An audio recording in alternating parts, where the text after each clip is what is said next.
Part 4. I am Sumo. I am the Sumo who is disliked by my family, but I have become the founder of Pinduoduo with my own efforts, and I am worth 5 billion.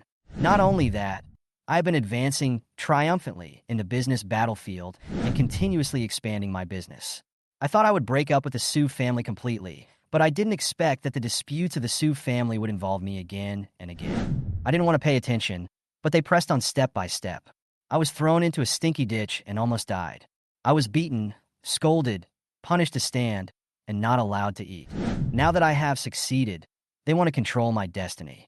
I did not flinch in the face of the coercion and inducement of my grandfather Rejection. At this moment, I am standing in this complicated situation. What kind of story will happen in the future? Chapter 128, Mom, I think you wanted to kill Sumo before. Hi everyone, thanks for watching. Don't forget to subscribe to the channel and share. If you like this story, please let me know in the comment section. I will update the next part. Rejection was called by Su Wanting. The CF family didn't know so many things had happened before. For Su Wanting, the Su family has almost broken up after all the troubles it has faced, and someone needs to come forward to take charge of the situation. Otherwise, the family will inevitably fall apart. Xia Bingyan has been going crazy at home for several days and refused to give in. Su Wanting and Su Shuang just felt sad. After meeting Su Deming, Xie came to the Su family villa to meet them. However, after Xia Bingyan glanced at Xie, she ignored him and went back to her room. The atmosphere at home was so depressing that it was hard to breathe. Xie's arrival did not bring any relief. He sternly glanced at Su Wanting and Su Shuang and asked the question that everyone knew but was unwilling to face. Why didn't we know that Sumo was back? Now that something happened, he thought of looking for us? Su Wanting whispered, Mom has never loved him, never. Her voice was full of helplessness. Xie frowned impatiently. That's not what I'm asking.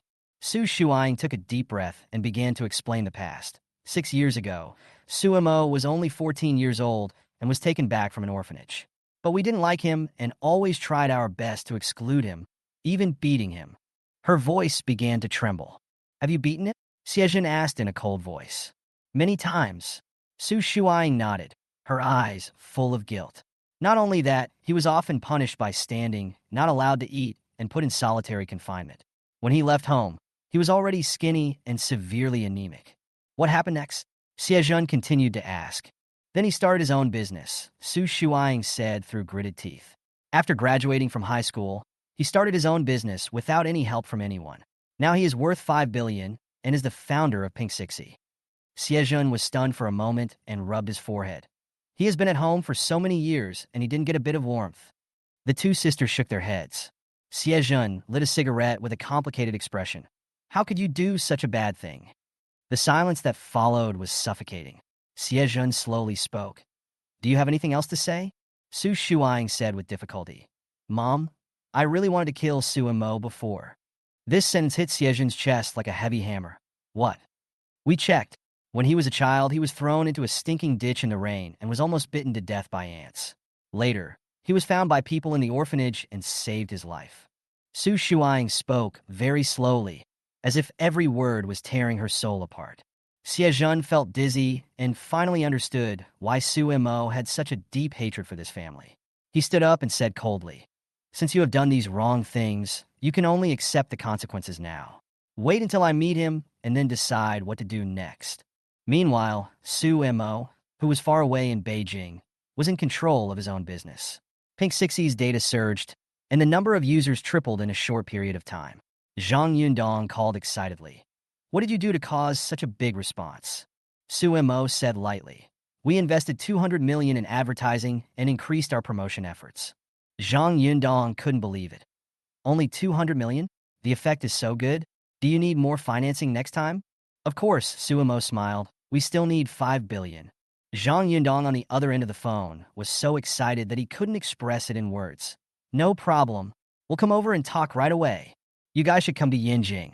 Our schoolwork here is very tight, and we really can't spare the time to go to the deep sea. Sumo said calmly. Okay, just wait. I'll arrange it right away. Zhang Yundong's tone was filled with undisguised excitement. After hanging up the phone, Sumo stood in front of the French window, looking at the busy streets outside, but his heart was calm. He knew that Pink Sixy was on the verge of exploding. As long as they could get another 5 billion in financing, their subsidy strategy could continue to increase, and the user retention rate would be further improved. Loss? That's just a superficial phenomenon. Short-term efforts are for greater returns. There is nothing more normal than losses during the expansion period. Just wait, Pink Sixie will take off soon. Sumo murmured to himself. Chapter 129. I want him to kneel down and beg me. Su Junja has been in a good mood recently. He has been attending classes at Peking University and Tsinghua University, paying attention to the outside world. When he learned that Su Mo participated in the World Internet Conference, he was full of jealousy. Just as he was thinking about how to attack Su Mo, Xie Bingyin's crazy behavior suddenly turned things around. Xie Bingyin was so furious that she even smashed the Su family's villa and said that she would fully support Su Junja in controlling Fengxiang jewelry. Her plan was simple and cruel. I want to bankrupt Su Mo. I want him to kneel down and beg me. She yelled on the phone, wishing to destroy everything Su Mo had immediately. Mom, I will definitely do it. Su Junja replied, feeling slightly excited. Xie Bingyin has made up her mind to make Su Mo lose everything. Her madness and persistence make Su Junja realize that this may be his best chance to control Fengxiang jewelry. Returning to Shanghai City, seeing his house smashed to pieces, he can't help but wonder, to what extent did Su Mo push Xie Bingyin? When he arrived in front of Xie Bingyin, his mother's eyes were full of fanaticism and hatred. She gathered Su Wanting and others and made no secret of her plan. Junja is your brother. Everything Su Mo got before must be taken back. I want to bankrupt him and make him come back to beg me. Su Wanting trembled slightly, her heart filled with fear. Xie Bingyin's madness was suffocating, and she had completely lost her mind. There was no turning back for this family. Meanwhile, Su Deming is also in trouble.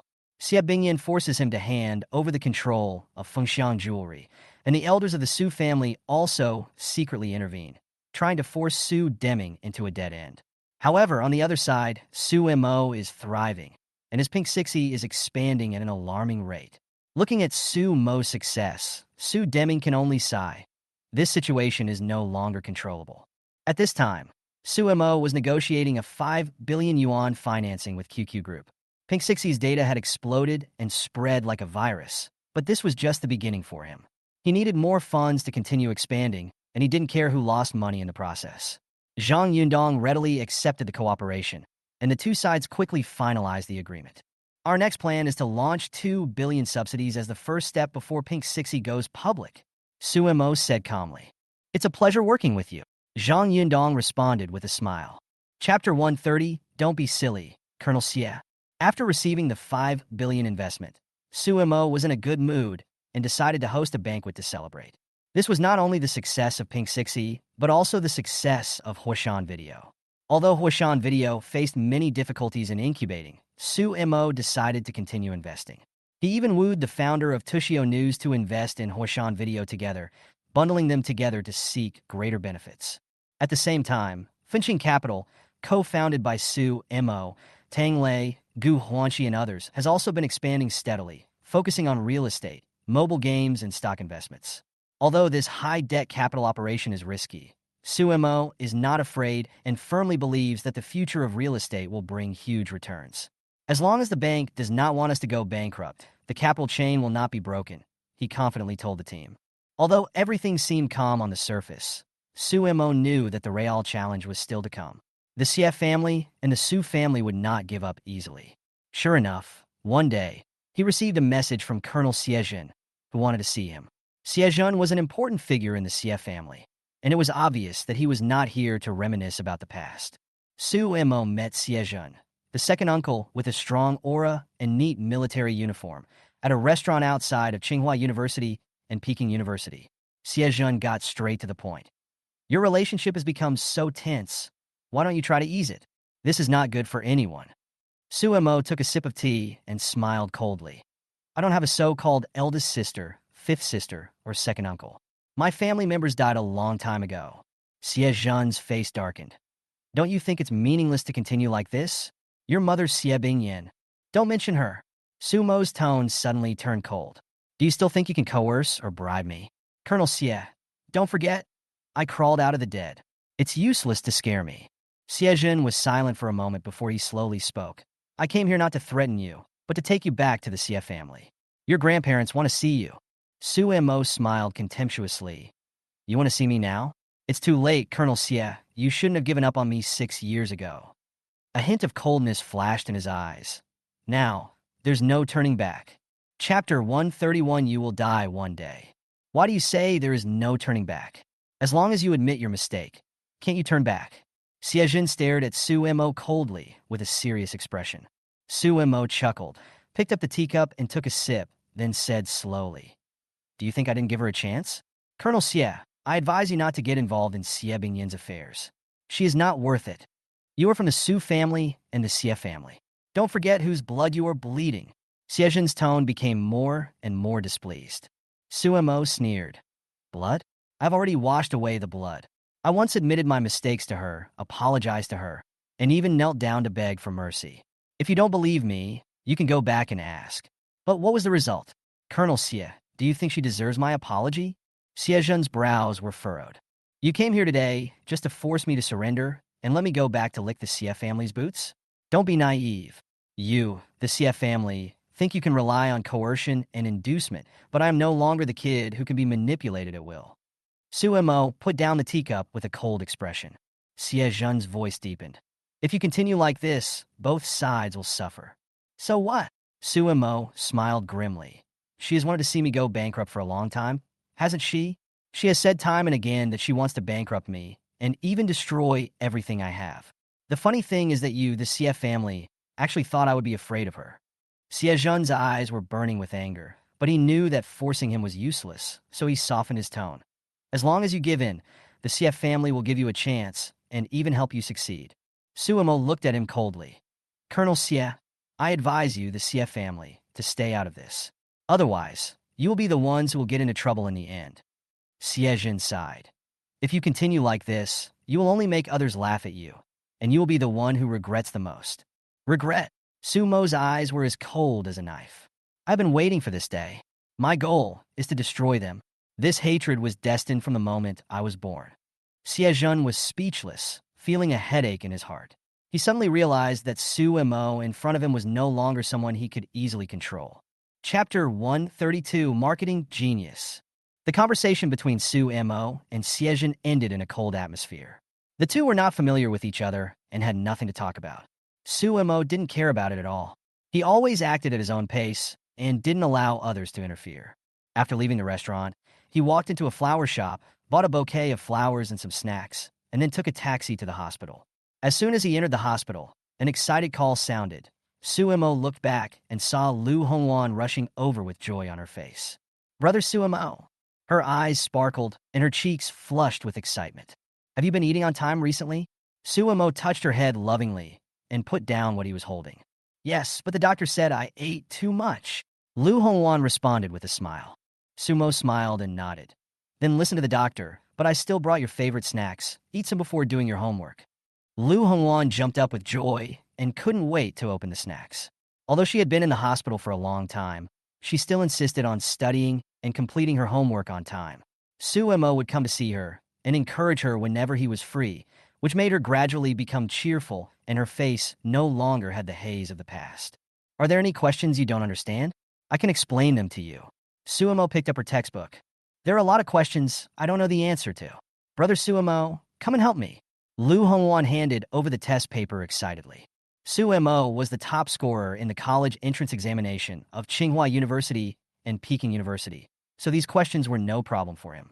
As he was concentrating on explaining, the children around him were also attracted and sat around Su Mo. This is my brother Su Mo. He is a top student from Peking University and Tsinghua University, and he also started a business and made 5 billion. You know share bikes? That's what he did. Lu Hongwan proudly introduced him to others. Hearing this, the children and parents around were all amazed. The top scorer in the college entrance examination of Peking University and Tsinghua University, he made 5 billion by starting a business. As the discussion became more heated, more and more parents came with their children to listen to Su Mo's lecture, and even the nurses helped to move the beds to allow more people to join in. Facing this large group of curious eyes, Su Mo also smiled and began to talk about his entrepreneurial experience from the idea of shared bicycles to global expansion, and then to capital operation, which made adults and children listen with rapt attention. The process of starting a business was difficult, but fortunately, we succeeded, Sumo said with a smile. At the end, he shared the three main factors for his success: a simple model, down to earth, and easy to operate input and output. When he finished speaking, the ward burst into applause. Sumo's visit not only brought encouragement to Lu Hongwan, but also filled the entire ward with vitality and hope. Before leaving, he received a call from his partner Gu Huanxi. The number of Pink 60 users was growing explosively, and several executives were preparing to hold a meeting in the villa to discuss the next plan. The third round of financing will be more than 10 billion, Gu Huanxi said excitedly. Our model has shaken the entire online shopping market. Chapter 133 Sumo is already an enemy. Tang Lei and Gu Huanxi became famous on the campuses of Peking University and Tsinghua University. Tang Lei became a celebrity on campus because of his co-founder of bike sharing and Pink 60. His Kanidao and group buying models swept across the country, making him highly respected among his peers. Gu Huanxi also became famous because of his appearance at the World Internet Conference. However, their success did not make them complacent, but more cautious, continuing to drive the explosive growth of Pink 60. Every day, countless people bargain and group buy on WeChat. Pink 60's model almost tore open a hole in the online shopping market and quickly occupied a new territory. At the same time, Sumo was also preparing for the third round of financing for Pinduoduo, planning to raise 10 billion yuan and advance his business empire step by step. But Su Wanting was in a completely different mood at this time. She felt more and more fearful and powerless because she realized that Sumo did not let Davina go bankrupt not out of pity, but to better exhaust her energy and money. Su Wanting finally realized that Sumo was no longer the docile little boy, but had become her powerful enemy. Every step he took was full of strategy and calmness, with a clear purpose. Su Wanting realized that the only thing she could do was to give up Davina. Otherwise, her ending would only be more tragic. However, even though she had already determined that Sumo was an enemy, she still couldn't make up her mind to be completely hostile to this former brother. In her family, Su Juanja is clearly not comparable to Sumo. His business failure brought shame to the family, while Sumo became the perfect successor in his father's mind. However, the conflicts within the family became more and more acute, especially the question of who should take over Fengxiang jewelry, which became an unavoidable core issue. Although she knew in her heart that Sumo was the most suitable successor, Su Wanting finally chose to support Su Juanja. She knew that Sumo could no longer return to the family, and the confrontation between the brother and sister was inevitable. The two destinies have drifted apart. Su Wanting's inner struggle and contradiction are obvious, while Sumo continues to take firm steps in the business battlefield. Chapter 134, Dividends, you will get every piece of it. Su Shuang stood in the old utility room, staring at the dusty corner, and her memory pulled her back to the past. This was Su Mo's refuge, where he spent countless lonely nights, silently enduring the pain inflicted on him by his family. The family portrait in front of her was already in tatters, just like this family was torn apart. If what happened back then had not happened, if everything could go back to the way it was before, how great would that be? Downstairs, Su Deming is confronting his elder brother Su Bohan and nephew Su Ankong. Su Bohan is a business tycoon who should not be underestimated. He came here with a clear purpose. He wants to take back the control of the family business, Fengxiang Jewelry, and hand it over to Ankong. 30 years ago, Su Bohan did not trust Su Deming's ability, and now the facts seem to confirm his prediction. Fengxiang Jewelry is getting worse under Su Deming's management. Deming, you have to consider the family. Ankong's ability is unquestionable. With his background in MIT and practical experience in state-owned enterprises, he can lead Fengxiang Jewelry back to its peak. Su Bohan said in a firm tone, his eyes sharp. Su Deming was silent for a moment. He knew he had no way out, but he had other plans in mind. Wanting is not bad either. She increased Davina's market value from 5 billion to 10 billion. This does not deny her ability. But Davina is in crisis now, and Wanting's ability may only limit this. Su Bohan responded coldly. Just when the atmosphere was extremely tense, Su Deming finally revealed his trump card. He said slowly, "Perhaps you underestimated my real backup plan. No matter how good Ankong is, he can't compare to my other son, Sumo. He took only 2 years to build a new company to a market value of 10 billion. Sumo?" Su Bohan was stunned for a moment. Then his face darkened. He obviously did not expect this name to appear. Yes, my biological son, Sumo. Su Deming smiled, with a glimmer of victory in his eyes. This name will completely break Su Bohan's plan. Chapter 135 Siebingyan takes action. Let's Su. Su Bohan had almost no impression of Su Mo. He had only met Su Mo once at a family gathering many years ago. At that time, Su Mo was thin and timid, and seemed out of tune with the rest of the Su family. After that, Su Mo disappeared from the Su family site and was not even added to the family group. It was said that he had poor grades, was lazy, and had acquired many bad habits. Xie Bingyan often complained in the group, and almost everyone thought that this child had no future. Therefore, when Su Deming mentioned Su Mo, Su Bohan didn't take it seriously and just said as a matter of routine. Then follow the rules, Fengxiang jewelry must be revived. He obviously didn't think Su Mo would be a threat. Su Deming secretly breathed a sigh of relief and was grateful that Su Bohan did not ask any further questions. He did not want his brother to know Su Mo's true ability. Next, the power struggle of Fengxiang jewelry was in full swing. Su Wankong, Su Wanting, and Su Juanja each took over the management of different areas, and everyone was ready to show their skills. Meanwhile, at the Pinduoduo headquarters in Beijing, Su Mo was handling the company's daily affairs. The firefighters came and issued a 50,000 yuan fine, and the tax bureau also visited frequently. It was obvious that the CF family was behind this. Li Banzwang asked anxiously, "Is this a warning from the CF family?" "It doesn't matter. We'll move to Shanghai City right away." Su Mo replied calmly. He had already seen through the CF family's tricks, and Shanghai City was the new battlefield in his plan. On the other side of the capital, Xie Bingyan was furious. She learned that Su Mo secretly funded the mistress whom she hated and even arranged surgery for her daughter. This was unbearable for her. With her connections in the capital, Xie Bingyan quickly mobilized various forces and frequently put pressure on Su Mo fire. Tax and legal issues followed one after another. She wanted to force Su Mo to bow his head and come back to admit his mistakes in person. At the same time, Xie Bingyan's ambitions are not limited to Su Mo. She is already planning to completely take Fengxiang jewelry away from Su Deming and make him leave the house with nothing.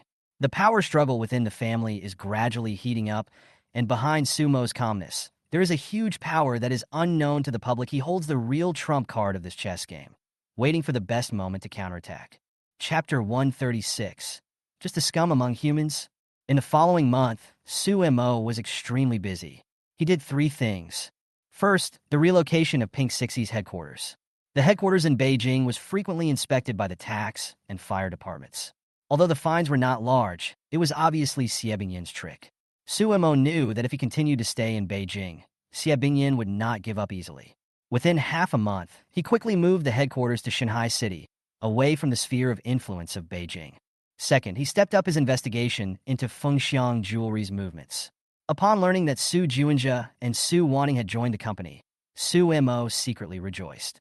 This provided more convenience for his future plans for Fengxiang Jewelry. Third, Su Mo flew to Lijiapo and invested in a new company called the international version of TikTok. He knew that no matter how much pressure the CF family put on them, they could not intervene in the overseas layout. With 2 lines advancing at the same time, Su Mo was laying down many lines of defense for his career, both at home and abroad. He also found out that this series of actions against Pin CC were not a collective decision of the CF family, but were planned by Xie Bingyan alone. Su Mo stood on a high building overlooking the capital and sneered, "Hit the snake at its weakest point. Where's her weakest point?" Soon, Su Mo's attention turned to a close confidant of Xie Bingyan, Su Pundi. On the surface, she was a famous lawyer, but secretly, she was obsessed with a shady relationship. She fell in love with a man with a family. Although this man was handsome, he had no prominent background and even often needed financial support from Su Pundi. She forced the man to divorce, but he was just playing with her.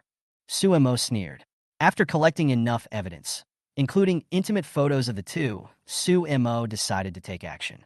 He packed the information and sent it to Xie Bingyan with a few lines of sarcasm. "Don't you hate mistresses the most? Then, this gift should be just what you want." At the same time, Su Mo continued to deal with the company's financing. The capital party has come to Beijing for negotiations, and the third round of financing is expected to be as high as 10 billion. 6 capitals are about to be deeply tied to Pink Sixie. Sumo knows that only by being strong enough can he withstand all storms. On the other side, Xie Bingyin was furious to learn that Pink Sixie's headquarters had moved to Shanghai City. She was extremely angry, clenched her fists, gritted her teeth, and said fiercely, "Shanghai City can't control you? Wait and see. I won't let you escape." However, just as she was getting angry, the nanny handed over a package. Xie Bingyin glanced at the sender on it. Sumo. She frowned and tore open the package. What came into view were intimate photos of Su Pundi and the man, hugging, kissing. The evidence was as solid as iron. Xie Bingyin looked at those photos. Her face turned pale instantly, and the paper in her hand was almost crushed by her. This will definitely be in the newspapers and will be on the hot search list. Xie Bingyin was furious, but she was powerless to refute. This express delivery was like a loud slap in the face, hitting her hard. Sumo's revenge came so quickly and fatally that she had no way to deal with it. It's rude not to reciprocate. Sumo's sarcasm was like a poisonous snake entwining her heart. My company has moved. I'm waiting to see what tricks you have. At the same time, Sumo's last words made her heart ache. Hongwan's operation has been successful. She is the blood of our Su family and has changed her name to Su. I think you won't object, right? Xie Bingyin clenched her teeth, furious, but could not find a chance to fight back. Chapter 137, we will soon see his face of regret for the rest of his life.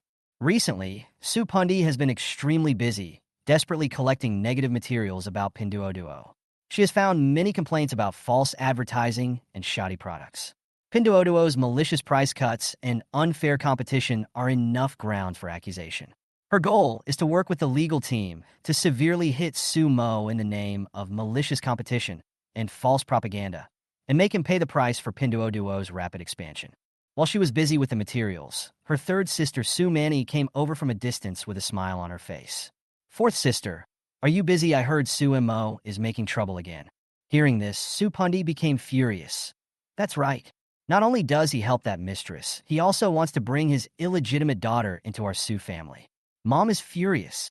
I heard from my elder and second elder sisters that Sumo is really getting more and more outrageous. Su Manny was also furious, and then added, "Next time I see him, I will definitely slap him hard. He even dared to slap me in public at Peking University and Tsinghua University last time. I will not let this matter go." The two chatted angrily, quickened their pace, and hurried home to see Xie Bingyin. When they got home, they found that there was another person in the house, the second sister, Su Xuehui. She was sitting in the living room, looking haggard, staring blankly at the photo in her hand. "Second sister, what's wrong with you?" Su Pandai walked forward and noticed that Su Xuehui was acting strangely and couldn't help but feel puzzled. Su Xuehui took a deep breath and said calmly, "Please sit down. Mom will be down later." She held the photo tightly in her hand, her eyes never leaving the photo. Not long after, Xie Bingyin came down from upstairs. Her face was pale, but her eyes were flashing with anger, as if she would explode at any time. "Mom, I found evidence against Sumo," Su Pundi said excitedly, trying to ease the heavy atmosphere at home. "I have collected all the evidence of Pink Sixie's unfair competition and fake products. We have contacted the legal departments of Taobao and JD.com. As long as the time is right, we will be able to sue him." As soon as she finished speaking, Xie Bingyin did not show any happy expression, but stared at her coldly, her eyes full of suppressed anger. Su Pundi was a little flustered by being stared at, and asked in a low voice, "Mom, what's wrong with you? Why are you staring at me?" At this moment, Su Xuehui sighed and handed her the photo in her hand. "This is from Sumo. Take a look." Su Pundi took the photos and looked through them in confusion. Her face suddenly changed. The photos clearly recorded the intimate moments between her and the university professor, including hugs and kisses. For a moment, the living room fell into a deathly silence. Su Pundi's breathing became rapid, and the photo in her hand seemed to weigh 1,000 pounds, making her breathless. Xie Bingyin's anger could no longer be contained, and she said coldly, "How else do you want to sue Sumo? Take a look at yourself first." At this moment, Su Pundi could no longer refute. The whole family seemed to be ignited by these photos, and all the conflicts broke out in an instant. Chapter 138, she almost kowtowed and admitted her mistake. Tang Lei's biological parents came to see him again, their faces full of excitement. Since Tang Lei made a name for himself in his career and even got a girlfriend, Their attitude changed from cold to extremely warm. Tang Lei took them around Peking University and Tsinghua University, along with several of his half-brothers and sisters. On the surface, everyone was in harmony and happy. But Tang Lei knew that family affection was not the real motivation of these people. Last time, his biological mother asked him to arrange for her son and daughter to work in his company. After Tang Lei flatly refused, his mother stopped contacting him. Now, perhaps someone has advised her to adopt a more gentle strategy, slowly get closer to them, and try to awaken the family affection in Tang Lei's heart. Tang Lei does not reject this kind of contact. As long as it does not involve money, he does not mind maintaining a superficial family relationship. But once it involves money or interests, he will ruthlessly refuse. Tang Lei knows that family affection is fragile and cannot be linked to money. Meanwhile, Sumo's financing plan was also going smoothly. The amount of this financing was as high as 10 billion, and 6 domestic capitals joined in, and Pink Sixie's listing plan was also gradually advancing. Although Sumo was extremely busy, he still took time to prepare a special celebration for Gu Huanqi's 20th birthday. A 20th birthday only comes once in a lifetime, so we must celebrate it well. Sumo discussed with Li Banzwang and planned to give Gu Huanqi an unforgettable birthday party. Li Banzwang smiled and said, Huanqi doesn't like diamonds, but she has a special liking for gold, thinking it is a good value. She also likes skirts and dolls. Let's prepare some things she likes. Sumo couldn't help but ask, does Huanqi have a boyfriend? Li Banzwang was stunned for a moment, then smiled and said, she is busy with work all day. How can she have time for love? Besides, she said that as long as you don't date, she won't date either. Sumo was a little embarrassed and said with a smile, I'm too busy at work, don't copy me. Li Banzwang didn't say anything else, just nodded silently. She knew in her heart that Gu Huanqi's feelings for Sumo were always hidden, and she herself was also wandering in this subtle emotion. At the same time, the storm in the Su family broke out again. In the living room, slaps rang out one after another. Xie Bingyan looked angrily at Su Pundi, who was kneeling on the ground, and beat her mercilessly with the stick in her hand. How could you be so despicable? You are the daughter of the Su family, yet you are entangled with a married man. Xie Bingyan was so angry that her voice almost trembled. Su Pundi knelt on the ground, her face full of tears, and choked. Mom, I was wrong. I was really wrong. Her voice was full of fear, but Xie Bingyan was merciless, and slaps and sticks fell like raindrops. I won't dare to do it again, Mom. I know I was wrong. Su Pundi begged in pain, trembling all over. But the others present, including Su Manny and Su Xuehue, remained silent and watched coldly. They knew that today's lesson would not end easily. You disappoint me so much. Xie Bingyan gritted her teeth, and every slap was filled with anger and disappointment. At this time, Su Pundi finally realized that the mistake she made could not be made up for by simple repentance. Chapter 139 Sumo, so cruel. Xie Bingyan's anger gradually got out of control. She kept swinging the stick and hitting Su Pundi, who was kneeling on the ground. With each beating, Su Pundi's body shrank and tears kept flowing. She did not resist and did not even dare to look up. She could only cry and beg, Mom, I was wrong. I was really wrong. But Xie Bingyan was unmoved. Tears and anger intertwined. She swung harder, as if she wanted to vent all the humiliation and anger. Su Xuehue beside her also watched silently, her face full of disappointment. The fourth daughter of the Su family actually did such a shameful thing, actually supporting a gigolo who was a married man. If this were to get out, where would the Su family's face be? When did you start? Su Xuehue finally couldn't help but ask, her eyes full of disgust. Su Pundi cried so hard that she could hardly speak. She could only answer incoherently. 2 years ago, he said he would divorce his wife and marry me. He said so. Before she finished speaking, Xie Bingyan picked up another book and threw it at Su Pundi. The pages flew, and Su Pundi covered her face in pain, huddled in a corner, and said while crying, he said he would divorce. He would definitely marry me? Are you out of your mind? Su Xuehue was shaking with anger. If he really wanted to marry you, why hasn't he done anything in 2 years? Who do you think you are? You're just being played by someone else. Xie Bingyan's anger flared up again, and she picked up the stick and hit Su Pundi hard again. Su Pundi cried out, I know I was wrong. Mom, I won't do it again. I really won't do it again. Su Xuehue stopped trying to dissuade him at this point.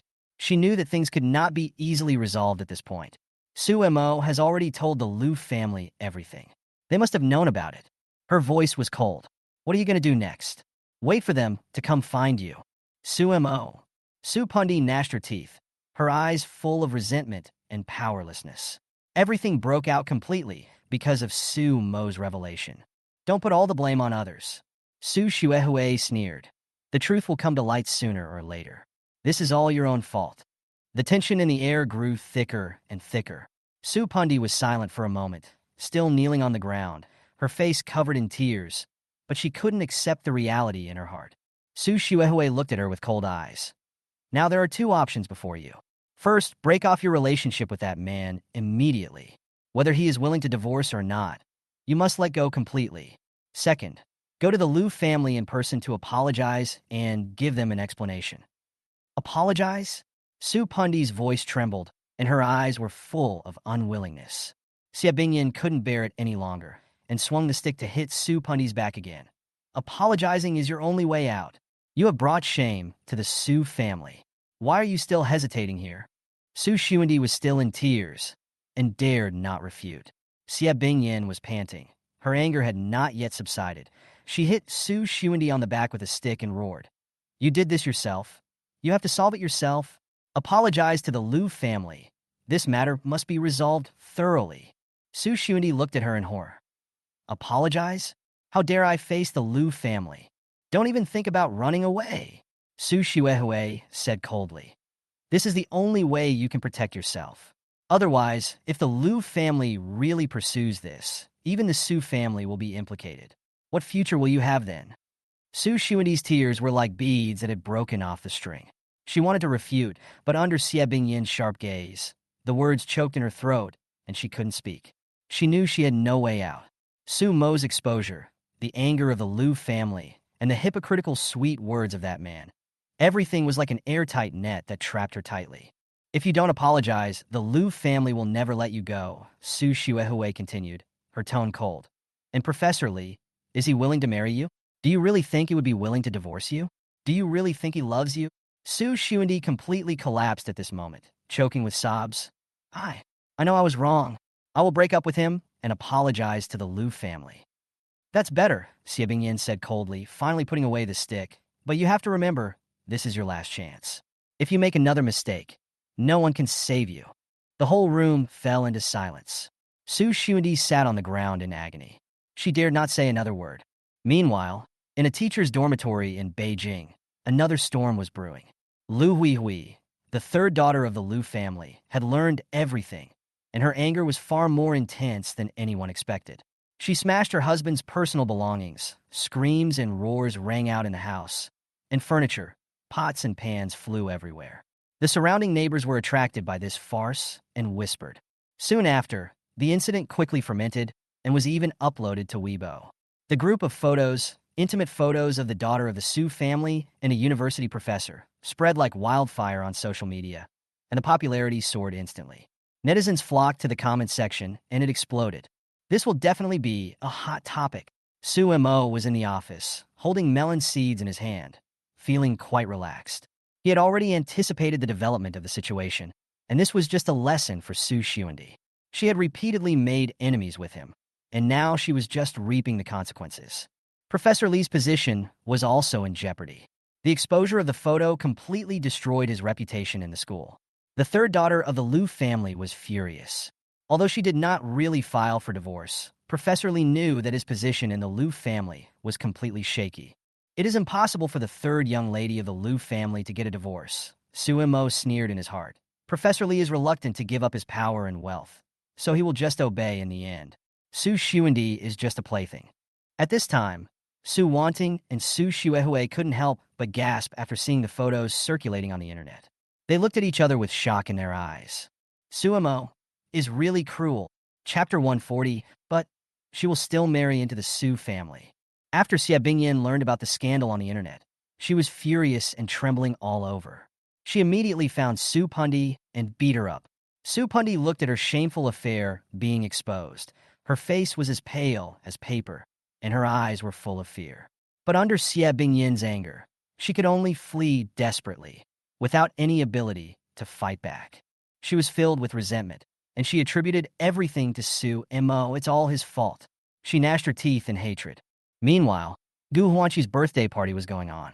As she had a very high reputation in Tsinghua University and Peking University, many people attended, not only Sumo and Li Banzwang, but also a large number of classmates came to celebrate for her. The banquet was extremely luxurious, with all kinds of delicacies, enough to make Gu Huanqi unforgettable. In contrast, Sumo and Li Banzwang seemed much quieter. They did not invite their classmates, but instead watched the lively scene leisurely, chatting from time to time. Li Banzwang sighed. "It's so lively over there." Sumo smiled and asked, "Do you want to go over and play?" Li Banzwang shook his head and said with a smile, "If I leave, won't you be alone?" "It's okay. I just need to play with my phone." Sumo answered casually, seeming very indifferent. As he was talking, a tall girl came over with a drink in her hand. "Hello, Sumo. My name is Gao Kaier. Nice to meet you." She smiled very sweetly, with a pure temperament, like a ray of sunshine shining into a quiet corner. Sumo was slightly stunned and looked at the girl. His eyes suddenly deepened. "Hello."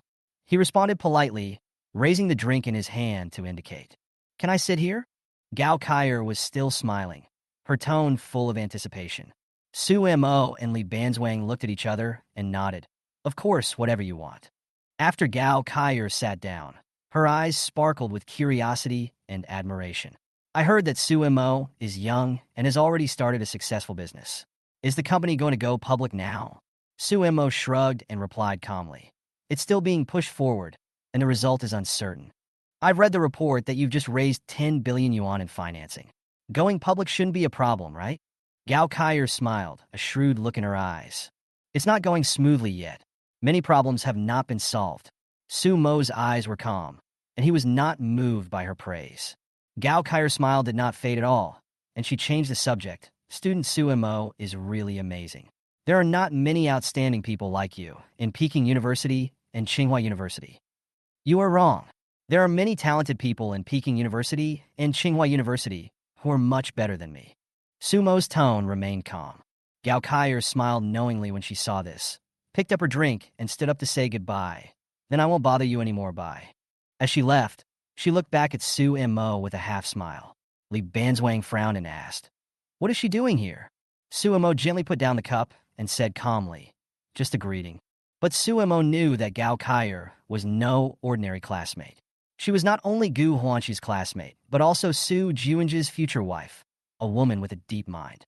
In later life, it was her push that led Su Juinja to break with the Su family and take away the family business.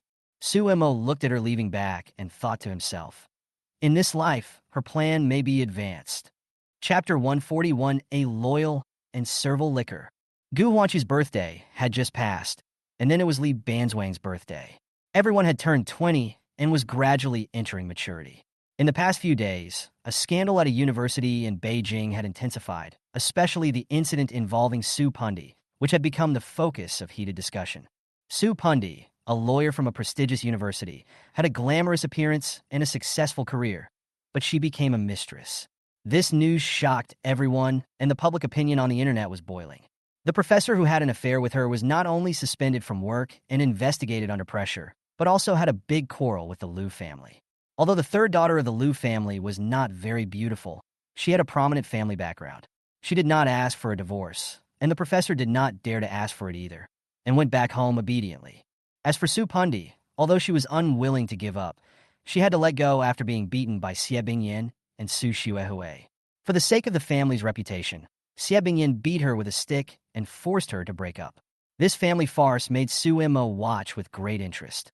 No one expected that the once proud daughter of the Su family would fall into such an embarrassing situation. However, Sumo is not just a bystander. He is pushing the company to go public and has implemented key equity reforms. In order to ensure his absolute control over the company, he designed an AB share structure. The A shares held by the founding team have 10 votes per share, while the B shares held by investors have only 1 vote per share. This reform ensures that even if his shareholding ratio decreases, he can still firmly control the operation of Pink Sixy. At the same time, Sumo also set up an investment company called Tianlai and transferred his equity to this company. Although Tianlai's registered capital is only 10 million, It controls tens of billions of capital of Pinduoduo. This operation not only protects Su Mo's interests, but also makes him invincible in the face of risks. At this time, Su Deming also learned about Su Mo's plan and was full of admiration. Wanting, did you see that? Su Mo's move was really brilliant. After the equity reform, he completely controlled the operation of Pink Sixy.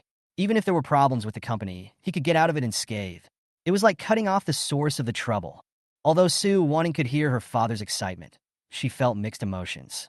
She knew that Su Mo had carefully planned every step, which made it even more difficult for their family to cope with. Su Pundi's miserable condition was just the beginning, and Su Mo would obviously not let the Su family go easily. Is he really that powerful? Su Shuang asked puzzledly. Of course he is amazing. Su Deming could not hide his excitement.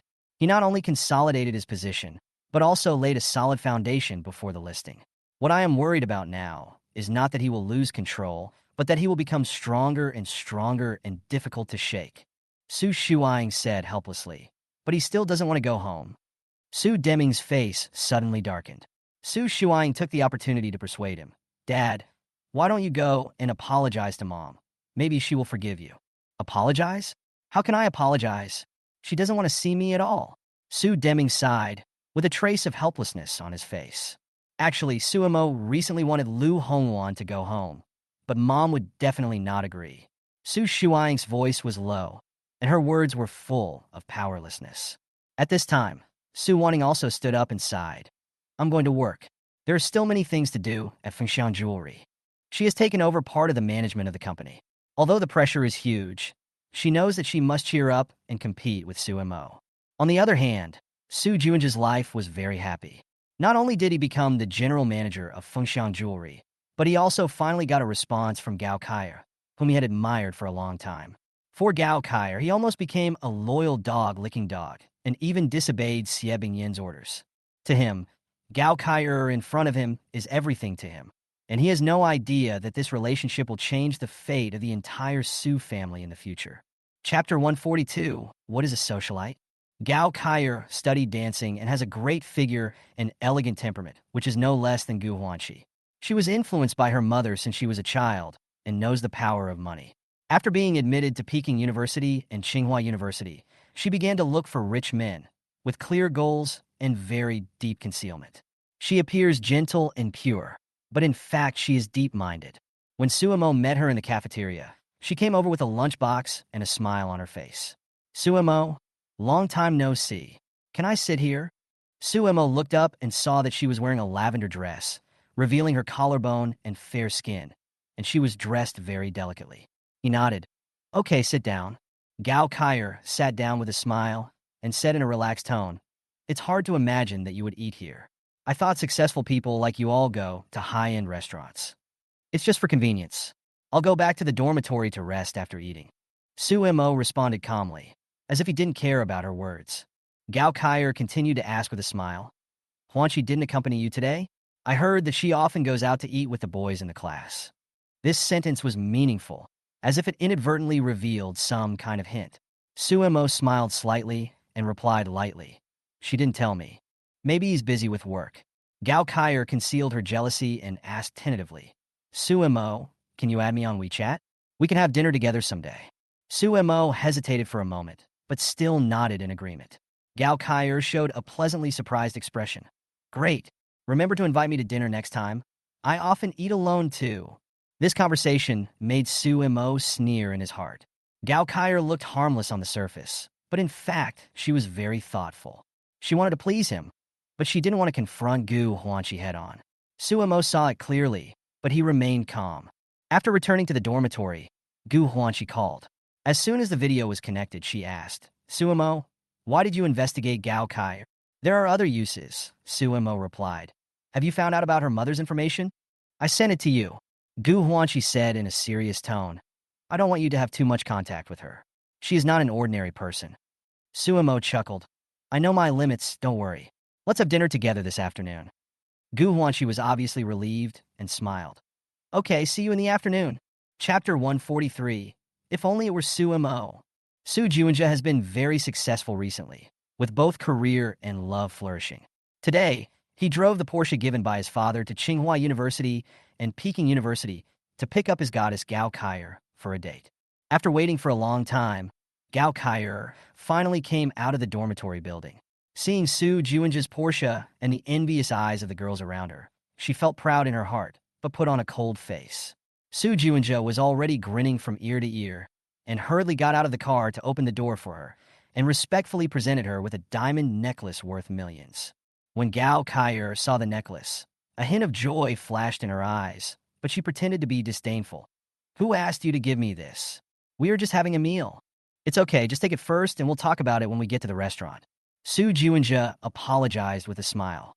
Although she was already satisfied, Gao Kaier still took the necklace with a look of disgust. After she got in the car, Su Juinja hurriedly started the car and drove to the reserved luxury restaurant. Along the way, he was full of excitement and didn't notice the disgust that flashed across Gao Kaier's brows when she looked at him.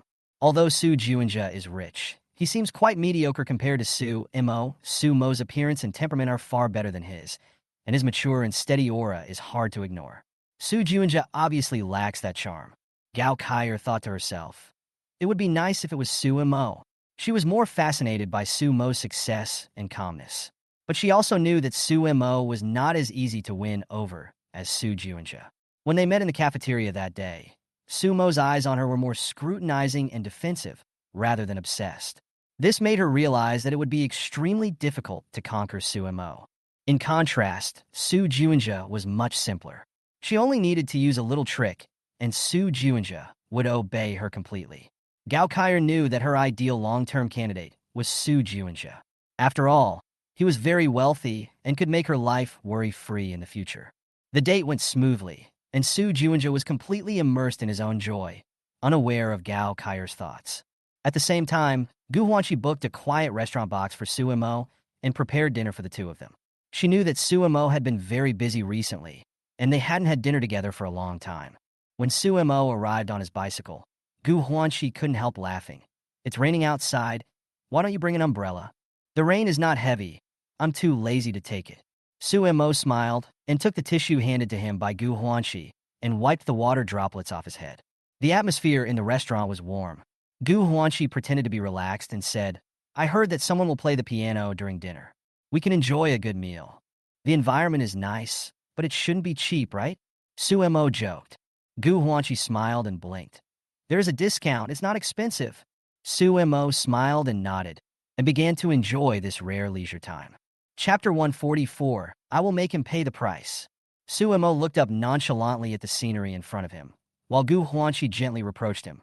"You have lost a lot of weight recently and have been so busy that you don't even have time to eat. How can you be so casual?" Her tone was full of concern and a little aggrieved. Su Mo smiled and compromised. "Okay, I'll listen to you and give it a try." They sat down in a small shop, and Gu Huanqi ordered some simple food. The two chatted while eating and talked about school matters in a relaxed manner. Su Mo knew that Gu Huanqi's cooking skills were good. Several of their friends had tasted her cooking skills together, and it was even better than the food in the cafeteria. However, due to their busy weekdays, they could only make do with eating in the cafeteria. After dinner, the two strolled back to school, with the setting sun shining behind them. Su Mo pushed his carbon fiber bike, which was worth millions and was not only his daily exercise tool, but also his warhorse. The two walked slowly until the school gate gradually appeared in front of them. Suddenly, a red sports car stopped not far away. The car door slammed open, and a girl rushed out angrily, her eyes red and swollen, her hair messy. There were even obvious slap marks on her angry face. She tried to rush towards Su Mo, but was stopped by a familiar figure. The person who came was none other than Su Xuehue, and the girl with bared fangs and claws was Su Pundi. "Su Mo, stop right there. How can you be so evil? I hate you so much." Su Pundi almost screamed, tears streaming down her face. Her voice was filled with anger and humiliation. Su Mo looked calm, with a hint of mockery in his eyes. He said softly to Gu Huanqi, "You go back first. I'll take care of them." Gu Huanqi smiled slightly. "I'll just watch and won't interfere." Su Mo nodded, walked straight towards Su Pundi, and said coldly, "I am just making the facts public. If you think this is a crime, you should have been cut into pieces long ago. How dare you do this to me?" Su Pundi screamed at the top of her lungs. as if all her grievances had burst out at this moment. She rushed towards Sumo again, trying to tear off his clothes, but her anger was only rewarded with a loud slap in the face. Su Shuehue attacked again, hitting her in the face mercilessly. Su Pundi finally stopped, her eyes full of hatred, wishing to eat Sumo alive. However, Sumo smiled more calmly. Do you think I will deal with you? Sorry, I'm not interested in your affairs. However, since you like to direct and act in your own drama, I don't mind watching a good show. Hearing this, Su Pundi's eyes were instantly filled with hatred. Sumo, you ruined me. I will make you pay the price. I will make you bankrupt. Then go ahead and sue me, Sumo said with a contemptuous smile. Don't you have some dirt on me? Go ahead and sue me. I want to see how big a storm you can stir up. Su Pundi was stunned for a moment, and her whole body froze in place. Sumo turned around, smiled at Gu Huanxi, and took her to the school. Su Shuehue looked at Su Pundi with a complicated expression. She took a deep breath and whispered, Do you remember that time when you asked Sumo to kneel down and apologize to your dog? You were so arrogant at that time. She took out her mobile phone and played a video, which was a record of that incident. Su Pundi's face turned pale instantly, and memories came flooding back to her. She finally realized that Sumo had never really dealt with her, but every time she provoked him, he was forcing him to fight back step by step. He wants me to die, Su Pundi murmured to herself, tears welling up again. Su Shuehue's eyes were cold. If you really have a little self-knowledge, don't try to deal with him. Otherwise, the consequences will only be worse. She put away her phone and said coldly, Sue him and see what you can get out of it. Su Pundi was speechless, but her anger did not dissipate. She turned around abruptly, got into the car, started the engine, and drove away, leaving Su Shuehue with a helpless look on her face. A calm voice came from the other end of the phone. As you expected, she still refuses to repent. Chapter 145, Su Mo's face turned dark when he saw her. Su Wanning stood on the top floor of Fengxiang Jewelry Building in Beijing, overlooking the hustle and bustle of the city with mixed feelings. As the eldest daughter of the Su family, she shoulders the responsibility of protecting the family. Although she still feels sorry for her brother Su Mo in her heart, she knows that in the current situation, she must stand on the side of Xie Bingyan and Su Pundi. Her thoughts could not help but return to Su Mo's admiration when he was young. At that time, his eyes were full of admiration for her, and he even fought for her achievements. However, the boy who was once full of admiration has now become an enemy she must deal with. Su Wanting often dreams of that rainy night in the middle of the night, the rainy night when she pushed him away with her own hands. If she could go downstairs and hug him at that time, and tell him that she was proud of him, everything might be different. However, Sumo now has no intention of accepting these belated emotions. I'm sorry, Sumo. I can only do this. Su Wanting murmured to herself, her eyes moist. She knew that what she owed Sumo might never be repaid in her lifetime. But she couldn't let the Su family collapse and couldn't let her parents divorce. She turned her head and said to her sister Su Shuehue beside her, We have to let Sumo know that we will not sit idly by. Even if he will never forgive us, we must fight back. Let the fourth brother collect some information and appeal. Although these actions will not cause any serious damage, they are enough to let him know our attitude. Su Wanting's voice was firm. Su Shuehue nodded helplessly. Okay. At this time, Su Mo was busy with the company's listing. He and his team went to New York to prepare for the listing with the goal of international expansion of Pinduoduo. The domestic market is not the main battlefield for him. The short video project, as his trump card, still maintains a low-key operation and has not publicly raised funds. He knows that the competition in the future will be more intense. However, troubles followed. Su Pundi secretly contacted Taobao and JD.com and launched several lawsuits against Sumo's company, involving more than a dozen cases, and even 2 lawsuits caused Sumo to lose hundreds of thousands of dollars. At the same time, Xie Bingyan's methods gradually escalated. She used her connections in Beijing to launch fire and tax inspections at Sumo's Shanghai city headquarters several times, which brought considerable pressure to the company's operations. Although Sumo was annoyed, he was not panicked. He found Zhang Yundong and sought a solution. Zhang Yundong smiled and said, This is a small trouble caused by your second uncle's people. Do you want us to help you deal with it? If I can't solve it, I'll find someone else. Sumo responded calmly. Under Zhang Yundong's operation, the trouble was quickly alleviated, the company resumed normal operations, and the listing plan was back on track. Time flies, and Sumo's senior semester is gradually coming to an end. At this time, a sudden news came. Su Juanja and Gao Kaier have returned to Beijing and met Xie Bingyan. There is no doubt that the two will get married soon, and Su Mo knows that this marriage will be the prelude to the nightmare of the Su family. He did not intervene, but watched all this happen with cold eyes and secretly collected the business situation of Fengxiang Jewelry. Although Su Wanting and Su Juanja have made considerable achievements within the company and the business in Beijing is booming, Su Mo knows that this is just the calm before the storm. The struggle within the family has long been inevitable, and Xie Bingyan and Su Deming's marriage has also entered a tug of war, with both sides fighting for control of the company. However, just as the storm was brewing, an unexpected news came. Su Hongwan had undergone surgery. As one of the people Su Mo cared about the most, her surgery was very successful and her recovery speed was surprising. Su Mo deliberately took time out from his busy work and came to the hospital to accompany her. Su Hongwan weakly threw herself into Su Mo's arms, crying. Su Mo patted her back and comforted her softly. "It's okay. Everything is over." At this moment, Su Wanting also appeared in the hospital, as if she came to visit Su Hongwan. When Su Mo saw her, his face instantly darkened, and he could no longer suppress his anger. Chapter 146, For a Lifetime, I Can. A few days ago, Xie Bingyan rushed to Shanghai City again and tore Su Deming apart. The reason was simple. Su Deming met with Lu Xiangru without her knowledge and gave Lu Xiangru a sum of money. Xie Bingyan caught him in the act and rushed into Su Deming's office without hesitation, beating and smashing him. Su Deming was beaten black and blue, but he didn't dare to fight back and could only dodge. Xie Bingyan was furious and refused to give in.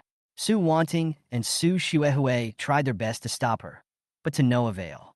Su Deming had been thinking about divorce for a long time, but Xie Bingyan refused to agree. Although she refused to divorce, she still made a scene every time she found evidence of him, which made the whole family restless. For the sake of peace in the family, Su Wanting and Su Xuehui wanted Su Deming to break up with Lu Xiangru and return to his family.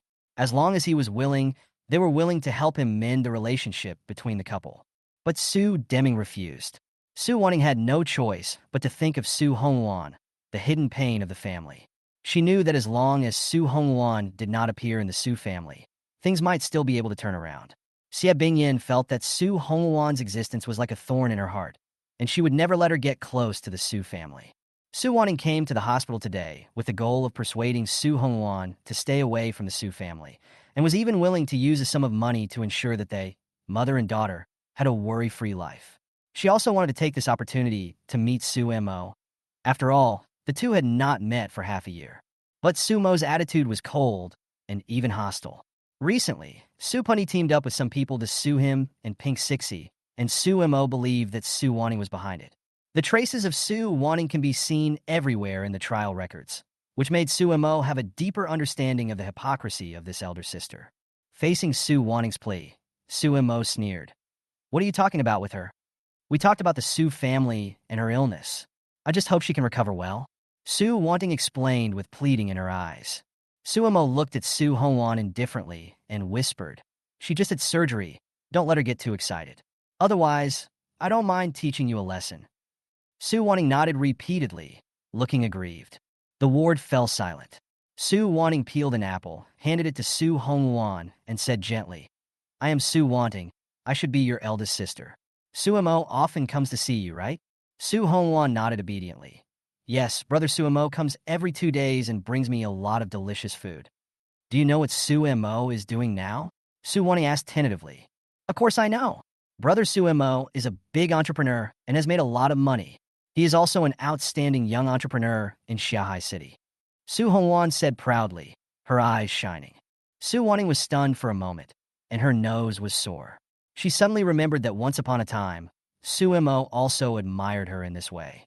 At that time, she was like a beam of light in Su Mo's eyes, illuminating his dark world. But now, Su Mo has become the light in the eyes of others, more dazzling and more brilliant than her. He is indeed amazing. Su Wanting sighed softly with a complicated look in her eyes. Su Hongwan looked at her suspiciously. "What's the matter with you coming to see me?" Su Wanting was silent for a moment, then spoke with difficulty. "I can give you a sum of money Enough for you to live comfortably for the rest of your life. As long as you promise not to get close to the Su family. Su Hongwan shook her head. No, we don't need money. You are bad people. And Brother Su Imo also said that you are all bad people. When Su Wanting heard this, she suddenly became dazed and whispered to herself. Yes, we are all bad people. Su Hongwan tilted her head and looked at her for a while, then suddenly said, so you should leave.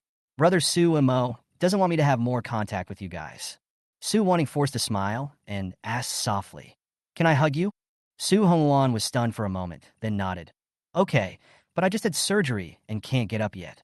It's okay, I'll just hold you. Su Wanting hugged her gently, tears welling up in her eyes.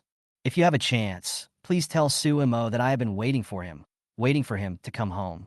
Su Wanting choked up and said, as long as he is willing to forgive me, I am willing to spend my whole life to atone for my sins.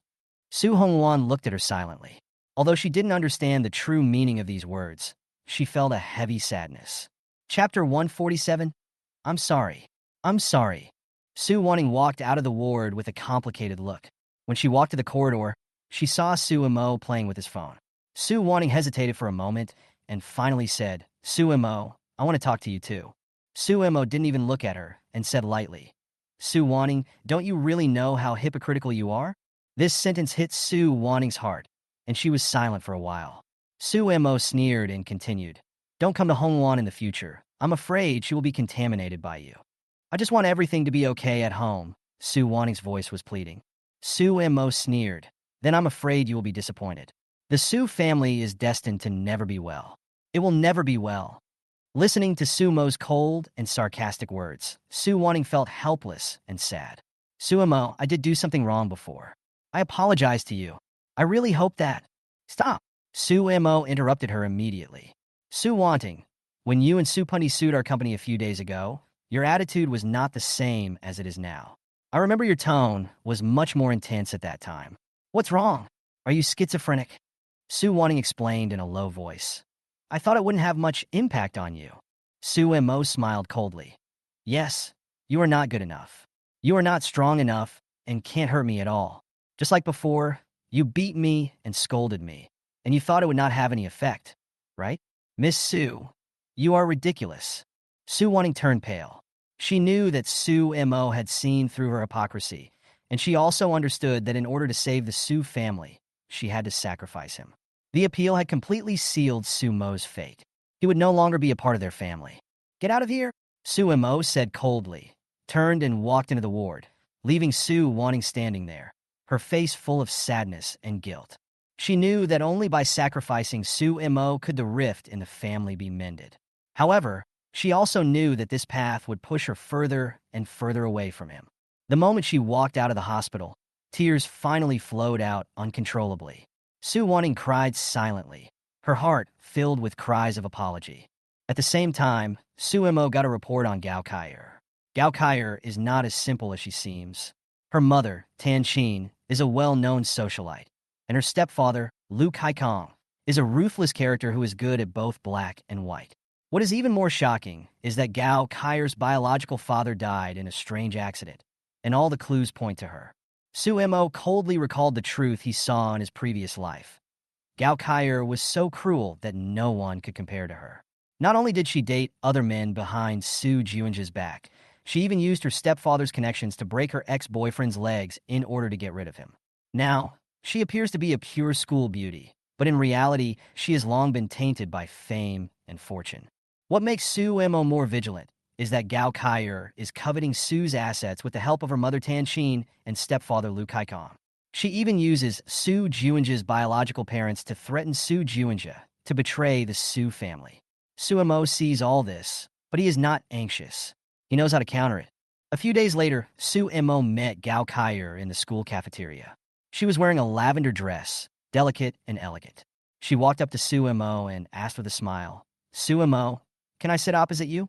Su Imo nodded, and she sat down happily, talking softly about school and company matters. On the surface, she just wanted to get closer, but Su Imo already knew it in his heart. He could see that her superficial innocence was just a disguise. It's great to meet you, Su Imo. Maybe we will become a family in the future. Gao Kaier smiled sweetly, Juinja and I will be engaged soon, and I hope you can come to attend. I will. Su Mo responded calmly. Gao Kaier seemed even happier and continued. I've always wanted to take a walk with you, chat, and listen to music. Are you free? Su Mo smiled faintly, thought for a moment, and said, 3 days later. Gao Kaier cheered and jumped for joy, completely immersed in her own happiness. But Su Mo's eyes turned cold. He already had enough evidence. When Gao Kaier married into the Su family, it would be the beginning of her thinking that she was in control of everything, and also the prelude to her destruction. Su Mo smiled lightly. In this game, he is the leader. Chapter 148, Su Juinja and Gao Kaier are engaged. In the following days, the relationship between Su Mo and Gao Kaier became delicate. He occasionally met with her, took walks, and chatted. On the surface, everything seemed calm, but there were undercurrents behind it. Su Mo secretly investigated and confirmed that Gao Kaier's biological father's death was indeed related to her, and her stepfather Lu Kaikong was not a good person. Despite having this information, Su Mo did not take any action for the time being and remained calm. Gao Kaier approached Su Mo again and again, and she dressed sexy to show her charm almost every time they met. She was as beautiful as an angel, with long flowing hair, a white dress with suspenders, and her collarbone and skin were faintly visible. However, Su Mo knew in his heart that what she showed was far more than just the purity of her appearance. Seeing Gao Kaier frequently visiting Su Mo, Gu Huanqi couldn't help but warn him. Su Mo, I don't approve of you getting too close to her. Her methods are too clever. Once you fall in her trap, I'm afraid you will be led by her as well. Su Mo responded lightly. She is still useful. I need her to help me do something. Gu Huanqi frowned. What about her background? Can you handle her? I have already checked her stepfather's background, and I will take action when necessary. She can't cause any waves for the time being. Su Mo's tone was confident and calm. What do you think she wants? She is engaged to Su Juinja, but she comes to see you frequently. Gu Huanqi couldn't help but ask. Su Mo smiled. She is not just playing with feelings. She must have seen something in me far more important than her obsession with Su Juinja. Gu Huanqi's face flushed slightly, and she whispered, I'm afraid she's not only taking advantage of me, but she's even willing to do it. Su Mo was stunned for a moment, then shook his head and smiled. Don't worry, I won't be fooled by her. However, Gu Huanqi still has concerns. She is keenly aware that Gao Kaier no longer seems to be simply using Su Mo, but is somewhat addicted to this dangerous game. Although she is about to get engaged to Su Juinja, she has no scruples about meeting Su Mo frequently, which makes Gu Huanqi feel uneasy. At the same time, Su Mo was secretly planning in his mind. He knew that Gao Kaier was indeed smart and resourceful, but he would not be easily restrained by her. More importantly, Su Mo had a bigger plan in mind. He did not plan to take action against Su Juinja for the time being, but waited for the right time. Not long after, the Su family received good news. Gao Kaier frequently visited Xie Bingyan and coaxed the Su family around. She not only won the favor of Su Pundi and Su Manny, but also made Xie Bingyan have great recognition of her. The Su family was full of expectations for this marriage, and Su Juinja and Gao Kaier's engagement banquet was also held in the most luxurious hotel in Beijing. On the wedding day, celebrities from the entire capital gathered together, and the scene was grand and luxurious. Xie Bingyan swept away the previous haze and smiled. Her love for Su Juinja was deep in her bones, and now Gao Kaier has also become the new favorite of the Su family. Seeing the Su family enjoying themselves, and even the relationship between Su Deming and Xie Bingyan being eased because of the engagement party, Su Mo watched coldly. He knew in his heart that there was a deeper calculation behind this wedding, and Gao Kaier was not the real winner. She was not only eyeing the Su family's wealth, but also planned to completely control Su Juinja after the marriage. The wedding banquet was in full swing, and the Su family was immersed in joy. Su Wanting and Su Xuehue looked at their parents standing together for photos, and they couldn't help but sigh. The haze of the Su family seemed to be dispersed by this grand wedding. However, their eyes couldn't help but flash a shadow no matter what.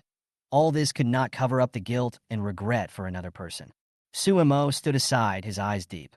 He knew that Gao Kaier's plan had fallen into his control. When she married into the Su family, the real game would just begin. Chapter 149, She Can't Cover the Sky with One Hand.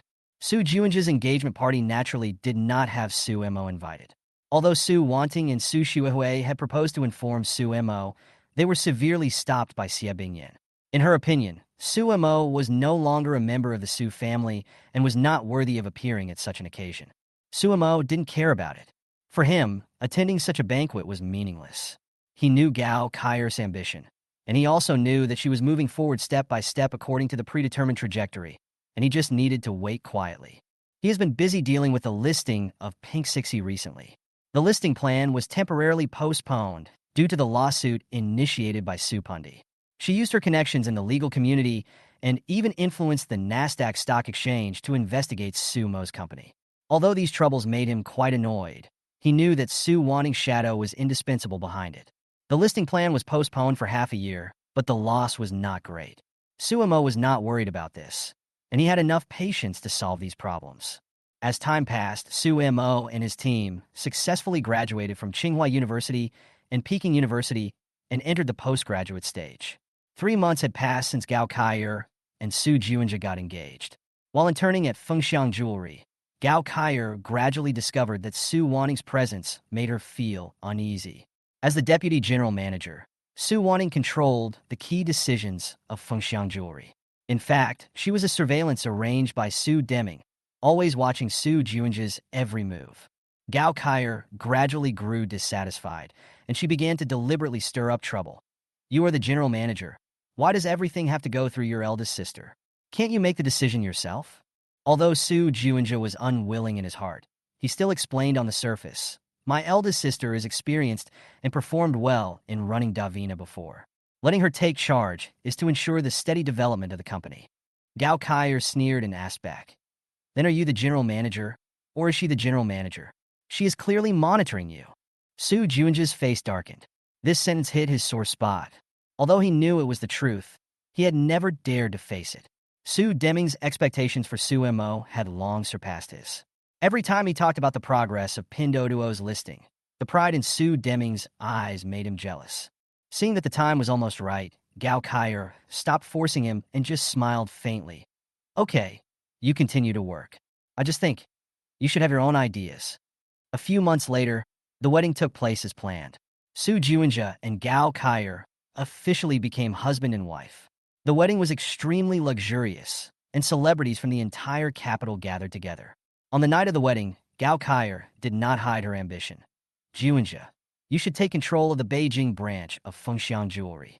When Su Juinja heard this, his inner depression instantly exploded. Every word Gao Kaier said reminded him that he was just an adopted son of the Su family, and the one who really had the right to speak was Su Mo. "Juinja, I know that you were adopted by the Su family. Have you ever looked for your biological parents?" Gao Kaier asked a key question. Su Juinja was stunned, with a complicated expression. "The Su family situation is very complicated, and so is Fengxiang Jewelry. Do you think they will really leave this company to you? What will you do if they regret it one day?" Gao Kaier pressed on. "I told you in advance. If you can't get Fengxiang Jewelry, we may be left with nothing." Su Juinja's expression kept changing. Gao Kaier saw him hesitate and felt secretly proud. She knew that her words had been deeply rooted in his heart, and this game of chess was gradually moving towards the ending she expected. The overall situation has been decided, and Su Juinja is moving step by step towards the trap she set. Chapter 150 Su Mo had already been abandoned. With Su Juinja's marriage, the Su family gradually returned to a brief period of peace. The relationship between Su Deming and Xie Bingyan seemed to have eased. Since giving Lu Xiangru a sum of money, Su Deming has not seen her for more than half a year. That day, Su Deming suddenly remembered something and called Su Wanting. "Boss, can you contact Su Mo now?" Su Wanting shook her head. Su Deming frowned.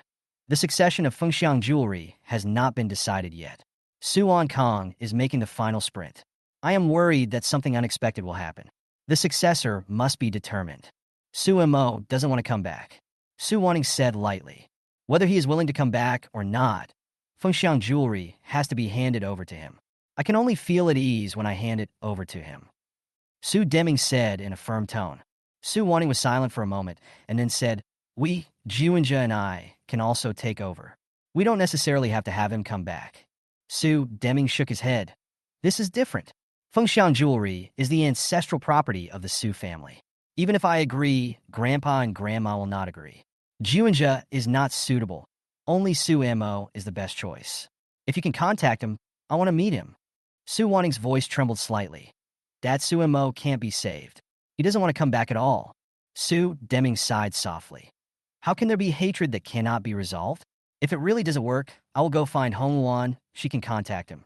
Su Wanning immediately became anxious when she heard this. Hong Wan? Dad, Mom is watching you. If you go to find her, things will get out of hand. I know, but what can I do? The heir must be chosen from the Su family bloodline. No one is more suitable than him. Su Deming was a little helpless. You, Juinja, and others are not as good as Su Mo. Su Wanning felt a pang in her heart and couldn't help but say, Dad, when you beat him with the belt, you didn't say anything about blood being thicker than water. Don't you think it's too late to say this now? Su Deming's face froze, and he scratched his head. I was deceived at that time. Wasn't it you guys who caused the trouble? Your mother is also regretting it now, but she can't let go of her pride. If I go to him, I believe he will be willing to see me. Su Wanning sighed and said, No matter what, I don't agree with you going to find Hong Wan. Mom has clearly forbidden this. Su Deming waved his hand helplessly. Let's talk about it later. Su Wanning knew very well that Su Deming had made up his mind to give Fengxiang jewelry to Su Mo. And she knew that once Su Mo returned, the Su family would fall into chaos again. Therefore, she planned to join forces with Su Xuehui and other sisters to stop her father from continuing to look for Su Mo. At the same time, Su Mo was busy dealing with the listing of Pinduoduo. Although Su Pundi tried to delay it through legal means, her efforts were ultimately fruitless. Pinduoduo was ready, and the results would be announced in a few days. This news finally made Tang Lei, Gu Huanqi, and others breathe a sigh of relief. After more than a year of hard work, Pinduoduo has become a giant with a market value of 50 billion. After the celebration, Su Mo received new information about the Su family. Gao Kaier's true colors were finally exposed. She was conspiring with her stepfather Lu Kaikong, targeting Fengxiang jewelry. What is Su Juinja's current situation? Su Mo asked. He has been persuaded by Gao Kaier and is in a very dangerous situation. Li Banzwang handed Su Mo a document. Su Mo nodded. Then, let's add a little more fuel to the fire. Let Su Kong's performance be even better, so that Su Deming will be more anxious. Li Banzwang glanced at the information in confusion. Is this the jewelry adulteration case that Su Wanting is responsible for? Yes, leave it to Gao Kaier. This is enough to get Su Wanting out. Su Mo said calmly, a dog will always eat shit. Li Banzwang was slightly surprised, but soon understood his plan and smiled softly. I will send the information to her. Su Mo's eyes were calm and resolute. Since this family fight has already begun, let's continue it. We must hit the pain point. Li Banzwang took the order and left, while Su Mo's eyes became more profound. He already had a complete plan in his mind. Chapter 151, His biological parents are a killer. Su Wanting finished a day's work and drove home with a heavy heart. The battle for Fengxiang jewelry has entered a white-hot stage, and Su Kong's performance in Shanghai City is quite outstanding, which has brought her great pressure. However, compared to these pressures, what made her most uneasy was Su Mo's unusual silence. Ever since Su Pundi used her connections to desperately block Pink Sixie's listing plan, and even used Xie Bingyin's connections to affect the U.S. stock market, causing great trouble for Su Mo, he did not fight back. This calmness seemed particularly strange. Just yesterday, a new quarrel broke out at home. Su Deming took advantage of Su Juinja's absence to discuss the inheritance of Fengxiang jewelry with Xie Bingyin. He still insisted that Su Mo was the best heir, and this idea aroused Xie Bingyin's strong opposition. The two quarreled so much that Xie Bingyin even smashed things at home and warned Su Deming not to hand over the family business to Su Mo. Su Wanting knew this very well. She found Su Xuehui and Su Shuang and made her attitude clear.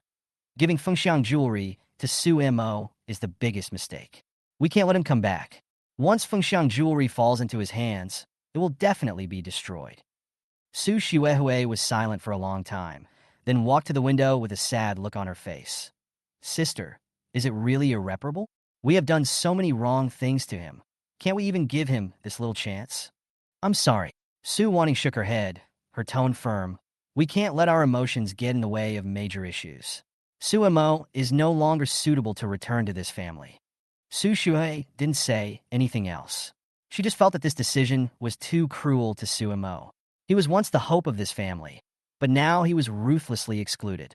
She felt a dull pain in her heart, but she could do nothing. At the same time, Gao Kaier ran into Suemo at Tsinghua University. The two hadn't seen each other for several months, and when they met again, their identities were completely different. Gao Kaier is now a married woman, and her life seems peaceful and satisfying. But Suemo knows in his heart that she is vicious. Recently, Gao Kaier got a piece of information about Fengxiang jewelry, which involved the problem of adulteration of gold sold in Beijing gold shop. With this evidence in hand, she immediately found her mother Tanqin, and the two conspired on how to use this information. Have you found out about Su Juinja's biological parents?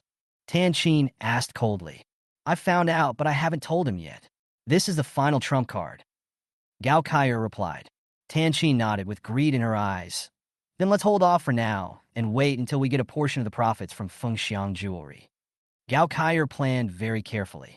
She handed the adulterated evidence to Su Juinja, concealing part of the truth, and only letting him see that Fengxiang jewelry had serious quality problems. If you don't deal with it quickly, your elder sister will likely become a scapegoat. You must act. Su Juinja hesitated. Although he was dissatisfied, he always stood on Su Wanting's side emotionally. However, Gao Kaier did not intend to give him too much time to think about it. What are you still hesitating about? Can't you see their attitude? If you don't take control of the situation, once Suemo comes back, you'll be left with nothing. This sentence hit Su Juinja's soft spot. He clenched his fists, and his expression gradually became ferocious. Recently, Xie Bingyin's attitude has also loosened, and it seems that she has begun to consider other options. If it drags on, the situation will only be disadvantageous to him. Let's get started. Su Juinja finally made up his mind. Make sure everything is kept secret. Gao Kaier showed a smug smile. The battle situation was already under her control. The killing began. The butcher knife was raised. Chapter 152 Pink 60 went public, shocking the whole country. Pink 60 successfully listed on the Nasdaq, and its market value instantly soared to 100 billion. Once this news came out, it shocked the whole country and caused a huge sensation in the capital market. Sumo and his team worked hard for 2 years for this listing, experienced countless obstructions and lawsuits, and finally ushered in this world-renowned victory. Pink 60's listing not only created dozens of billionaires and hundreds of multimillionaires, but also set off a frenzy in the entire internet and capital markets. Its group buying model and cut one knife model have made a comeback and successfully torn through the defenses of giants Taobao and JD.com, quickly rising to become a new star in the online shopping market. We did it, Suemo and his team said with confident smiles on their faces during the interview. The success of Pinduoduo also made Suemo a household legend overnight. At the same time, in the Su family villa in Beijing, Su Wanting, Su Xuehui, and others also saw this shocking news. The overwhelming reports on the internet made it impossible to ignore them. When you turn on your computer, Su Mo's name and Pin CC's story are everywhere. Su Deming saw Su Mo's interview. His eyes were full of excitement and pride. He couldn't hide his excitement and said to Su Wanting and others, I knew he could do it. Look, how many people can achieve such achievements at this age? He is only 21 years old.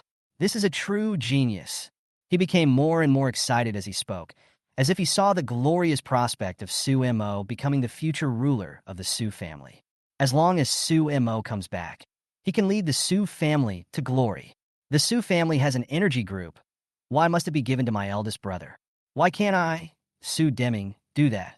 Su Wanting looked at her excited father with a frown on her face, feeling helpless. Her father seemed to be completely unaware that Su Mo no longer wanted to return to this family. Su Mo's success would only make the Su family more precarious. She knew that Su Mo would not let them go easily. At this moment, Xie Bingyin also came down from the building. She glanced at Su Mo on the TV screen and froze instantly, her face as pale as paper. Mom! Su Wanting shouted, but Xie Bingyin did not respond, her eyes full of fear and anxiety. Su Deming was still very excited and continued. Xie Bingyin, look, this is my son, Su Mo. He is only 21 years old and already a billionaire. Pink 60's success is absolutely unprecedented. The color on Xie Bingyin's face gradually faded, and her body trembled slightly. She didn't say much, with a hint of disgust in her eyes, and turned to walk upstairs. She was so hasty that she almost fell. She quickly returned to the room and slammed the door. Su Wanting and Su Xuehue looked at each other and remained silent. They knew that Su Mo's success not only made Su Deming extremely excited, but also frightened Xie Bingyan. This son whom she had always looked down upon had now grown into her biggest threat. Outside the room, Su Deming was still immersed in his own fantasy, as if the future of the Su family was in the hands of Su Mo. However, Su Wanting knew that Su Mo's return might completely break up the family. Chapter 153, This is a shameless businessman with corrupt morals. Pink 60 successfully listed on the Nasdaq, with a market value of over 100 billion. When the news came, the whole company was instantly excited. Investors and employees raised their glasses to celebrate. Champagne overflowed, and the atmosphere was extremely warm. Mr. Su, congratulations. You guys on Pink 60 are simply crazy. That's right, Pink 60 was snapped up as soon as it was launched, and its potential is far from reaching its peak. It's even more shocking than the Ali Group back then. Pink 60's influence in the lower-tier markets of Daxia is immeasurable. Su Mo responded with a smile. Thank you for your support. Pink 60 still has a lot of room for development, and we will continue to tap its potential. The scene was filled with laughter. Investors left after toasting, and team members such as Tang Lei, Gu Huanxi, and Li Banzwang also came forward with their glasses. For them, Pink 60's success was a miraculous journey. Tang Lei smiled drunkenly and said, Su Mo, I have only admired you since I was a child. Without you, we wouldn't be where we are today. Gu Huanxi smiled and nodded in agreement. Su Mo, I hope we can continue like this and create more miracles together. Su Mo picked up the wine glass and said calmly, You are all my partners. There is still a long way to go in the future. Even if one day we go our separate ways for our own interests, I hope we can still be honest with each other. Li Banzwang hurriedly shook her head. Impossible. We will always be together. Su Mo smiled, his expression becoming a little more serious. When the company grows bigger, it will affect the interests of many people. The road ahead will not be smooth. Gu Huanxi said firmly, No matter what happens, as long as we stand together, no one can touch us. Su Mo nodded and raised his glass. Okay, let's continue fighting and divide the remaining prize money. There are still many things waiting for us to do. Everyone cheered in unison, and the atmosphere reached a climax again. Su Mo stood by the window, looking at the city in the distance, and had a new plan in mind. At the same time, Su Juinja was watching the news of Pinduoduo's listing at home, his face pale, his eyes full of disbelief and a sense of crisis. The successful listing of Pinduoduo means that Su Mo's personal net worth has reached hundreds of billions in one fell swoop, and his existence has become an indelible shadow in Su Juinja's heart. Your father, your sister, and your second sister were all in the villa yesterday, watching the report on Pink 60. Gao Kaier said softly. Do you know what this means? Su Juinja was breathing rapidly, with a hint of madness in his eyes. Don't you want to take control of Fengxiang Jewelry? Don't you want to compete with Su Mo? If you don't act now, it will be too late. Gao Kaier pressed on step by step, her tone full of temptation. What if we are discovered? Su Juinja's voice trembled a little. Gao Kaier smiled, leaned close to his ear, and whispered, Then let's point all the blame at Su Mo. He did everything exposing your eldest sister's crimes, and even putting her in jail were all Su Mo's tricks. Su Juinja's face turned pale instantly, and he was struggling internally. Once he took this step, there was no turning back. Juinja, you have to think about yourself. You are not the real heir of the Su family. Only by seizing Fengxiang Jewelry can we ensure that we will not be left with nothing. Gao Kaier spoke softly and tenderly, her pretty face close to him. Under her temptation, the last bit of hesitation in Su Juinja's heart finally collapsed, and his eyes became sinister. You are right, Su Mo did everything. He shouldn't have come back. Gao Kaier smiled even brighter. Then let's get started. Get rid of Su Wanting first, then deal with Su Deming. In this way, a document about the adulteration of gold in Fengxiang Jewelry was quietly handed over to the relevant departments. At the same time, Su Wanting's dark history was quietly fermented on the internet. The Davina cancer incident that once caused an uproar was brought up again, and Su Wanting's reputation was in jeopardy overnight. The web of conspiracy has quietly been unraveled. Chapter 154 Su Wanting. There is only despair in her heart.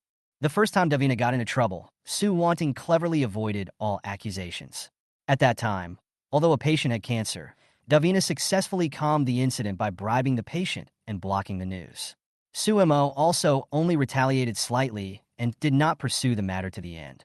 However, this time, the storm was no longer controllable. This time, Suemo, Gao Kaier, and Su Juanja teamed up to push the incident to its peak. They blew up all the problems of Davina and Fengxiang jewelry, aiming to turn it into a national vicious incident like gutter oil and Sanlu milk powder. All kinds of evidence and photos went viral on the internet, and netizens were furious. Not only was there evidence of gold adulteration at Fengxiang jewelry, but also the inside story of Davina's cancer was thoroughly exposed. Normally, these problems could be suppressed through the Su family's powerful network of relationships, but now under the spotlight of the internet, things have gotten out of control. The pressure from the police and public opinion, like an inescapable mountain, fell directly on Su Wanting's head. Meanwhile, Su Wanting was busy with the operation of Fengxiang jewelry. The success of Pinduoduo's listing put her under great pressure, and she had to prove her ability. Although Su Juanja was the head of the branch, almost all key decisions had to go through her hands. She was eager to launch the promotion plan for the new product Fengwu Jiutian, hoping to make a big splash in sales. However, just as she reviewed the plan and prepared to launch a new round of market offensive, the nightmare struck. The office door was knocked open hastily, and several policemen rushed in and took her away mercilessly. When Su Wanting was taken to the police station, she really realized the seriousness of the matter. This time, there was no way back. In the interrogation room, Su Wanting felt indescribable panic for the first time. Her name and Davina's past scandal were thrown on the internet together. Her photos and her crimes were being accused and abused by countless people. Every word was like a sharp blade, cutting through her once high and glamorous appearance. Davina's CEO, Su Wanting, is a vicious person.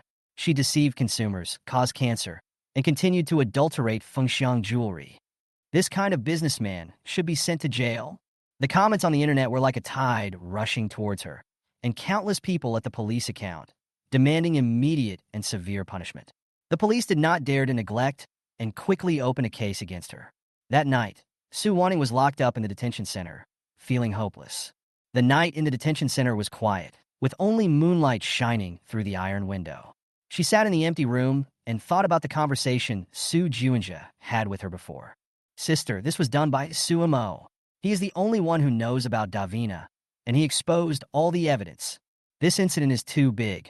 Suemo must be trying to destroy you completely. The secretary's report also came to her mind one by one. All the evidence on the internet points to you, Mr. Su. The situation is irreversible, and the pressure on the police is increasing. Su Wanting's mind flashed back to every little thing that had happened in the past few years. She had once been high and mighty, but now she was drowned in hatred and anger. She closed her eyes, and only despair remained in her heart. This time, she really couldn't escape. Chapter 155, Rebellious Son. This rebellious son. When the news that Su Wanting was taken away by the police reached Xie Bingyan and Su Deming, the whole family was suddenly in great shock.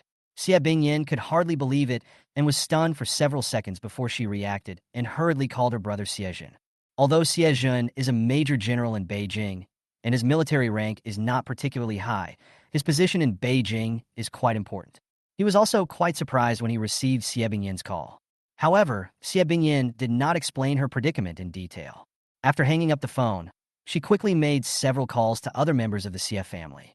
A serious voice came from the other end of the phone. This incident has attracted widespread attention. Davina's scandal has spread across the country and affected the image of Daxia. It must be dealt with seriously. The cancer-causing incident of Davina has been completely exposed. Public opinion can no longer be controlled. Su Wanting must be held responsible for this. When Xie Bingyan heard these words, her eyes turned red and anger began to spread. On the other hand, Su Deming also urgently contacted the Su family, trying to get Su Wanting out as soon as possible. However, facing the surging public anger on the internet, all efforts seemed futile. The police and procuratorate quickly launched an investigation, and the exposure of evidence made it impossible to suppress the matter. The Fengwu Jiutian gold adulteration incident that Su Wanting was accused of lasted for 4 years, and hundreds of thousands of pieces of jewelry were sold. At this moment, she has become the center of the storm. In the Beijing villa, the Su family gathered together to discuss countermeasures. Su Shuehui, Su Mani, Su Pundi, Su Shuang, and Su Yuechan all came back. All of them looked nervous. Xie Bingyin sat in the living room, listening to Su Juanji's analysis. It's very likely that it was brother Su Mo who did it, Su Juanji said, although he used careful words. In fact, everyone suspected that Su Mo was the mastermind behind the scenes. After hearing this, Xie Bingyin's face darkened, and the teacup in her hand trembled slightly. I knew it was Su Mo who did it. No one else would be so cruel. Su Pundi shouted angrily. He won't let my elder sister go. It's obvious that he wants to destroy her. Su Mani also echoed. Su Mo is becoming more and more ruthless. He even doesn't let my eldest sister go. What else does he want to do? Xie Bingyin was furious when she heard this. She bit her lips tightly and almost squeezed out the words from between her teeth. I have contacted people, but the public pressure is too great now. Wanting can't come back in a short time. Su Mo, this rebellious son, how could he be so cruel to his own sister? Mom, we can't let Su Mo go anymore. Su Pundi was still filled with hatred, and she still gritted her teeth when she mentioned the time Su Mo beat her. Xie Bingyin was so angry that her chest was heaving. She knew that things were out of control. Last year's Pinduoduo incident had exhausted many resources, but Pinduoduo still successfully went public. Now, Su Mo's revenge was fierce, pointing directly at Su Wanting, without mercy. This rebellious son, sooner or later I will make him pay the price. Xie Bingyin stood up suddenly and roared, her fists clenched and her whole body trembling. Su Deming also had a complicated expression. Although he still didn't want to believe that Su Mo would be so heartless to his family, the reality was before him. Although he wanted to win over Su Mo, he definitely didn't want the Su family to be torn apart because of this. I don't believe Su Mo would do such a thing, he whispered, but Xie Bingyin interrupted him coldly. You don't believe it? The evidence is right in front of you, and you still want to excuse him? Su Deming was speechless and could only sigh. Su Juanji watched all this from the sidelines, feeling secretly proud. The situation developed so smoothly. Su Wanting was brought down, and the relationship between Su Deming and Su Mo began to deteriorate. All this was simply perfect. At the same time, Su Deming sneaked upstairs and quietly sent a text message to Su Hongluan, hoping to contact Su Mo through her and save the situation. When Su Hongluan received the message, she immediately found Su Mo.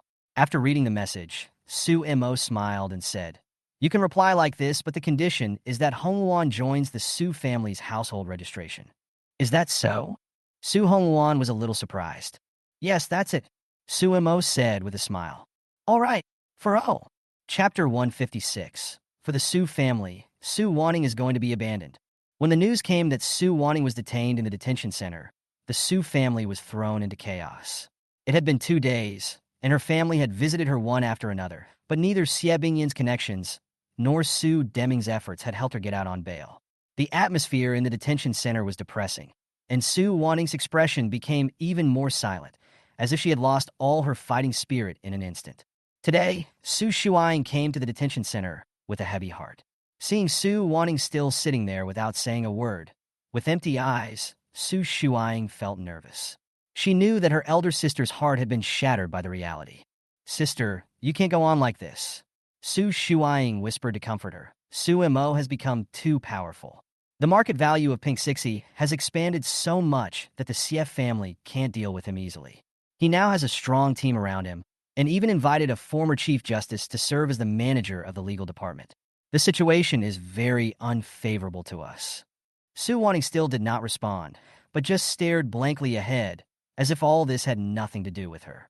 Fengwu Jiuqian's fraud has been confirmed, and things can't be reversed.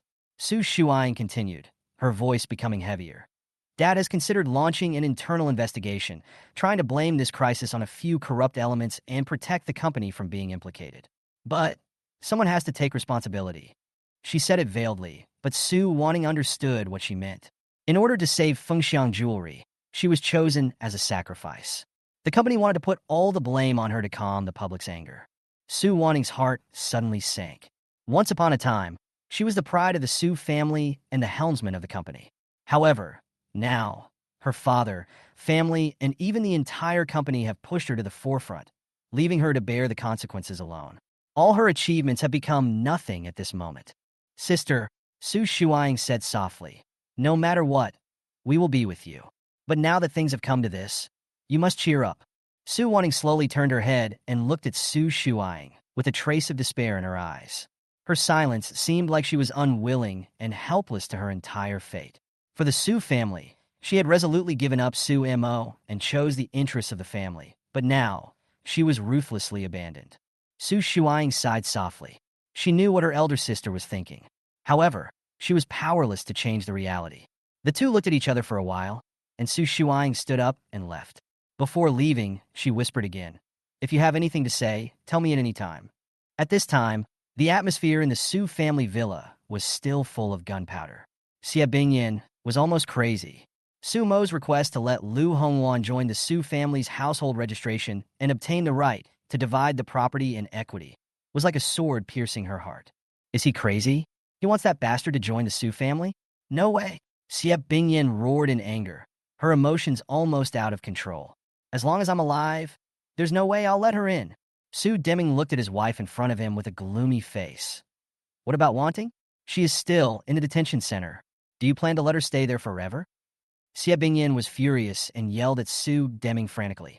I'm telling you, Su Deming, this matter is not over. If you want me to agree to Su Mo's conditions, I have to die. The house was in a mess, with broken pieces of tables and chairs scattered all over the floor.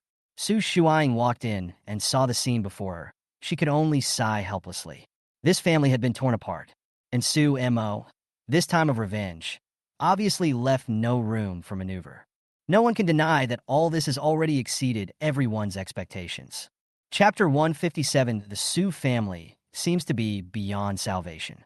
Su Shuang came to Su Xuehui's room and saw her sitting in front of the window, staring at the flowers outside the window with a sad look on her face. Ever since her elder sister Su Wanting's accident, Su Xuehui has been silent. Seeing her younger sister coming in, Su Xuehui asked softly, "Why can't you let it go after so many years? Do you have to keep torturing me like this?" Su Shuang walked over to her and saw her second sister in tears. Her heart ached. She had never seen Su Xuehui so sad. Su Xuehui continued, "If they were willing to bow their heads, things would turn around. If they were willing to admit their mistakes, Su Mo would not have come to this point today. But why, the third and fourth sister and mother, would they rather tear the family apart than admit their mistakes?" Su Shuang was speechless for a moment, feeling extremely complicated. Su Xuehui's words hit her heart directly, and she knew that her second sister was right. Su Mo's heart had long been cold. He was no longer the boy who once admired his eldest sister. Now he had become an opponent that could not be controlled. And Su Wanting, who was once the light in Su Mo's heart, has now become the target he wants to destroy the most. Manny hates Su Mo, but do you know? When she had a fever, Su Mo tried his best to send her to the hospital. But what did she do? Su Mo never hurt her, but she hurt him badly. Su Xuehui continued, tears falling again. Second sister, maybe things can still be salvaged. Su Shuang comforted tentatively. Recover? Why? Su Xuehui choked up.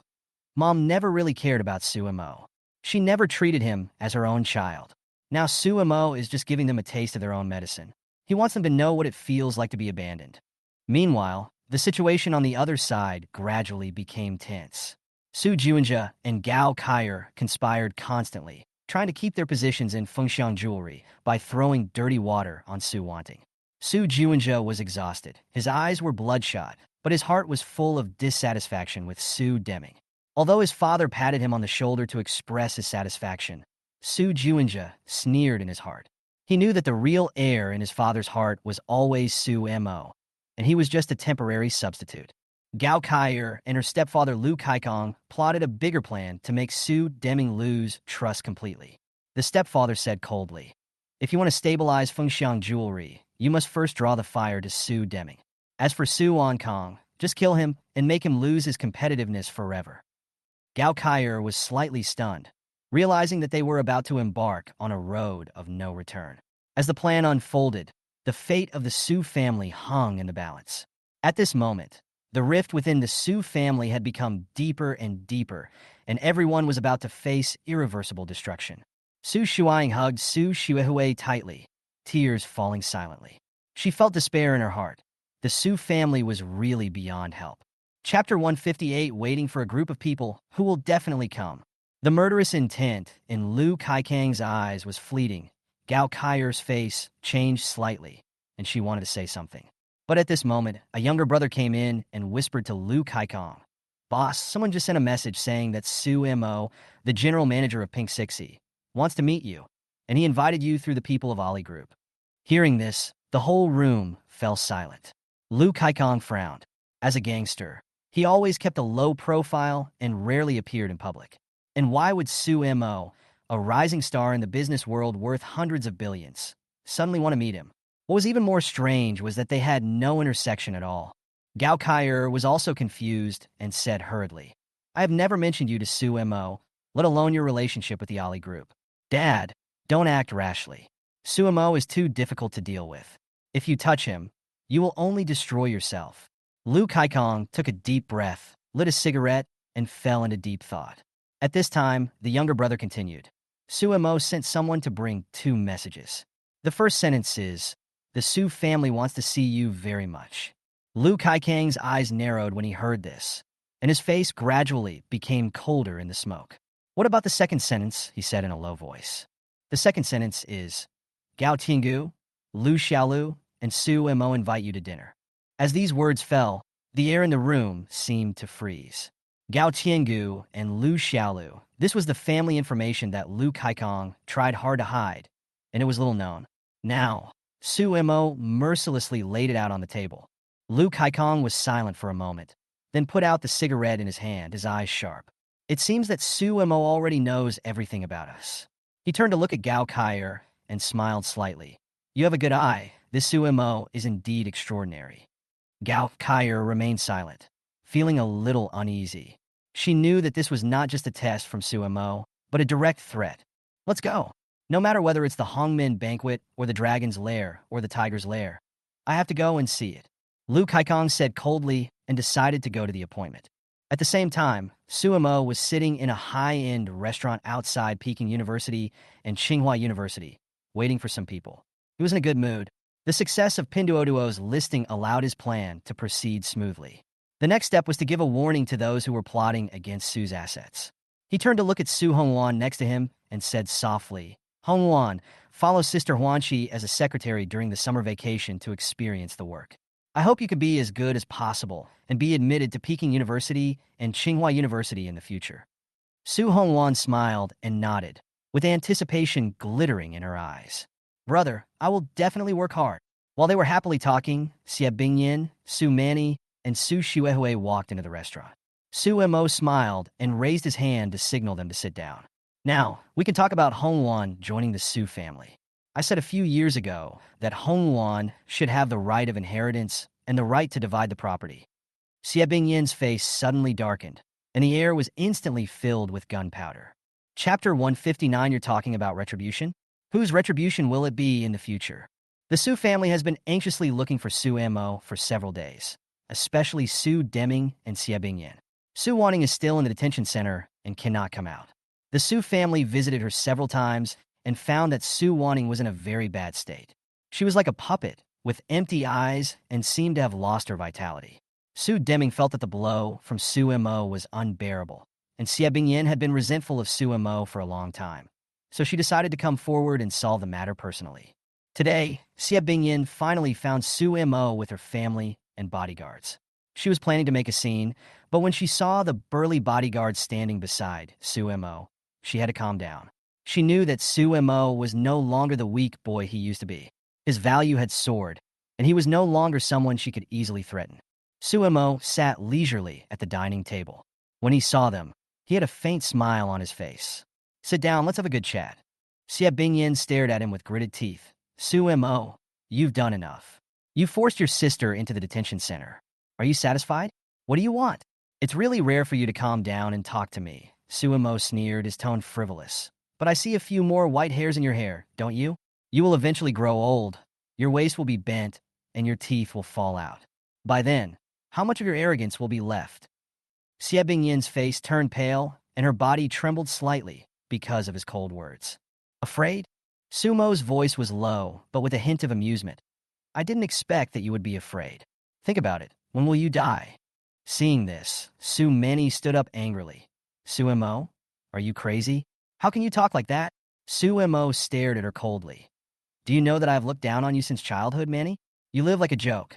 And you, Su Pundi, don't think that no one knows about your scandals. I have enough evidence in my hands to kill you at any time. When Su Pundi heard this, she froze, her face filled with shock and fear. Xie Bingyin finally couldn't stand it anymore. Su Mo, aren't you afraid of retribution? You treat your sister like this. Aren't you afraid of the law of reincarnation? Retribution? Su Mo sneered, a cold light flashing in his eyes. My retribution came when I was between 1 and 14 years old. At that time, I was lying on the cold street, so hungry that even ants wanted to bite me to death, but I was still alive. Do you think retribution will be afraid of me? Xie Bingyin's face turned pale in an instant, and Su Manny and Su Pundi also fell silent. At this moment, footsteps were heard outside the door, and Lu Xiangru walked in. Su Mo smiled and stood up to greet her. Annie, you're just in time. We have to deal with what we want to discuss today. Since the Su family refuses to acknowledge Hongwan, we don't have to show any mercy. Xie Bingyin was so angry that she was shaking all over, her eyes full of anger and unwillingness. But facing the powerful Su Mo, she could not find any room to fight back. Su Mo sat down with a smile, as if everything was under control. Okay, Madam Xie, sit down. Today, we are here to negotiate terms, not to quarrel. Chapter 160 is so exciting. Xie Bingyin angrily accused Su Mo. You will ruin your elder sister's future by doing this. Do you still have a conscience? Are you happy only if she goes to jail? Su Mo sneered, his eyes were cold. It was you who destroyed her, not me. His voice was full of sarcasm, but I am actually a little happy. It is really satisfying to see her pushed into the abyss by you. You, Xie Bingyin, are the culprit who destroyed Su Wanting. You rebellious son. Xie Bingyin was shaking with anger and began to search for something in her bag, obviously about to explode. Su Mo leaned back in his chair, smiling contemptuously. You can't scold me. So you want to fight me? Unfortunately, the food hasn't been served yet. Even if you smash me to death, it won't change the facts. Xie Bingyin ignored his sarcasm and continued searching. Seeing this, Su Mo shrugged and said, If you could really kill me, you wouldn't hesitate, right? But let's not talk about that today. Let's mainly talk about Aunt Lu Xiangru. I think they should be part of the Su family. What do you think? Xie Bingyin completely collapsed. She suddenly stood up and rushed towards Su Mo angrily. I'm going to tear your face apart. You heartless and rebellious son. The female bodyguard immediately stopped her, and Gu Huanqi also stood up to stop her. Su Mo looked at this scene and found it ridiculous, and even almost laughed out loud. Don't tell me that I ruined Su Wanting. You know very well that it was you who ruined her, not me. Su Mo's tone was relaxed and sharp. It's not my fault that you let her get to this point. Even if you tear my face apart, you can't save her. Xie Bingyin was stopped. Her angry eyes seemed to be able to spit out fire. Just then, a familiar voice came from the door. Xie Bingyin, what do you want to do? Su Deming hurried in, saw the scene in front of him, and shouted at Xie Bingyin with an angry face. What are you doing? Xie Bingyin turned around coldly, staring at Su Mo.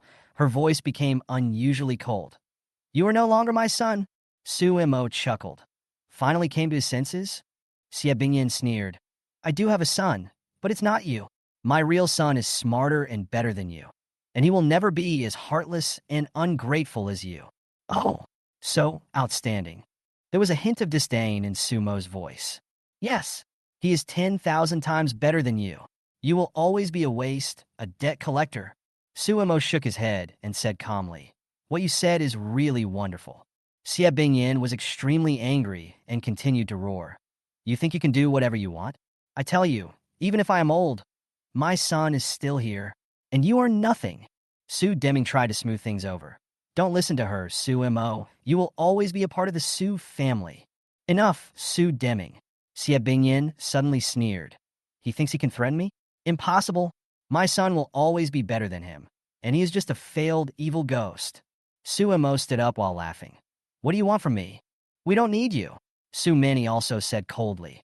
You don't deserve to return to the Su family. Oh, then why did you come to me? Go find your Juinja. Su Mo's smile became more and more cold. Isn't he 1,000 times better than me? This conversation exposed the deep rift between Su's family and Sumo. Every word was like a knife, stabbing into everyone's heart.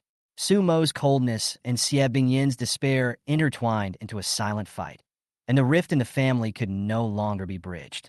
Chapter 161 anyway. There is no need to worry about anything. Nonsense. What nonsense are you talking about? Xie Bingyin, can you say less? Su Deming became furious when he heard it and scolded Xie Bingyin.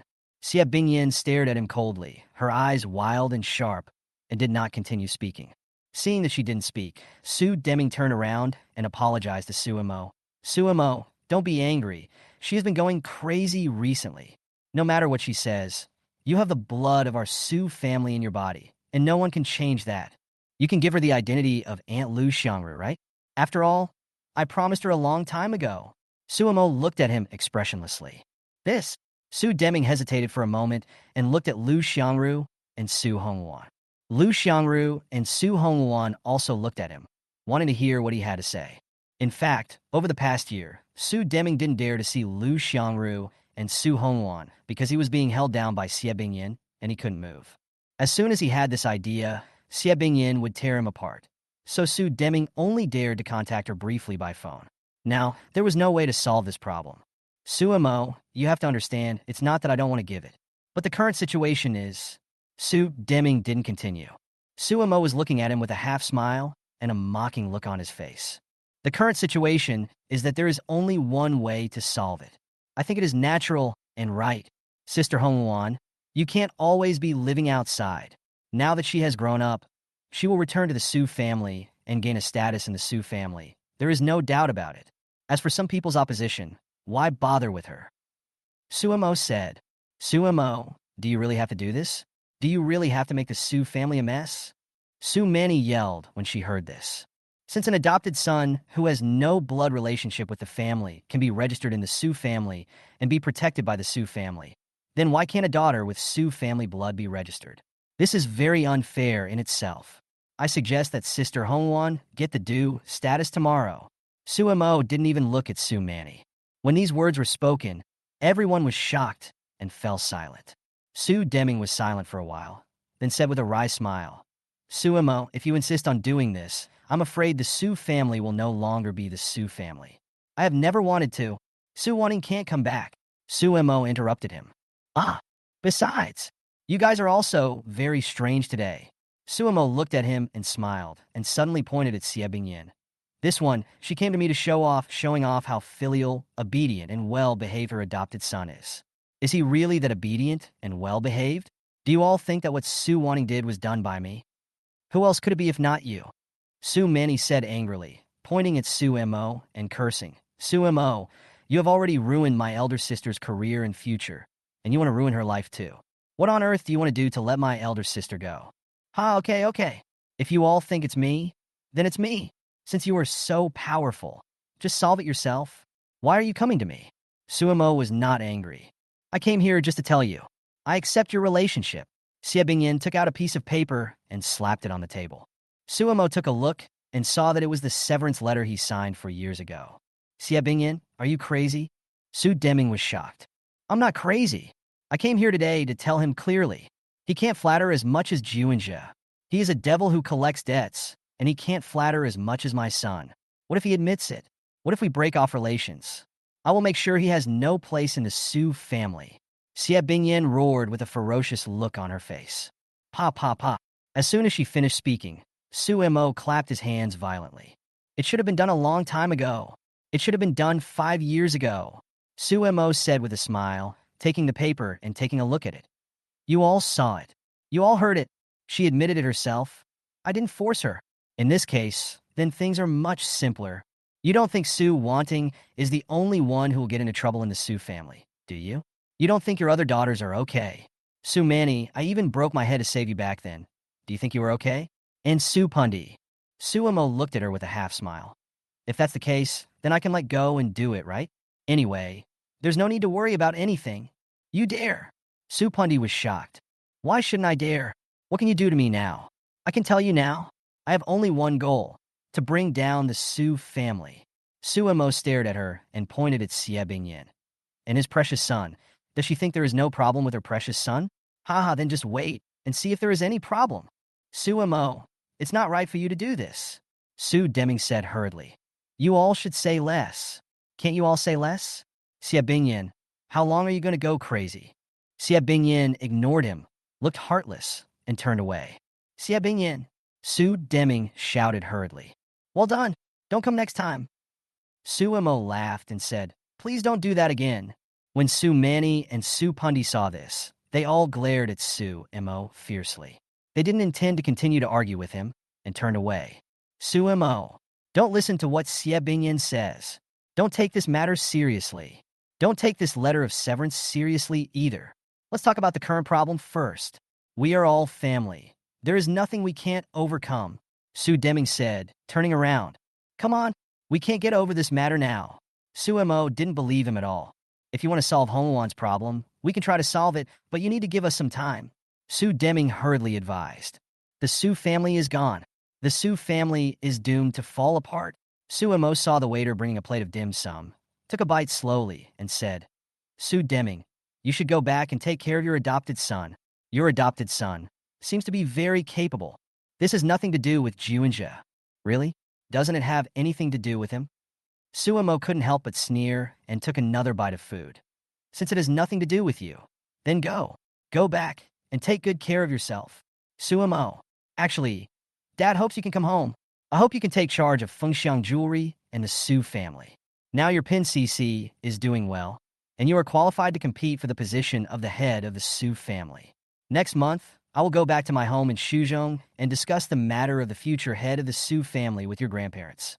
I hope you can show up. Su Deming stated his purpose. Sumo laughed immediately, his expression somewhat mocking. Aren't you afraid of problems if you do this? What can go wrong? You want to compete with your uncle for the position of head of the family.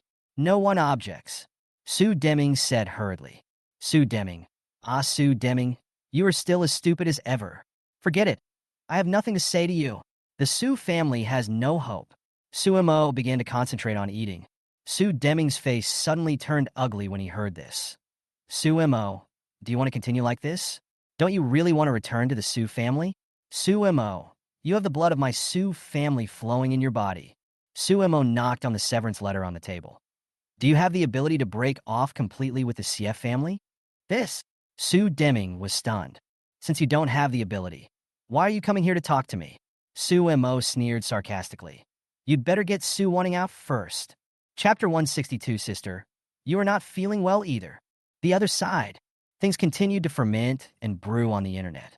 Recently, with the permission of Su Juinja, Gao Kaier did some guidance and began to direct public opinion towards Su Deming, pointing out that Su Deming was the president of Fengxiang Jewelry and should be held responsible. There have always been many attacks on some successful businessmen on the internet. Wang Xiaomubio, Su Daizi, and Jack Ma have all been attacked. Therefore, netizens will never let go of some unscrupulous businessmen who are rich but unkind. As things developed, various problems at Fengxiang Jewelry were exposed and became even more serious. On this day, Su Shuehui also went to the police station to visit Su Wanning. In the past few days, Su Wanning almost didn't eat, drink, or talk in the police station, which made Su Shuehui and others very worried. Someone wanted to see her every day. In just a few days, Su Wanning had become haggard and had lost a lot of weight. She didn't want to talk, and no one knew what she was thinking. Su Deming and Fengxiang Jewelry have almost come up with a conclusion about the adulteration of jewelry. In the end, Su Deming could only sacrifice his pawns to save his rooks. Once the internal group of Fengxiang Jewelry is identified, Su Wanning will have to spend at least 1 or 2 years in prison. Both the Xie family and the Su family tried their best to save her, but under the overwhelming public opinion, no one dared to release her. Yesterday, Mom, Manny, and Su Punny took advantage of Dad's unpreparedness and went to see Sumo. They had another big fight. Su Shui brought a bowl of porridge over, opened it for her, and placed it in front of her. There was some food and soup in the basket, and she took them out one by one. I guess Sumo had expected that Mom would confront him. So Sumo called Lu Xiangru and Lu Hongwan over. He asked Dad to give Lu Hongwan a legitimate status. Mom was very angry and almost slapped Sumo in the face. Manny and Su Pundi were also very angry after returning home. They were almost furious, cursing Sumo for being cruel and ruthless, worse than pigs and dogs. Su Shuehui said calmly as she brought out a bowl of soup. Sister, you should drink some porridge. You haven't eaten for several days and nights? If you still don't eat, your body won't be able to bear it. Su Wanting didn't say anything. She was silent. She was like a puppet, staring at the ants in the corner. At some point, a group of ants appeared in the detention center. My second uncle has already hired someone, but you, sister, still can't come out in the short term. I heard from Dad and Juanja about the matter of Fengxiang jewelry. The issue they're discussing now is how to preserve the reputation of Fengxiang jewelry. Dad may force us to make a decision. Uncle called yesterday to ask Dad what to do. Dad is very upset, and he doesn't want to put all the blame on you. Sister, this matter is very serious. It's really very serious. Su Mo is determined to deal with you and us. Su Xuehui's tone was very slow, neither impatient nor anxious, and she spoke slowly, but the softer and slower the tone was, the more desperate it made people feel. Everything is heading in the wrong direction. Everything seems to be irreversible. Davina is gone. Now Fengxiang jewelry is also going to be gone. Even so, Suemo would not stop. I also hope that Suemo can stop here. As long as he stops here, I won't do anything to him. But if he continues like this, then I have no choice. I've already told Shuang that the Su family will always be the Su family. All of us can only stand together. Su Xuehue continued. Then she added, also, when Mom went to see Su Mo yesterday, she had already broken up with him. Mom has decided not to acknowledge him as her son anymore. Su Mo has written a letter of severance before, and it's in my hand. This time, I accept it. As soon as these words came out, Su Wanting immediately turned around and looked at her. It is said that Su Mo looks very angry and annoyed, but now it seems that this is the best result. We need to mobilize all resources to deal with Su Mo's revenge and counterattack. When Su Pundi returned home, she cried and said that Su Mo would definitely punish her. Su Mo probably has her photos and other information in his hands. Su Xuehue continued to speak softly, still full of despair. I don't know whose side to stand on. My mind is so confused now. Sister, you are not feeling well either. Su Wanting still didn't say anything. There was complete silence, as if she had fallen into deathly silence. She seemed even more desperate about the news brought by Su Xuehue. The meeting with Su Deming ended in a bad mood.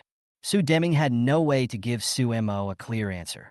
In fact, he didn't dare to offend the Xie family too much. Su Mo will naturally not let this go. He may need to continue doing this in the future. After parting with Su Deming, he immediately investigated Su Juanja's actions. He had to admit that Su Juanja still had some skills. Now, the internet is full of news cursing Su Deming.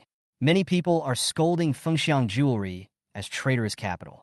It is estimated that soon, someone from Fengxiang Jewelry will need to come forward to take responsibility. Su Wanting is about to be abandoned. The Xie family is still very powerful. Xie Zhen is in charge of the police. If he takes action, it will be very troublesome. Gu Huanqi spoke up, full of worry. The most important person is not Xie Zhen, but Xie Yun. I know. Su Mo nodded. Xie Yun is the eldest uncle of the Xie family, and also Xie Bingyin's elder brother. He holds a higher position and has more power, and can decide many things.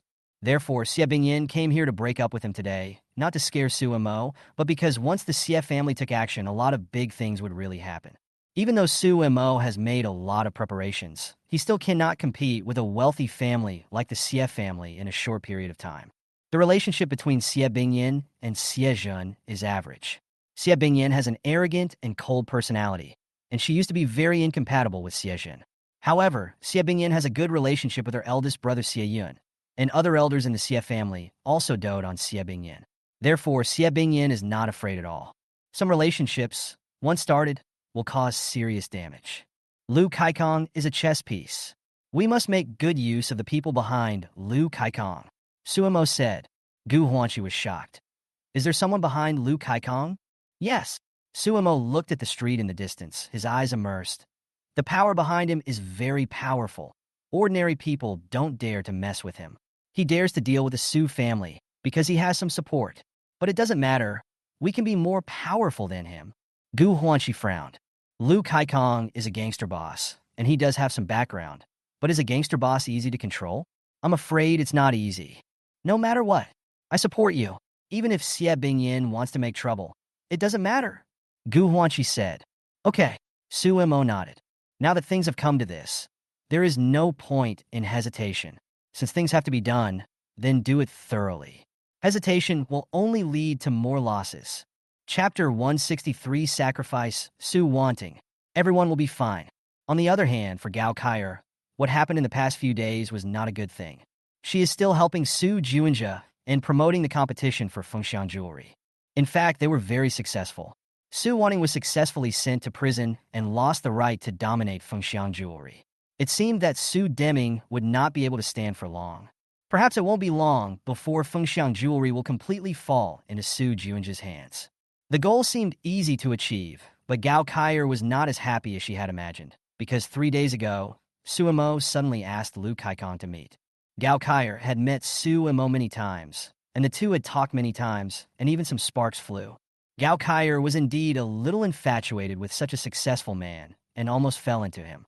Fortunately, she was not love-brained and was very clear about her situation and what she wanted, so she came to her senses.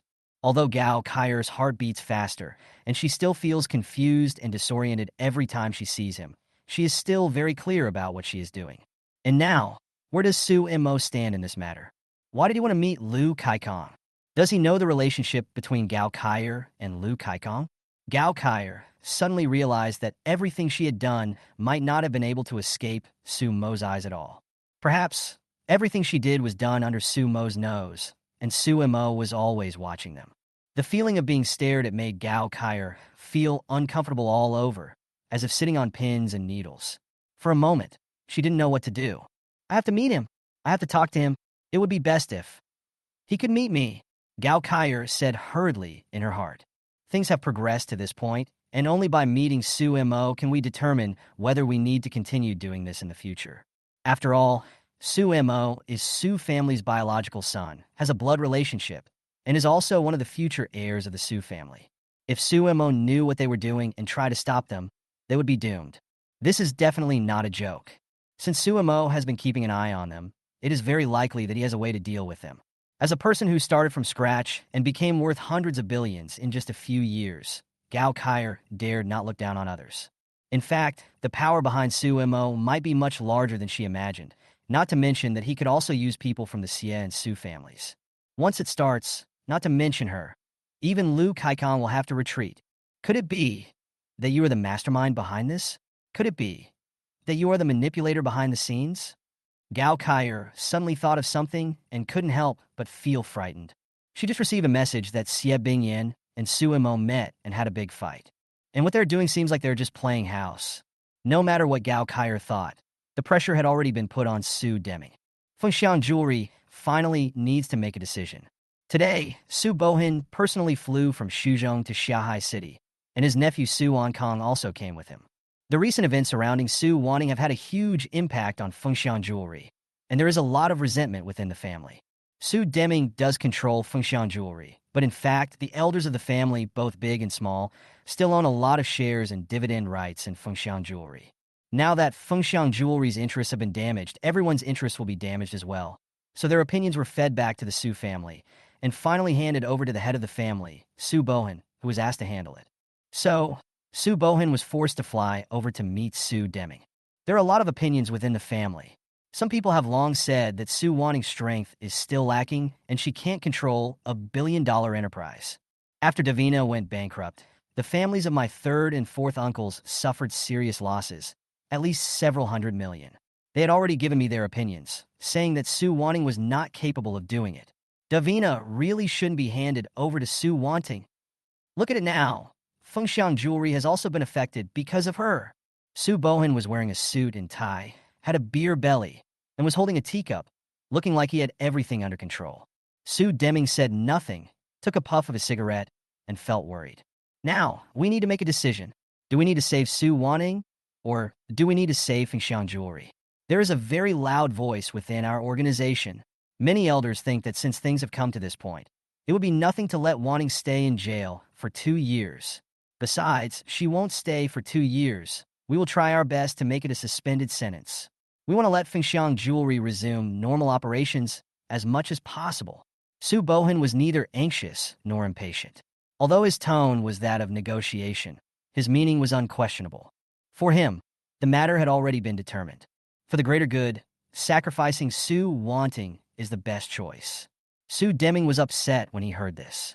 Naturally, he was unwilling to sacrifice his eldest daughter's career and future to deal with this matter. In fact, Su Wanting has always been one of the prides of the Su family and his treasure.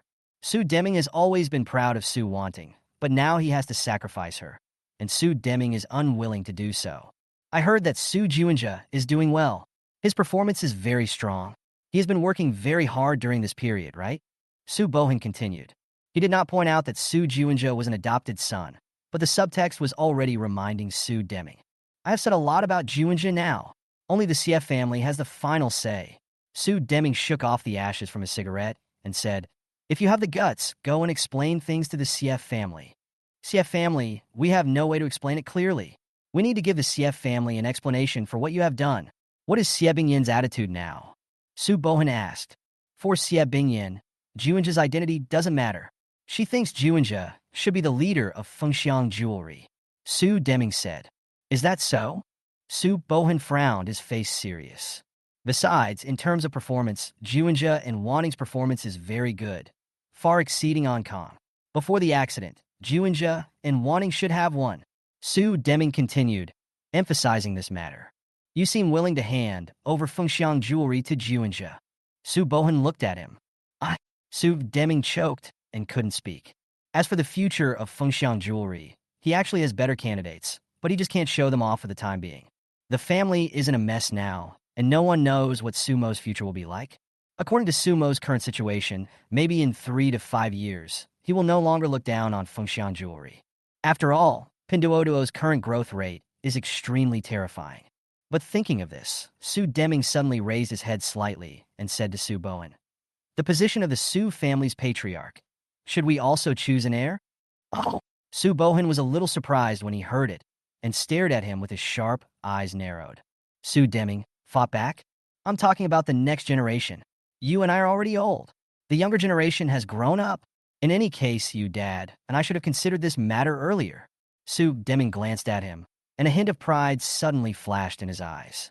Su Bohan was silent for a moment after hearing this. After thinking for a while, he raised his head and glanced at him. Do you have a better candidate? Yes, no. Su Deming was about to agree, but quickly shook his head. He knew very well that Su Mo could not be exposed now. It was not the time to decide the outcome, and Su Mo's attitude was uncertain. That's good. Then Fengxiang Jewelry will make this decision. Sacrifice Su Wanting in exchange for the reputation of Fengxiang Jewelry. All the problems should be blamed on Wanting as much as possible. You also need to start an internal investigation of the group as soon as possible. If you should plead guilty, you should plead guilty. If you should send the case to judicial investigation, you should send it to judicial investigation. You set an example so that I can give an explanation to the shareholders in the family. Upon hearing this, Su Deming knew that he could not escape, so he could only nod and say, okay, then, sacrifice Wanting. Everyone will be fine. Su Bohan emphasized. Chapter 164. Su Wanting is destined to be a discarded child. Unable to convince Su Bohan, Su Deming could only go home, feeling distraught all the way. Once Fengxiang Jewelry makes a decision, it will act very quickly. Now only speed can eliminate the impact. Xie Bingyan also quickly received the news that Su Bohan was coming. There is no doubt that Xie Bingyan was still as angry and annoyed as ever, and did not agree with Su Deming's actions. Xie Bingyan knew very well that doing so would cause great harm to Su Wanting. However, things have come to this point. Fengxiang Jewelry is the most important matter. As for Su Wanting, nothing serious will happen except that she will stay in the detention center for a while. Su Deming could only persuade her to accept it. The decision has been made within the family. Now there are 2 problems that need to be solved. Big Brother came here for these 2 things. First, eliminate the negative impact of Fengxiang Jewelry. Wanting needs to take full responsibility. Only in this way can Fengxiang Jewelry resume operations. Second, the issue of the future successor of Fengxiang Jewelry. Big Brother's attitude remains the same, but these 2 things can be combined. As long as the influence of the outside world on Fengxiang Jewelry can be eliminated, then Big Brother is very likely to agree that Juinja will be the CEO of Fengxiang Jewelry. This is the condition given by my elder brother. When Xie Bingyan heard this, she fell silent. Although she didn't want Su Wanning's career to suffer a setback, this seemed to be the best outcome. This will be beneficial to everyone. As for what Su Wanning would think, at this point, it doesn't matter what she thinks. What matters is that someone needs to take responsibility for the matter. Finally, Xia Bingyan stared at Su Deming coldly, said nothing, and left without looking back. Seeing this, Su Deming rubbed his forehead and felt heartbroken. He took out a cigarette, lit it, and took a puff. After he finished the cigarette, he called his secretary over and asked him to write the notice. This notice must be released to the entire internet, must contain a clear explanation to consumers, and must involve internal processing and investigation within the group. Most importantly, apologize to consumers. In any case, the counterfeiting of products will deal a fatal blow to the company. This is not something that can be solved by just bowing, and it needs to be dealt with as soon as possible. On the other hand, time came to 2018, and at the end of the year, Sumo ushered in another big harvest. First of all, the profits obtained by the investment company exceeded the imagination of most people. Sumo's real estate investment obtained huge returns, especially the more than a dozen shops purchased in Shanghai City. The price increase was very obvious. These shops can earn up to 30 million in rent every month, making them a real cash cow. Very impressive.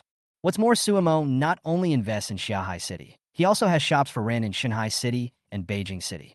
His layout is very wide, and the growth is also amazing.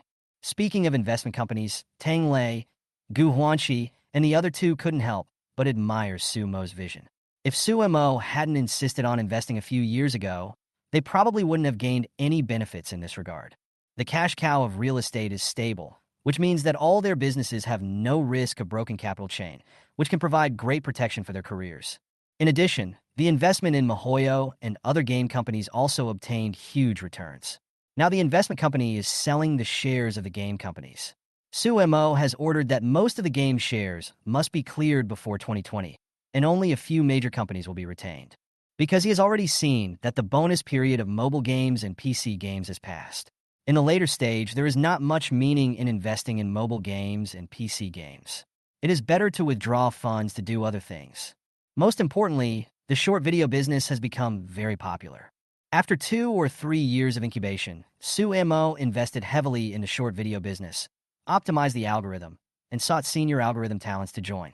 With a large amount of capital investment, the short video business has emerged and gradually become popular, becoming a major hotspot in 2018.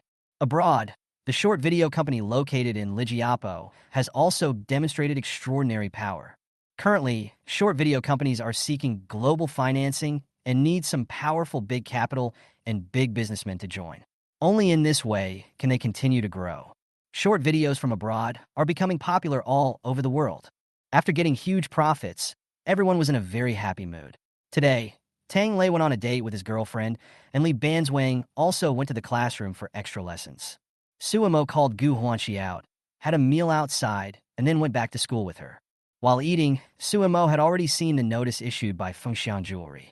Su Wanning was destined to be an abandoned child, and no one could save her. Su Juanjia is going to take charge of Fengxiang Jewelry. Gao Kaier has made a great harvest. Sumo put down his phone. Do you want to meet Gao Kaier? Gu Huanqi asked with a hint of vigilance in his eyes. I guess it is necessary. Only after meeting her can we continue planning the next things. Sumo said.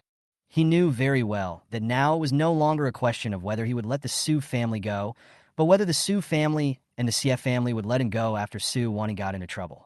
Since they are already enemies, there is no need to be restrained. It is better to strike first than to strike later. Gu Huanqi couldn't help but sigh when she heard this, but she didn't admonish him. When you go to meet them, bring a few more bodyguards, especially Lu Kaikong. His safety needs to be guaranteed. Got it. Sumo nodded. Then he took Gu Huanqi for a walk towards the school gate. Since the company was developing well, both of them were in a good mood.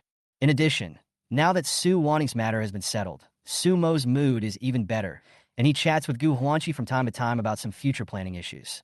Gu Huanqi listened with great interest. At this time, a black business Bentley stopped at the feet of the two men.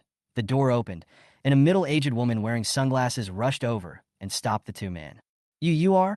The woman wearing sunglasses and dressed quite nobly stared at Gu Huanqi, slightly surprised, and reached out to hold Gu Huanqi's hand. Gu Huanqi was surprised and quickly dodged. Excuse me, who are you? It's okay. I'm just a little surprised, said the middle-aged woman wearing sunglasses. She seemed a little excited and took off her sunglasses while speaking. Hello, my name is Zhao Fei. May I ask what your name is, young lady? When Gu Huanqi heard this, he immediately looked at Su Mo and frowned. This middle-aged woman looked like she had always lived a life of luxury and had well-maintained skin. She had a scarf around her neck, wore sunglasses and a black coat, and looked rich and elegant. Plus, her car is a black business Bentley worth several $1,000,000, which shows that she is either rich or noble. Gu Huanqi said. Gu Huanqi. The middle-aged woman was surprised. She widened her eyes slightly and stared at Gu Huanqi. Sorry, we have something else to do, so we'll leave first. For some reason, Gu Huanqi suddenly became a little flustered, pulled Su Mo and turned to leave. Wait. Girl, are you a student of Peking University and Tsinghua University? The middle-aged woman shouted hurriedly when she saw she was about to leave. Gu Huanqi looked back, but did not answer. He turned away in panic. Su Mo was also a little surprised. He nodded to the middle-aged woman and then walked into Tsinghua University. Found it. Tsinghua University and Peking University. Wow.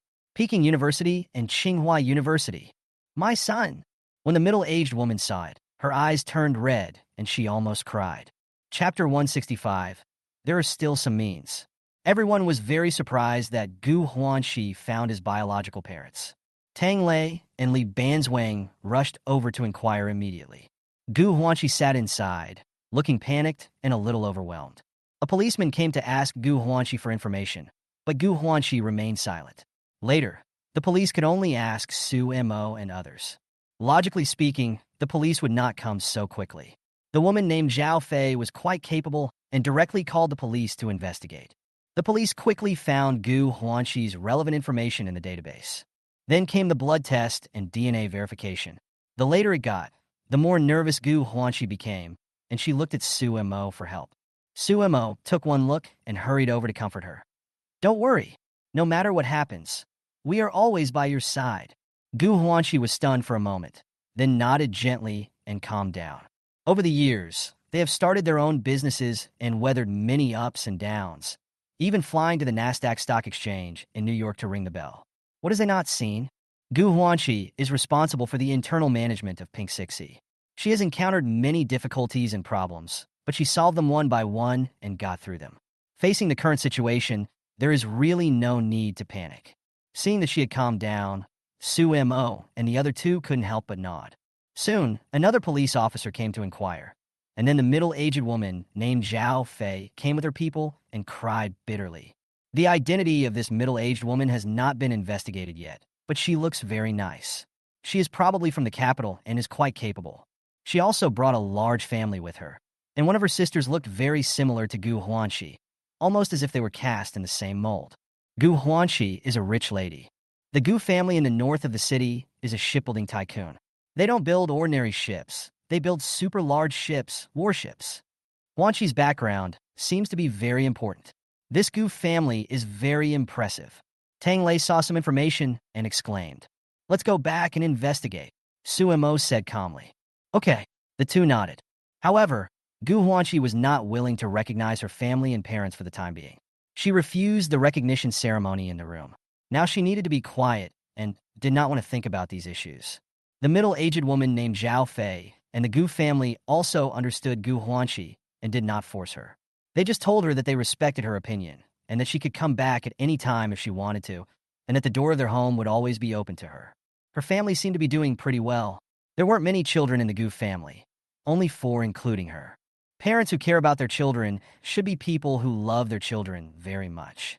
As for how she got lost, it seemed that Gu Huanqi secretly ran away that year and was then taken away by human traffickers and then sent to an orphanage. Her parents have been looking for her over the years and have spent a lot of money. Su Mo felt that it was worth being happy, so he called Gu Huanqi over to celebrate. However, Gu Huanqi was not in a good mood, so she shook her head and refused, saying only that she wanted to be quiet for a while. I'm afraid she won't be able to accept it for a while. This happened too suddenly. Just wait for a while, Tang Lei said with a smile. He has experience with this. I am Huanqi. Li Banzwang's face was full of envy, and as she spoke, a hint of sadness emerged in her eyes. Her parents died a long time ago, and Li Banzwang's parents were very miserable. Su Mo raised his hand and touched her head, then smiled and said, "It's nothing. You still have us."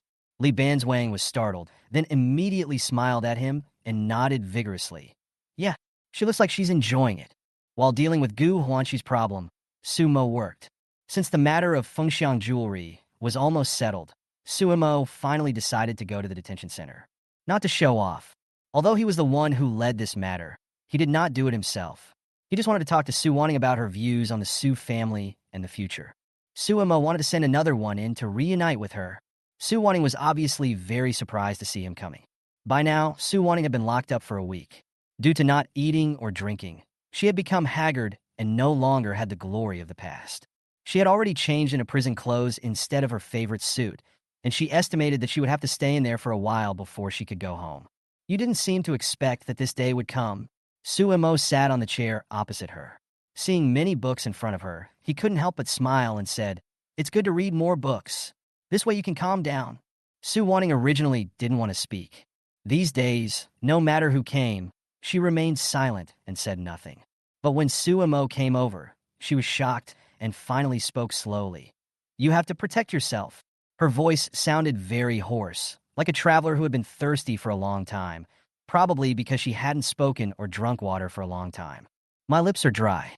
Of course I will protect myself. I have no problem. I came here today just because I thought it was ridiculous. The Su family will eventually fall into this situation. You are just an abandoned pawn." Su Mo took out a book next to him and casually turned a page. Su Wanting looked difficult and haggard. It doesn't matter anymore. Big sister, there is no way I can protect you anymore." "Protect me? Don't be ridiculous." Su Mo laughed disdainfully. "Sisters, just stick your butts out a little bit and I'll know what bullshit you're talking about. Have you ever done this in all these years? Don't fool yourself." "I'm sorry, sister." Su Wanting burst into tears. "Actually, seeing you like this, I'm quite happy. This is what they call doing too much evil will eventually lead to your own destruction. But the Su family and the Sief family should get you out soon. From now on, just be an ordinary person honestly. Stop having wishful thinking." Su Mo continued. "All I want is peace and completeness at home." Su Wanting said, crying. "But it doesn't include me, right?" Su Mo smiled and said, "It doesn't include me. Of course. I don't want you to include me either. After all, only evil can be punished by evil." Su Wanting stopped talking, tacitly agreeing with what Su Mo said. She just shed tears silently, full of despair. "Stay here well. If possible, I'll send another one in to reunite with you. I still have the means," Su Mo said with a smile. When Su Wanting heard this, she immediately looked up at Su Mo. "Su Mo, can you?" "No," Su Mo said immediately. "Never." "Do you know what Su Pundi did?" "Su Wanting, you and Su Pundi delayed us for more than a year. Do you know how much effort and money we spent to eliminate the impact? We did the internal calculations, and it cost an extra 300 million. Maybe 300 million is nothing to you, but we have spent countless manpower and material resources to successfully go public. We will settle these accounts, and we will settle them clearly." When Su Wanting heard this, her face was filled with disaster. "Just wait for Su Pundi to come in and reunite with you. I want to see how capable the Su and Xie families are in getting you all out. I want to see how much Xie Bingyan will spend to kill me. I have made sufficient preparations now. You are right. I will never be manipulated by others again." Chapter 166. Your family doesn't support you killing your own family. Su Wanting couldn't continue talking. After being silent for a long time in the past few days, when she saw Su Mo now, she just cried and cried nonstop. Maybe she was regretting, maybe she was upset, or maybe because of other reasons she never calmed down. Su Mo said a few words, but was too lazy to continue provoking her, so he turned around and left. The matter of Fengxiang jewelry has been settled for the time being, and Su Juinja has reaped great rewards. Not only has he brought trouble to Su Deming, causing him to lose his prestige, but he has also caused major shareholders to have strong doubts about Su Deming. It also greatly enhanced his status. Now, Xie Bingyan and Su Deming obviously rely on him more and leave most of the matters to him. Everything was done by Su Wanting.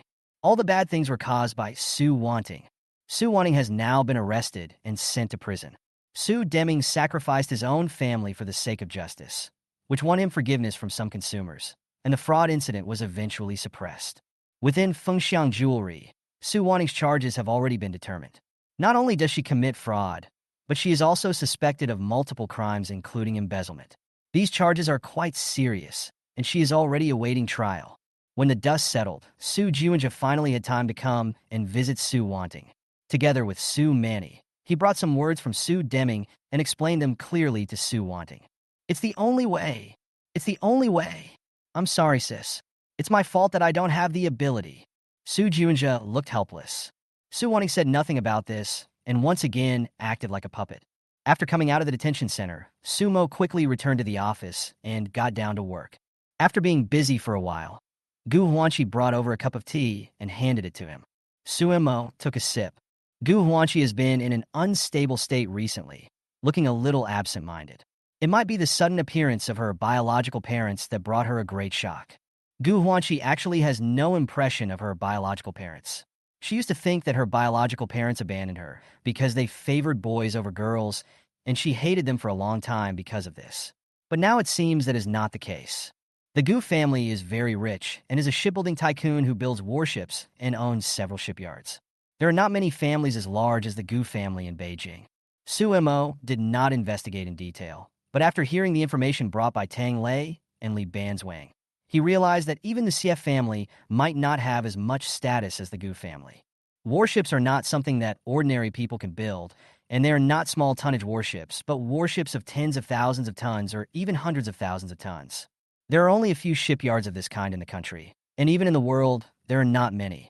The Goof family is definitely one of the representatives of the military. Have you figured out what to do? Suemo took another sip of tea and asked her. Not yet.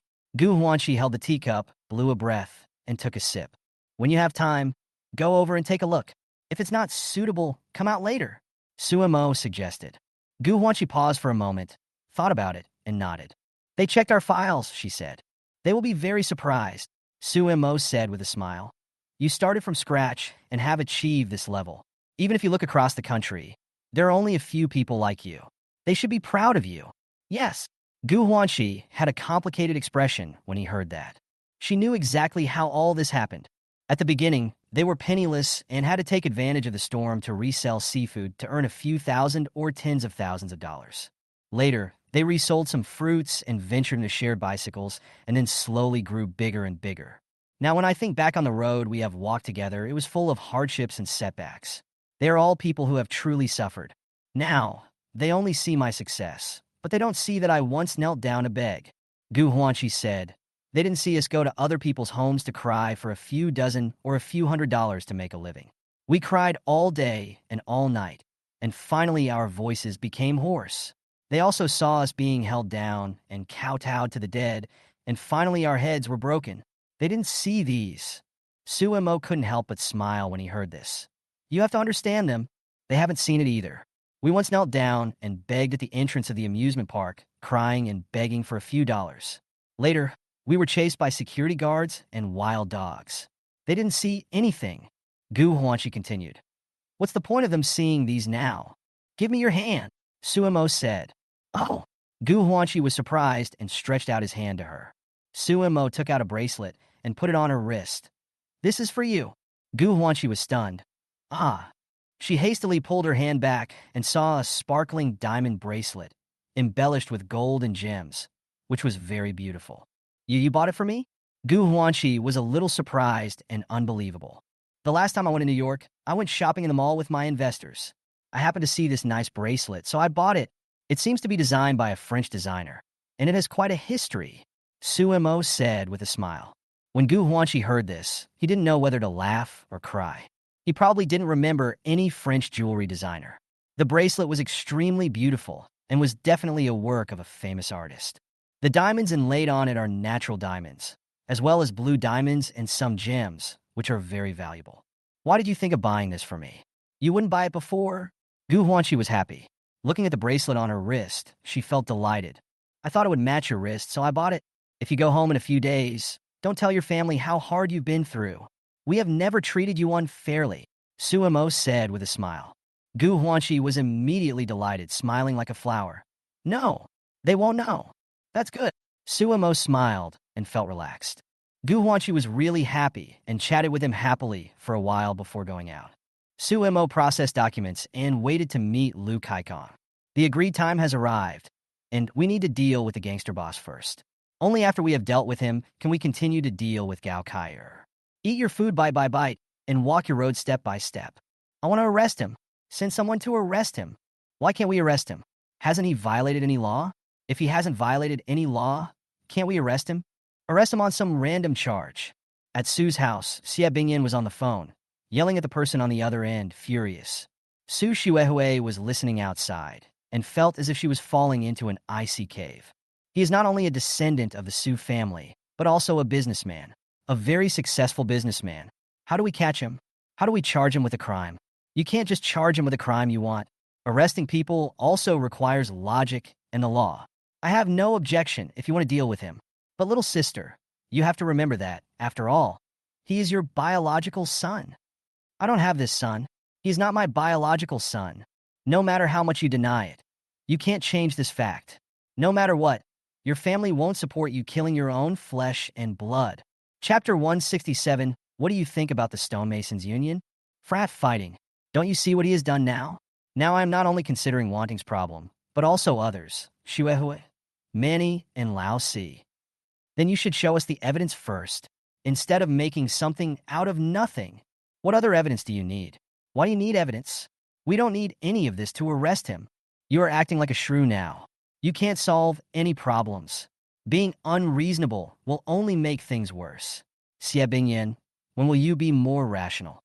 There's no way I can be sane. I went crazy over 20 years ago. Then you are really crazy. I oppose you marrying Su Deming before, but you didn't listen. Why are you crying to me now? You can deal with Su Mo if you want, but you have to abide by the law. He is not some random person who can be arrested at will. He is a big businessman with international influence. If you arrest him, how many people will lose their jobs?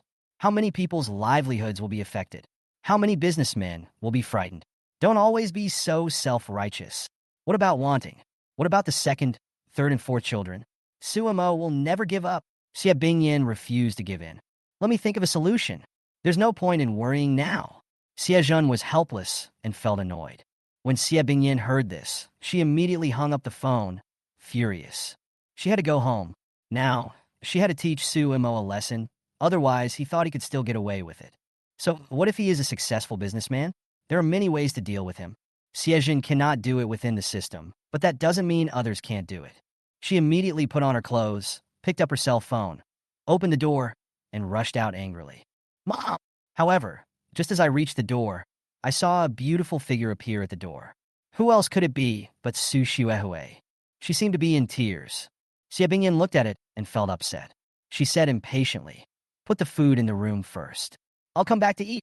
Having said that, he went downstairs and out without looking back. When Su Shuehui saw it, she hurriedly chased after him. But Xie Bingyan ignored her. When she saw Xie Bingyan leaving in a car, Su Shuehui knelt on the ground helplessly. The meeting with Lu Kaikong was scheduled to take place in a tea restaurant. It's not a formal meeting, just casual. Su Mo was dressed simply, wearing shorts and a gray t-shirt. Recently, he has been fond of simple and comfortable outfits, nothing complicated. He ordered some food while waiting for Lu Kaikong to come over. This man is ruthless and decisive in killing, and can be considered a hero. Before anything happens, Su Mo needs to pin him to the ground first. Only if we control him first can we deal with it. It's all peaceful over an ugly country. Tang Lei came with him. He checked some information on his mobile phone, looked up, and said to Su Mo, "That's good." Su Mo nodded. At this point, Su Mo's business layout is no longer limited to China. They went abroad a long time ago to make money from foreigners.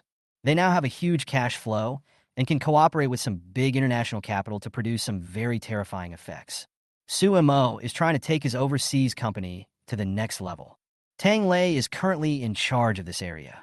Eat something. Wait for him to come over. This person needs to be talked to, Su Mo said. Good. 3 days have passed since the agreed time. During these 3 days, Lu Kaikong also used many of his connections to look up information about Su Mo.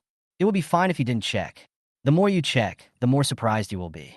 The more you check, the more surprised you will be. After carefully reading the reports sent by his subordinates, his face became serious.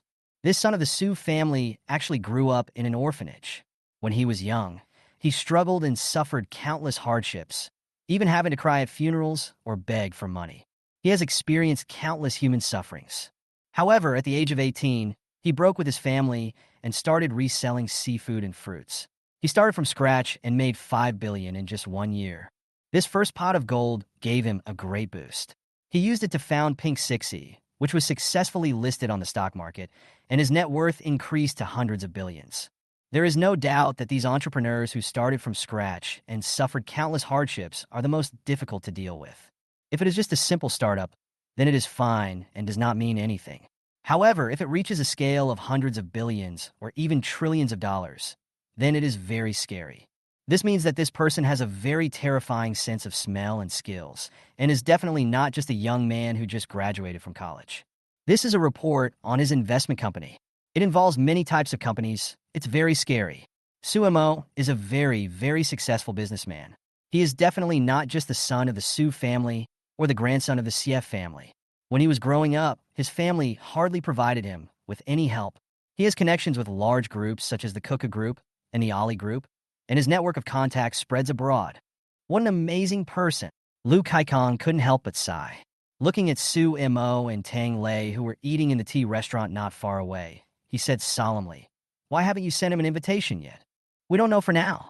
The organization is probably still evaluating it. He rose too fast, and the organization hasn't reacted yet," said the younger brother. "What other reaction do you want? Doesn't the organization always need such talents? This kind of thing must be resolved as soon as possible." Lu Kaikong said, "I will respond, but I don't know the reaction within the organization yet," said the younger brother. "React first." Lu Kaikong knew that this was not a problem within the organization, but Suemo was already waiting for him to come over. For the time being, it is unknown what Suemo intends to say to him. There is no doubt that this person is asking him to meet now, definitely not to please him. Maybe he already knew what they did. Lu Kaikong stared at Suemo and his group for a while, but couldn't see what they were up to. So he said, "Let's go over there. Whether it's the Hongmen banquet or the Dragon's Lair, we have to go and see. He won't be able to do anything in broad daylight." "Yes." The group of people did not hesitate, picked up the things, and escorted Lu Kaikong over. Only 2 people are allowed, and no weapons are allowed. Just as they reached the door, someone stopped them. When I saw it, I wanted to get angry. But Lu Kaikong stopped the younger brother and said, "Go in." Without hesitation, Lu Kaikong stepped inside. "Sit." Suemo was not at all surprised that Lu Kaikong came over. He called the waiter over, introduced him to Lu Kaikong, and asked him to order some food and drinks himself. "I think we should get to know each other. We should have a good talk. After all, too many things have happened recently. I can't take care of it all." Suemo looked at him calmly. "Get straight to the point." "Suemo." Lu Kaikong looked him up and frowned. "Lu Kaikong, you are younger than I thought." "Of course. I just graduated from college and am currently studying for a master's degree. It's really rare for someone to have a net worth of hundreds of billions and still be a postgraduate student." Lu Kaikong was not afraid of him and sat down opposite him. Suemo smiled and said, "Knowledge is power. The more you know, the more you realize how poor your knowledge is. We have never met. Never before. You and I are in different fields. Why do you want to see me?" Lu Kaikong didn't intend to waste time. "Let's talk," Suemo said with a faint smile. "Talk? Talk about what? What is there to talk about between you and me?" Lu Kaikong had an unhappy look on his face. He narrowed his eyes and looked at Suemo frivolously, as if he wanted to see what tricks he was playing. Suemo took a look and immediately smiled. "Of course there is something to talk about. I came here today mainly to understand some things. What do you think is going on with the Stonemasons Union?" After these words were spoken, Lu Kaikong was stunned for a moment, and his face changed drastically. "And what's going on with the Su family?" Suemo looked at him with a smile on his face, neither anxious nor impatient, with a look of confidence. Lu Kaikong's expression changed, becoming uncertain in an instant. "Freemasonry? Huh? What's that about?" Chapter 168, I think we can be friends. As a gangster boss, Lu Kaikong does have a very powerful background, some of which is still hidden from the public. The reason why Lu Kaikong dared to set up Tianshang Run Jian in the capital, dared to break the law and commit evil, dared to plot against the Su family's property, and yet was not afraid of Su family's revenge, was because of this background. He is the spokesperson for some foreign people in the country. The Stonemasons Union, also known as the Stonemasons Brotherhood, Freemasonry, Mason Society, etc., there is actually no open Stonemasons Union organization in the Great Xia Kingdom. Because the environment in the Great Xia Kingdom is different, the existence of Stonemasons Unions is not allowed. Therefore, the Stonemasons Unions went underground and secretly recruited members. As one of the spokespersons for the Stonemasons Union, Lu Kaikang's main role is to find new members for the union. This organization is very large, and its members are not ordinary people. Most of them are successful businessmen, scientists, or people with extraordinary achievements in politics. Ordinary people simply cannot join the Stonemasons Union. Now Su Mo suddenly called out this organization, which really scared Lu Kaikang, and his face immediately turned dark. He knew very well that the Stonemasons Union was not open to the public in Daxia, and many people in Daxia openly opposed the existence of the Stonemasons Union. Although there had been stonemason unions in China a long time ago, they were later expelled. If they were to be exposed now, extremely serious problems would arise. At that time, you may encounter a dimensionality reduction attack. Not knowing how Su Mo knew his identity, Lu Kaikang was shocked. For a moment, he remained silent and did not dare to speak easily. Su Mo sat opposite him and looked at him with a smile on his face. Although Lu Kaikang is the spokesperson for the Stonemasons Union in Daxia, he is just one of the spokespersons. The Masons Union has other spokesmen, but they are nothing. Compared with Lu Kaikang, the official members of the Stonemasons Union are the real masters. Those who can be absorbed by the Stonemasons Union are all big businessmen, top scientists, or people with outstanding achievements in certain aspects. They are not comparable to Lu Kaikang at all. In other words, only those who can be accepted as official members are truly awesome. In fact, a long time ago, when Su Mo went to New City in the ugly country to ring the bell, he had received an invitation letter, but Su Mo was too lazy to pay attention to it and put it aside. Now speaking of Lu Kaikang's identity, it is quite interesting. What do you want to know? Lu Kaikang's face turned pale. He knew very well that once his identity was exposed in the capital, he would most likely not be able to stay in the capital. He could be sent to prison. His paradise on Earth was not legal in itself, but he had the help of some powerful background to develop it safely. If this identity of his was exposed, then his other forces in the capital would definitely not continue to support him, and then he would be in great danger. This young man is scary. Lu Kaikang hid this identity very well. In fact, he had not used this identity in the past few years. But he did not expect that this young man would find out. No one knew how he found out. Lu Kaikang suddenly felt fear. There is a feeling of fear, as if being stared at by a tiger, like a thorn in the back. Nothing. I'm just curious about them. Su Mo smiled faintly. I'm not afraid of you laughing at me. In fact, we received a similar invitation 2 years ago. Later, when we flew to New City, someone invited us to meet and said that they could give us some benefits as long as we did this and that. But we didn't agree. Lu Kaikang was silent. Given this young man's abilities, it is indeed very likely that he was targeted a long time ago. The Stonemason Guild itself is extremely sensitive to some successful businessmen.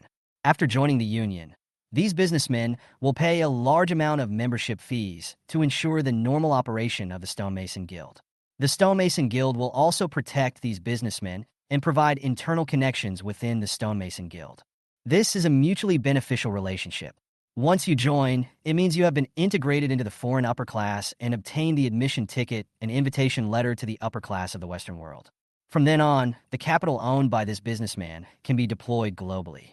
Many businessmen couldn't resist the temptation to join. Then, why don't you agree? Lu Kaikang asked after hesitating for a moment. What do you think? Su Mo smiled and said, Do you think they are really mutually beneficial? Do you think they are really friendly? I looked at the country, and many people did not join. Lu Kaikang's expression froze. Indeed, the Great Xia Kingdom and Western capital are completely different systems, with different values and worldviews. The collision of these values and worldviews will have a huge impact on the businessmen themselves. If they are not careful, they may lose their reputation and fortune. Joining the Stonemasons Union is not necessarily a good thing. You may also be eaten up by Western capital without leaving anything behind. Being rich is a sin in itself. You have investigated me. Now that you know, what do you want? Lu Kaikang suddenly felt that this young man was difficult to deal with. He seemed to have seen through all of this a long time ago, and it was definitely not just a rash move. Such businessmen are the most difficult to deal with. I don't want anything. I just want to have a meal with you, chat with you, and talk about the current situation in the capital, Suemo said with a smile. That's all. Lu Kaikong looked at him in disbelief. That's all. Suemo smiled slightly. I've also been to heaven on earth. It's indeed decorated very gorgeously. I envy Boss Lu from the bottom of my heart. If it weren't for Gao Kai or no, that's not right. If it weren't for the Su family's matter, I think we could be friends. It's indeed related to Gao Kai. Lu Kaikong was horrified when he heard this and quickly said, Since you already know all this, I can stop. I quit. Quit? What's the point of quitting? Why should you quit? Suemo looked at him. This. Lu Kaikong was choked, feeling a little confused about Suemo. Suemo is a descendant of the Su family. What Lu Kaikong is doing now is to seize the Su family's property. Now that I've been caught, what else can I do but quit? I told you I invited you here today just to have a meal with you, Mr. Lu, and a chat and get to know you. The Su family, the Stonemasons Union, and the Freemasonry can all be put aside. Even if we have obtained a lot of information, we can put it aside. Suemo smiled slightly. When Lu Kaikong heard this, he sighed in his heart. Your Su family may be even older than the Stonemasons Guild. Maybe. Who knows? The Xie family is also quite old. Suemo couldn't help but smile. But this has little to do with us. Let's not talk about them today. Let's just eat today. Lu Kaikong looked at him with deep eyes and a heavy heart. You should have some information about me in your hands. When Suemo heard this, he smiled again. Don't be afraid, Mr. Lu. I just want to make friends with you. To make friends, is it necessary to check everything about me? I don't know where you got this information. But, Lu Kaikong said. But what? Suemo looked at him with a smile. But I'm determined to make you my friend. Lu Kaikong looked at him excitedly and said, I still have some connections in Ugly Country. If you're willing, I can help you get through the connections in Ugly Country. Suemo was choked and said with a smile, The conditions are very tempting. We can talk. Then let's talk. Chapter 169. Su Manny. Suemo still has some tricks up his sleeve against Lu Kaikong, but he hasn't used them yet. The so-called Stonemasons Union is actually a fusion of Anglo-Saxon capital and Jewish capital. They are not omnipotent, but they are involved in more industries, have a wider distribution, and have more money. It is worth mentioning that with the development of daxia in recent years, many industries in the West have been replaced and eroded by daxia's industries, and the Stonemasons Union has gradually become a hollow shell with only financial capital. They want to use financial capital to control the world. In fact, there are also many Chamber of Commerce organizations in Daxia Kingdom, such as Chaozhou Merchants, Huizhou Merchants, and Zhujiang Merchants. The difference is that they are not as big as the Stonemasons Union, nor as magical as they are said to be. There is nothing special about them. After chatting with Lu Kaikong for a while, I let him leave. Since Suemo still had some leverage in his hand, Lu Kaikong didn't dare to say anything for the time being. In China, if Suemo wanted to deal with him, it would be easy, so Lu Kaikong cooperated very well. After Lu Kaikong was confirmed on his side, the Su family was almost ready. He allowed him to continue his activities and even didn't mind helping him a little, but he had to be under Suemo's control. No matter what, Suemo absolutely doesn't want things to get out of his control. We must keep an eye on Lu Kaikong. Although the investigation report says that he is not a two-faced person, we don't trust such a person. He keeps on knocking us, Suemo said calmly after Lu Kaikong left. I'll have someone keep an eye on him for a while. Good. Lu Kaikong has some assets abroad, as well as a mistress and an illegitimate daughter. There are 2 men and 1 woman in the country, and Suemo has almost mastered them all. Although these things were not mentioned just now, to Suemo, Lu Kaikong was completely transparent. Lu Kaikong is a smart man. He probably knew that Suemo would definitely know, so he behaved very cautiously. He and Gao Kai's mother Tan Qin were only connected by interests. Tan Qin was just his mistress, and they were not married. After dealing with Lu Kaikong, Suemo put him aside for the time being. Lu Kaikong will probably continue to cooperate with Gao Kai and manipulate Su Juanjia. At present, Fengxiang jewelry has almost fallen into Su Juanjia's hands, which is expected to make Su Juanjia's desire even more crazy. He will become even more displeased with the Su family. At this time, Gao Kai will use another magic weapon that is Su Juanjia's biological parents. Once Su Juanjia confirms them, he will begin to frantically manipulate the Su sisters. This life shouldn't be so intense. In the previous life, Gao Kaier finally broke up with the Su sisters. Su Juinja was controlled and almost completely stood on Gao Kaier's side. In order to obtain more assets, Su Juinja sent the Su sisters to prison one after another. Su Wanting is just one of them. And the next one is Su Pundi. At that time, Su Pundi and Gao Kaier had a big fight and almost came to blows. Gao Kaier was furious and asked someone to find Su Pundi's information. In the end, Su Pundi was sentenced to 6 years in prison. Regarding Su Pundi's sentencing, Gao Kaier and Lu Kaikong were both involved.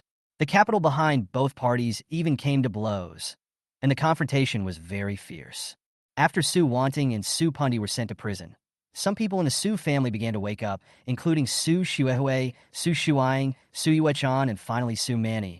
Although in the early days, Su Juinja would frantically deny that he designed Su Pundi to go to jail, but as more and more people got into trouble, the Su sisters finally realized that the problem lay with Su Juinja. At this time, Su Juinja had already obtained Fengxiang jewelry and gained the support of many people. He was no longer afraid of the Su sisters and began to break up. Both Su Xuehui and Su Shuang had a bad ending. Su Xuehui was framed by Su Juinja and Lu Kaikong and forced to marry a playboy. She was eventually kicked and had a miscarriage, and she cried all day long.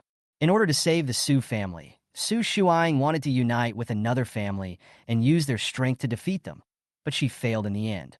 She was hit by a car and became paralyzed and turned into a vegetable. At first, Su Manny didn't believe that it was Su Juinja who did it, until she found out more and more and finally found out that it was Su Juinja. She took the evidence to confront Su Juinja, and Su Juinja no longer hesitated and began to show his true colors. I poisoned him to death, but you also killed him. I just used some tricks. Xie Bingyan? Huh? Don't you know what she did? She killed her own son. I didn't kill him. She killed herself. And you, Su Manny, you are also the culprit. Do you think I want to kill him? No, I didn't want to. But you took the poison back. You gave it to me. That box of milk was taken home by Su Wanting. You are all murderers. Su Manny couldn't accept such a thing. It was unbelievable. But Su Juinja was even more cruel. He had found many videos and materials and put them in front of Su Manny, telling her in detail how Su Mo died and how the Su family fell into ruin step by step. Su Manny finally jumped from the 20th floor. Oh, Su Manny. I still remember when Su Mo turned into a spirit. He saw Su Manny's soul appear, and a hint of mockery appeared in his eyes. There is no doubt that when Su Manny's soul saw Su Mo, it was extremely shocked. But she could no longer speak. She just opened her mouth wide, her eyes filled with regret and despair. There is no meaning in the performance anymore. If possible, Su Mo didn't even want to look at her. When I think back on these things now, I find them ridiculous. In this life, Su Juinja has already bared his fangs, and because of his existence, he will probably be more cautious and cruel. Everyone said that it was Gao Kaier who dominated him, but in fact, it was just Gao Kaier who awakened the devil in his heart. Su Juinja has always had his own ideas in his heart and knows exactly what he wants. Sumo put these things aside for the time being. I've been very busy at work recently, and there are some things that need to be dealt with. Short videos have been developed and are becoming increasingly popular, so Su Mo needs to develop overseas industries. It is necessary to base on short videos, expand into more countries, and acquire more data and information. I was busy in the office. It was already evening when the office door was suddenly knocked open. Li Banzwang came staggering over with a stack of documents in his arms. Sumo. Information. Sumo took a look and was startled. What's wrong with you? Why do you look so bad? I seem to have a fever. Li Banzwang put the information on the table. His legs went weak, and he almost fell to the ground. Sumo hurriedly supported her. Come on. I'll take you to rest. Gu Huanxi went to Gu's house. The Gu family came to look for her. Gu Huanxi didn't want to go at first, but Su Mo and the others persuaded her to go. She probably won't be back until very late today. I feel so dizzy. Li Banzwang seemed to be even more dizzy as he was supported, and his whole body collapsed. When Su Mo saw this, he had no choice but to pick her up and walk towards the lounge next to the office. If you have a cold, you need to take medicine. Otherwise, go to the hospital and get an injection. Sumo picked her up and put her on the bed, saying dissatisfiedly, I still have work to do. Let's do it tomorrow. Rest today. Sumo pulled the quilt over her and covered her with it. Then he rummaged through the drawers, found some cold medicine, and fed it to her. Li Banzwang was very well behaved and drank it with eager eyes. How does it feel? Suemo asked. Very good, Li Banzwang said, paused, and looked at her gently. Suemo, will you take care of me? Always take care of me? Suemo reached out and felt her forehead, then smiled and said, Of course. That's great. Li Banzwang seemed satisfied, with the corners of her mouth slightly raised. Go get some sleep first. I'll take you home when I'm done. Good. Li Banzwang is already 22 years old this year. She has grown into a beautiful young lady and is becoming more and more beautiful. That delicate baby face and fair skin are very perfect, but it's a pity that she is not tall, only about 1.6 meters. This girl doesn't seem to have any interest in love at all. She is completely focused on her work. Chapter 170. You are a married woman. Don't play with fire. After falling ill, Li Banzwang became a little clingy and refused to let Suemo go. So Suemo had no choice but to take care of her first. Since Li Banzwang was 1 year younger than the other three and smaller in stature, the three of them doted on her and treated her like their own sister, loving her very much. Tang Lei is fine. She has always been close to Suemo. When she was little, if she was sick, Suemo would run around for her. There were also several times when she fainted due to anemia, and Suemo carried her to the hospital several times, and he almost collapsed from exhaustion. She has been following Suemo since she was a child. In the past, she was Suemo's little tail, never leaving his side, and it's almost the same now. He felt her forehead and found that the fever was not particularly severe, but she was already dizzy and seemed insecure. When Suemo wanted to raise his hand, she reached out and held it down. Don't go. Don't go yet. She blinked her big eyes and spoke aggrievedly. Okay. Suemo smiled and rubbed her little hand, which felt a little cold. After growing up, Suemo hasn't touched her hand since then. Now it feels quite interesting to touch it.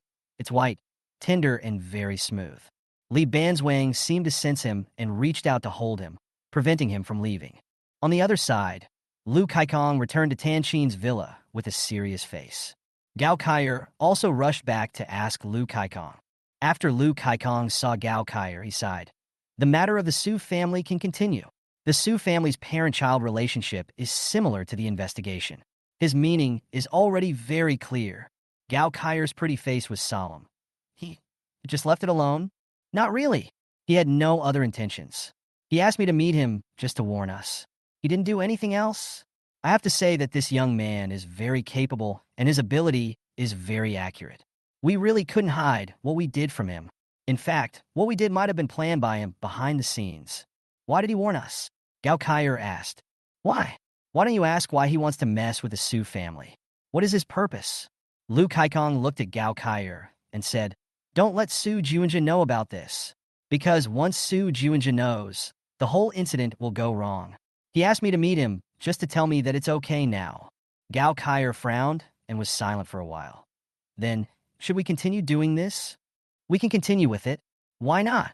In fact, he may not care about the Su family's assets. Since he lets it go, we should take what we should take. We can proceed according to the plan. Lu Kaikong spoke quickly and lit a cigarette, still feeling annoyed. This feeling of being controlled made him quite uncomfortable. It turns out that he was the one planning this behind the scenes. My previous prediction was correct. The relationship between him and the Su family was already very tense. It can be seen that it is almost a life and death situation. Gao Kaier felt very complicated, but as she spoke, the corners of her mouth couldn't help but curl up slightly. I knew he must know everything. He is indeed a man who started from scratch and made hundreds of billions. There are only a few like him in the whole country, no, in the whole world. This man is very powerful. Don't be obsessed with him. Otherwise, you will be gone. Lu Kaikong saw the charming smile on her face and immediately frowned to warn her. You are not as good as him. Gao Kaier looked at Lu Kaikong and smiled. Before I saw his experience of starting from scratch, I already thought he was amazing. Now it's even more so. And now, he was actually planning the whole thing behind the scenes. And he even included me in his calculations. This man's skills are far beyond your reach. Lu Kaikong frowned. You should have less contact with him. You can't control this man. Why do I need to seize the opportunity? I have never thought about seizing the opportunity. I just think it's amazing. He is worthy of being the man in my mind. Gao Kaier smiled, her eyes shining with a charming look. Since he has let the Su family's affairs go, then I roughly understand his attitude towards the Su family. I have to say, this is good for me. I can get what I want. Seeing this, Liu Kaikong couldn't help but sigh softly. He doesn't mind you wanting to get what you want. Considering his worth, billions or tens of billions may just be a drop in the bucket. So, no matter what, we need to cooperate with him. Only by cooperating with him can we get what we want. Gao Kaier began to set the tone, with the corners of her mouth slightly raised. I want to meet him. I really want to meet him. You are a married woman. Don't play with fire. Liu Kaikong continued to remind. Gao Kaier laughed when she heard this. I know what I'm doing. Don't you have a family too? Don't you have one child in China and another one abroad? Lao Lu, you have a lot of evidence against you. Don't you know that? Liu Kaikong was speechless. He knew he couldn't deal with Gao Kaier, so he could only turn around and leave. Gao Kaier saw him leaving in a dusty state, but she smiled, and she smiled very happily. The man I like is really amazing. What is Lao Lu? What is Su Deming? He is still growing. After she was sure about some things in her mind, the panic disappeared, and Gao Kaier became more and more looking forward to the future. Xiejun has been very irritable recently. Xie Bingyan has called him several times and asked him to deal with it. But how could it be so easy now? Suemo didn't just deal with it as he said. And because Su Wanting had problems, Xiejun needed to get her out, which required him to use a lot of connections. Recently, Su Wanting's case has been determined and will soon reach the judicial trial stage. He wants to impose a fine and a suspended sentence. Xiejun couldn't believe that Fengxiang Jewelry had such a big problem. He also called Su Deming and asked him to find out the internal corruption of Fengxiang Jewelry as soon as possible. Naturally, Su Deming didn't dare to say anything and agreed. However, since Fengxiang Jewelry was the ancestral property of the Su family, there was not much he could do to interfere. It was Su Mo who was behind all this. Xiejun decided to meet Su Mo again.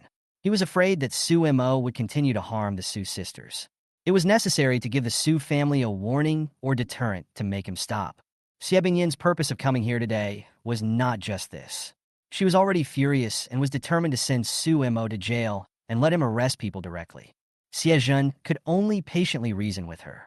Su Mo is no longer an ordinary person. He can't just arrest him. Everything must be based on evidence and the law. Moreover, Su Deming has already told me that Su Mo is a descendant of the Su family and asked me to minimize interference. The Su family is also taking action. Su Deming. How dare he? Xie Bingyan was furious. In fact, Su Deming not only dares to do it, but he has also made his attitude clear. He has guaranteed it. He even brought up the Su family's ancestors on the phone to put pressure on me. Xiejun said helplessly. Su Deming is not okay, but I can't not consider the Su family's ancestors. No matter what, Su Mo is the most outstanding disciple of the new generation of the Su family. Once this matter is reported back to the Su family in Shuzhou, countless people will protect him. Do you think I don't want to move? Can I move now? Why would Su Deming be reported back to Shu? He is no longer my son, and he is no longer a member of the Su family. Xie Bingyan continued to shout with a distorted expression. You don't have the final say. It only counts if Su Deming denies it. And no matter what, he has the blood of the Su family flowing in his veins. No one can fake this, Xiejun said. If this matter gets back to Shuzhou, let alone Su Deming, even the Su family will probably not let Pink Sixie go bankrupt easily and cause other losses. That's a huge industry worth hundreds of billions. Not to mention, what's more? Xie Bingyan looked at him with dissatisfaction. What's more, take a look at this report. Look at what your own son has done. Just take a look, and you will know how terrible this young man Su Mo is. He has started to lay out the global market a long time ago. Xiejun handed her a survey report. Xie Bingyan took it and took a look. Short video. Finching Capital. The mobile gaming industry. The layout of the property market. High-tech chip industry layout. Big data computing. There is no doubt that each of these things is amazing. The layout of the real estate market alone is enough to make people drop their jaws, not to mention the layout of other industries. Short videos are even more amazing. They are developing rapidly abroad and have become a global phenomenon-level unicorn, popular all over the world. Chapter 171. Industry Exposed. All of it is his? Xie Bingyan had never seen these things before. She just saw it today. She thought Su Mo only had Pinduoduo as his industry and the shared bicycles he had made before, but the shared bicycles were sold by Su Mo. She didn't expect there were so many things, and for a moment, she was shocked. Su Deming probably doesn't know this yet. In fact, many people don't know this. We mobilized some people to find out. In fact, he had already laid out these industries a long time ago. This dates back to the year he first entered college. If I remember correctly, he had a big fight with you guys that year. Su Mo is studying engineering and is currently pursuing a master's degree in engineering. He seems to want to build a car, but he also seems to be interested in electronic engineering. He has invested heavily in chips. Recently, we found out that he has mobilized nearly 10 billion yuan to invest in the chip industry. I am very optimistic about his potential and ambition. I have to say that the fact that he can build such a big industry at his age is beyond everyone's imagination. And it is beyond my imagination, too. I told my eldest brother about this yesterday, and he was very shocked. He found a lot of unknown information about Su Mo. Xie Bingyan, you have to understand that talented people are hard to come by, especially those who are related to our CF family. How could he have done these things? Who are you trying to fool? Xie Bingyan didn't believe it and sneered. Property market layout? What layout does he have? Buying a few houses is a layout. And the high-tech chip industry? Isn't this a waste of money? What kind of chip industry can he have? Xie frowned and said, this is not as simple as just buying a few houses. It's a shopping mall, a store investment. No matter what his investments are, they are not presentable. Even if he has a lot of money, it still can't change the fact that he is a murderous, evil ghost. Xie Bingyan cursed. Upon hearing this, Xie sighed. Did he say he wanted to kill Su Juanja? Xie Bingyan said nothing, her face full of frost. Then I understand. Now it seems that Su Mo is not joking. Xie looked at her helplessly and said, if you want to protect Su Juanja, you can only give him something. Otherwise, Su Juanja is not Su Mo's opponent in one round. I'm afraid you can't protect Su Juanja. I'll kill him. When Xie Bingyan heard this, she instantly stood up, like a cat whose tail was stepped on. When Xie heard this, he felt sad. Because of the Su Deming incident, she hated her biological son, and instead loved her adopted son to the core, pouring all her motherly love into him. Xie Bingyan has always been worried, because she almost died in childbirth, and the reason why Su Deming cheated on her husband was because of the birth of their own child. Her obsession led to her tragedy. Xie couldn't persuade her, so he could only say, I can talk to Su Mo and ask him to stop for the time being, but I don't know how effective it will be. I showed you these things just to tell you that I can't deal with him for the time being. He is no longer just a businessman. When Xie Bingyan heard this, she turned around and left without even looking back. When Xie saw this, he felt helpless. Xie Bingyan seemed to be going crazy. She was afraid that she would suffer a lot in the future. Who would love an adopted child and hate their biological child? This was the first time Xie had ever seen this in his life. It seems that Xie Bingyan is looking for someone else. Xie thought about it and sent a message home to inform his elder brother Xie, letting him know everything and be prepared. What? Su Mo has other businesses? When Su Deming received the news, he was completely shocked. Su Xuehui and Su Shuang were eating in the living room. Xie Bingyan went back to her parents' home and was not at home. Su Deming ate with them. At this time, the secretary called to inform him of the news. It's absolutely true, Mr. Su. The information we have found out now is very shocking. Su Mo did a lot of things without telling anyone. His layout can be traced back to 5 years ago. His first pot of gold seems to have been earned by speculating in Bitcoin. He made at least 100 million from it. The secretary's tone was full of shock. Bitcoin? Su Deming finally found out where Su Mo's startup capital came from. He had always had a question. How did Su Mo make shared bikes? Although shared bikes had successfully raised funds at that time, the growth rate of shared bikes was extremely fast. Logically speaking, his funds were far from enough. Now it seems clear. Bitcoin is secondary. The most important thing is that he has investments in the real estate market, short videos, mobile games, chip business, artificial intelligence, and big data computing. Finching capital is his. He has become a first-tier domestic investor and has successfully incubated several projects. Mr. Su, do you know TikTok? Do you know Volcano Video? Do you know the international version of TikTok? He once flew to Lijiapo to incubate it. After hearing this, Su Deming was stunned. Su Xuehui and Su Shuang looked up at him, also a little surprised. You, quickly send the information over to me. Show me all the information you have investigated. I want to see what he has hidden from us.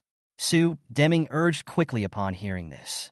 Okay, but Mr. Su, it's amazing. What we found this time is really amazing. I didn't expect Su Mo to be able to do this. He is far beyond imagination. The secretary exclaimed a few words, and then sent the message to Su Deming's mobile phone. Su Deming immediately hung up the phone, opened his phone, and checked it, with a look of shock on his face. This.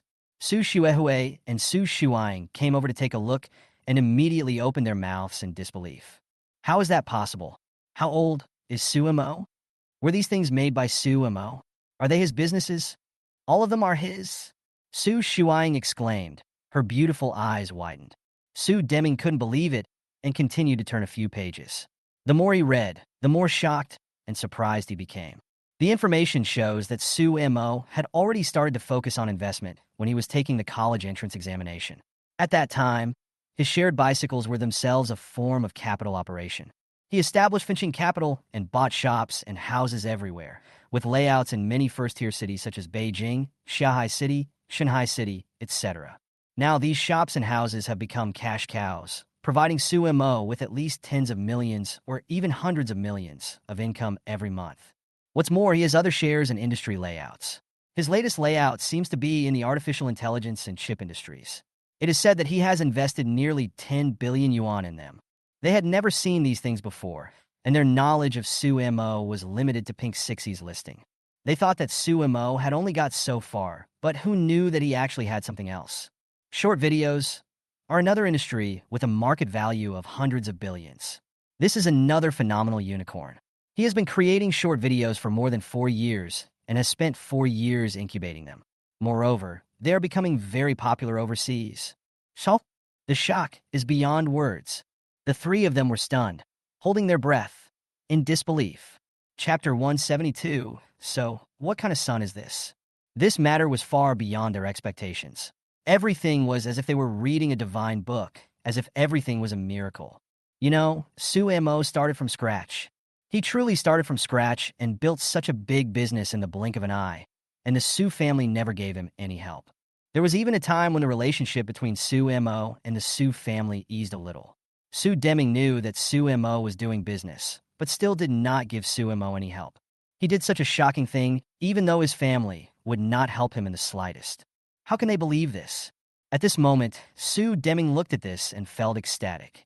However, besides being ecstatic, he also felt extremely annoyed and regretful. He was upset that as a father, he never offered a helping hand when his son needed help. He regretted that he had beaten Su Mo when Su Mo broke up with the Su family. He felt even more regretful that he had not provided any help when Su Mo achieved such great success, which made him feel full of guilt. Don't tell Juinja about this for now. These things are really too shocking. If Juinja knew about it, it would probably affect his mentality. Su Deming suddenly thought of something and reminded Su Xuehue and Su Shuang. Because of Xie Bingyin's incident, Su Juinja was also seriously affected. He also seemed to want to compete with Su Mo and has been working frantically at Fengxiang Jewelry recently. Su Deming saw his efforts, so he didn't want Su Juinja's mentality to be affected by Su Mo. This is a bit hard to believe. The things in here are too amazing. Did he really start planning when he was 18 years old? Su Xuehue recalled when Su Mo was 18 years old. At that time, he broke off relations and left home. He seemed very destitute at first, but things got much better later on. Perhaps the information here is not comprehensive. At least we know very little about his capital operations abroad. For a period of time, he flew to New York frequently, and there were reports that he made some investments in the United States and Europe. Su Deming said. Su Xuehue and Su Shuang were silent. They were not surprised that Su Mo did this. Looking back, when Su Mo was 18 years old, he created the shared bicycle and went to many countries to promote it. It was normal for him to make industrial layout abroad. But what they didn't expect was that Su Mo was so amazing. I'm suddenly a little scared. Su Shuang suddenly thought of something, and a trace of panic emerged in her heart. Since Su Mo is so powerful, what does Su Mo want to do now? My elder sister has been sent to prison by him. Su Xuehue paused after hearing this. A trace of difficulty appeared on her face. Her nose suddenly became sour, and her eyes were red. In fact, we all know what Suemo wants. Dad, you may not know, but my elder sister and I know it very well. Remember when Suemo was at home? Even if you and Mom scolded him, he would occasionally go to your room to sleep or secretly take Mom's clothes back to his own room. This. Speaking of this, Su Deming was slightly surprised. He didn't quite understand this matter at that time. Because of this incident, he and Xie Bingyan once beat and scolded Su Mo, slapped his palms many times, and made him stand in the corner as punishment. He just longed for it. Su Xuehui's nose was completely sour. He used to long for his family very much and wanted to gain their recognition. Dad, you don't know why he went to sleep in your room, and you don't know why he stole Mom's clothes, right? I really don't understand. Su Deming nodded and said, because of this incident, you all say that he stole things? He added with doubt. This habit is indeed not good. No matter what, stealing is wrong. Stealing? That's right. You all thought it was stealing, and I thought it was stealing at that time too. He used to do things secretly. Su Xuehui's tears fell, her nose full of sadness. But later my elder sister and I checked and found that Suemo just felt that the room had your scent. Su Deming was stunned. It was the same when he stole Mom's clothes. He stole them because they had Mom's scent and smell. I guess Su Mo realized a long time ago that you didn't love him at all.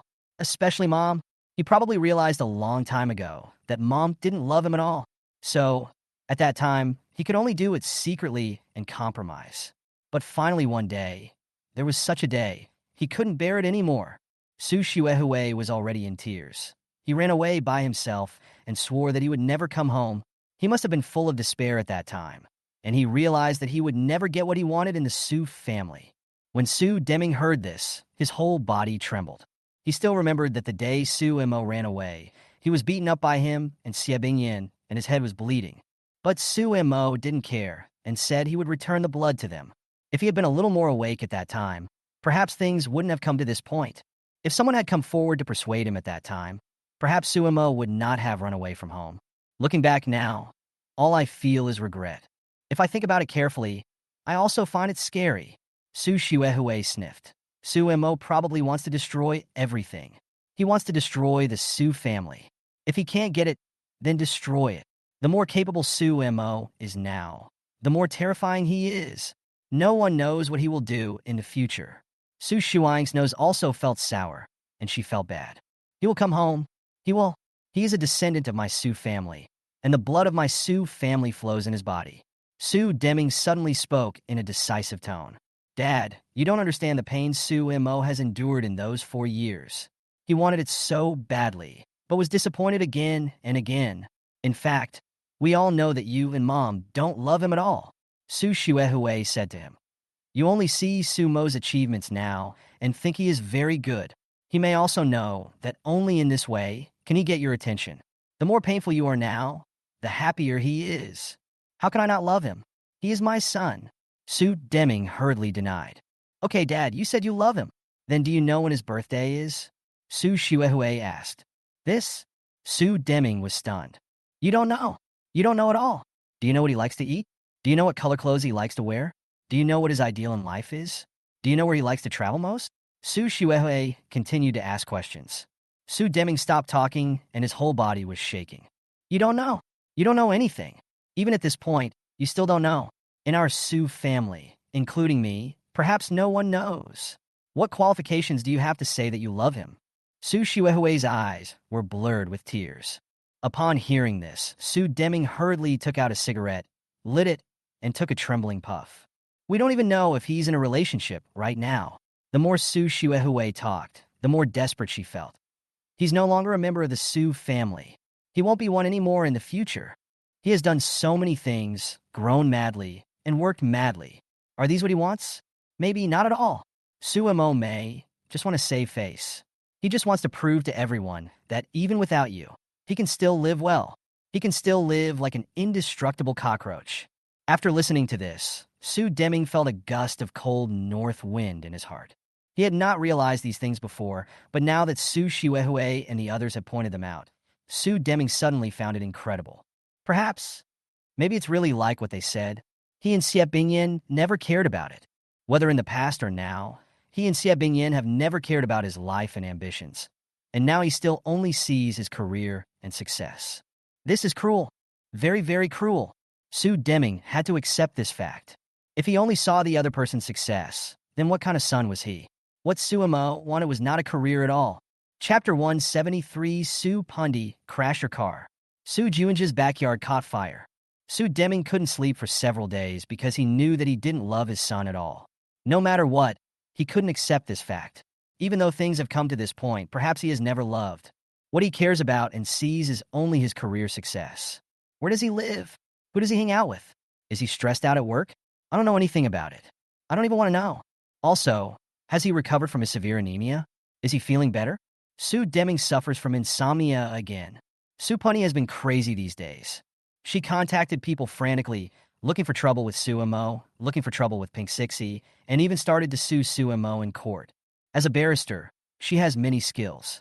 This time, her main focus is to protect the rights of businesses and mobilize a large number of people.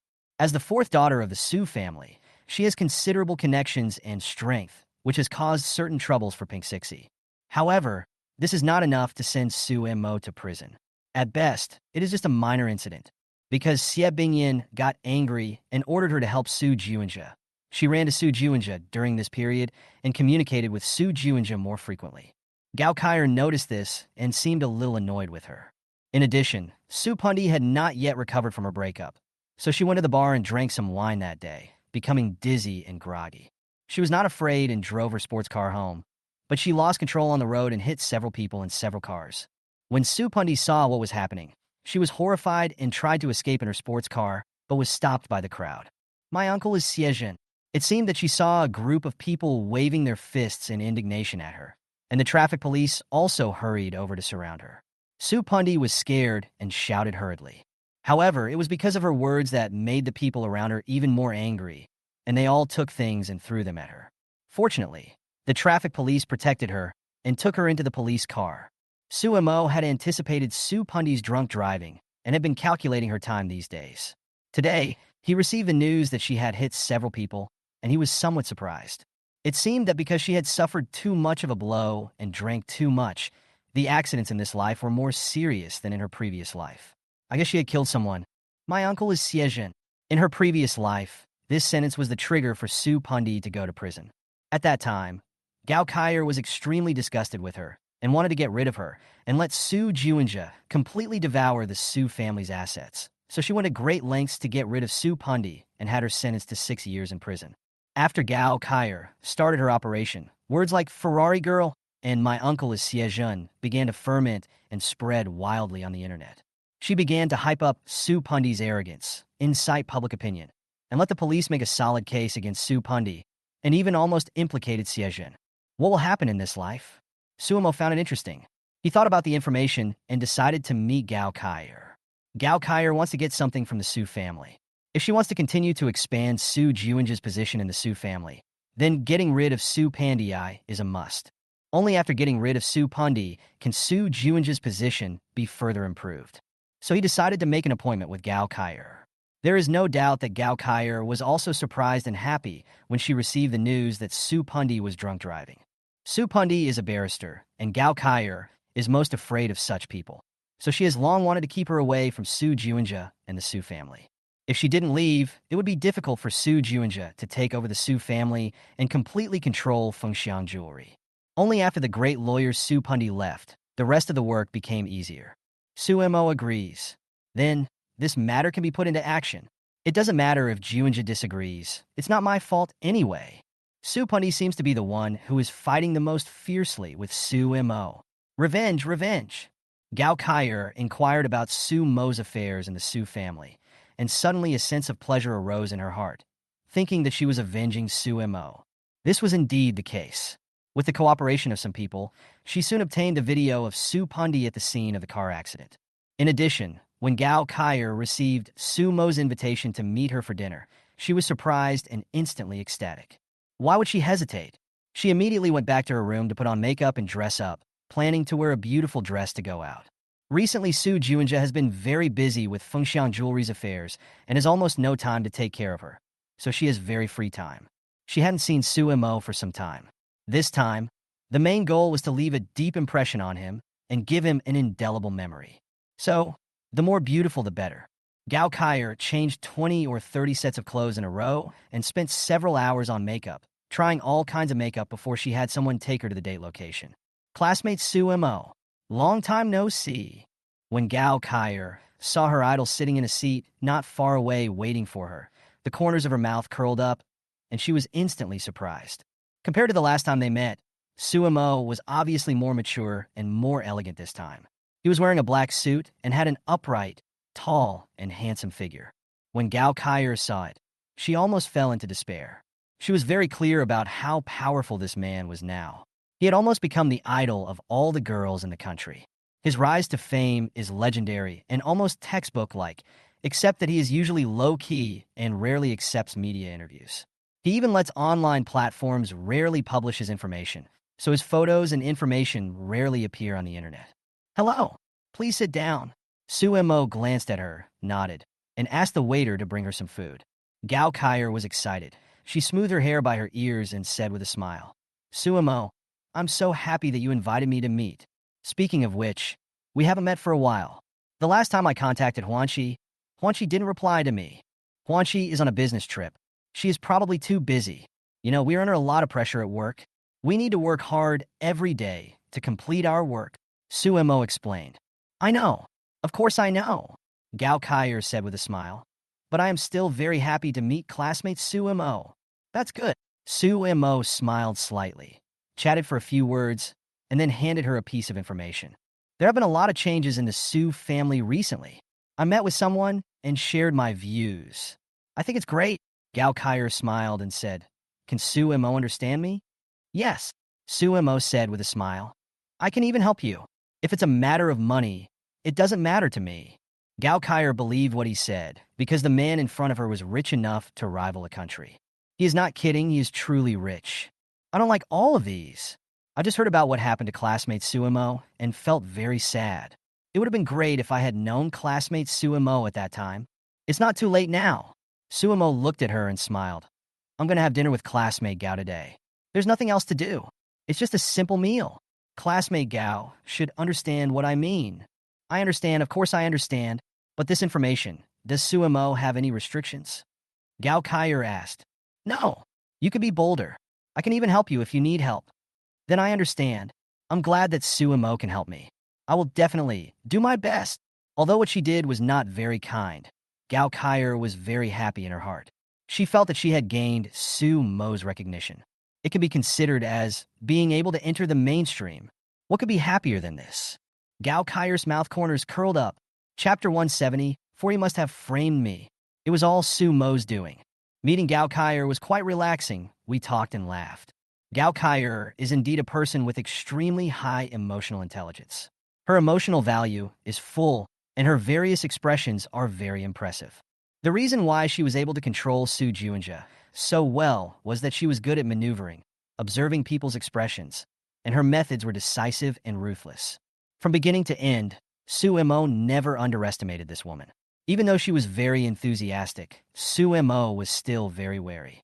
The reason why Gao Kaier is smart is that she clearly knows that Su Mo is wary of her, but she manages to not care at all.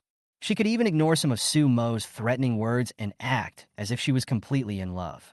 Although Su Mo didn't have any good feelings towards her, he couldn't help but admire her cleverness. If she had money, if she was pampered, if she hadn't experienced all those intrigues, and if Lu Kaikong didn't have his eyes on her, she might have become a simple and beautiful girl. She was able to protect herself under the tiger's nose, and she used her real skills. Not to mention Su Juanja. As long as she uses a little trick, Lu Kaikong might be cured by her. After eating a little with Gao Kaier, the girl kept smiling and looked very sweet. After eating, she invited Su Mo to go shopping in the mall. She even asked Su Mo to treat her to a movie, but Su Mo refused. There was no need for such close contact for the time being. Su Mo still has things to do. Gao Kaier was not angry at Su Mo's rejection. She just smiled and said, Let's talk about it next time. Let's talk about it next time. The emotional value is absolutely maximum, and the face is full of admiration. Su Mo finally sent her away, and then returned to the villa where he lived with an expressionless face. As soon as he arrived at the door, he immediately saw a young girl sitting at the door playing with her mobile phone. Who else could it be but Gu Huanqi? She seemed to have just returned from Gu's house. I wonder how she felt there? Gao Kaier, you'd better have less contact with her.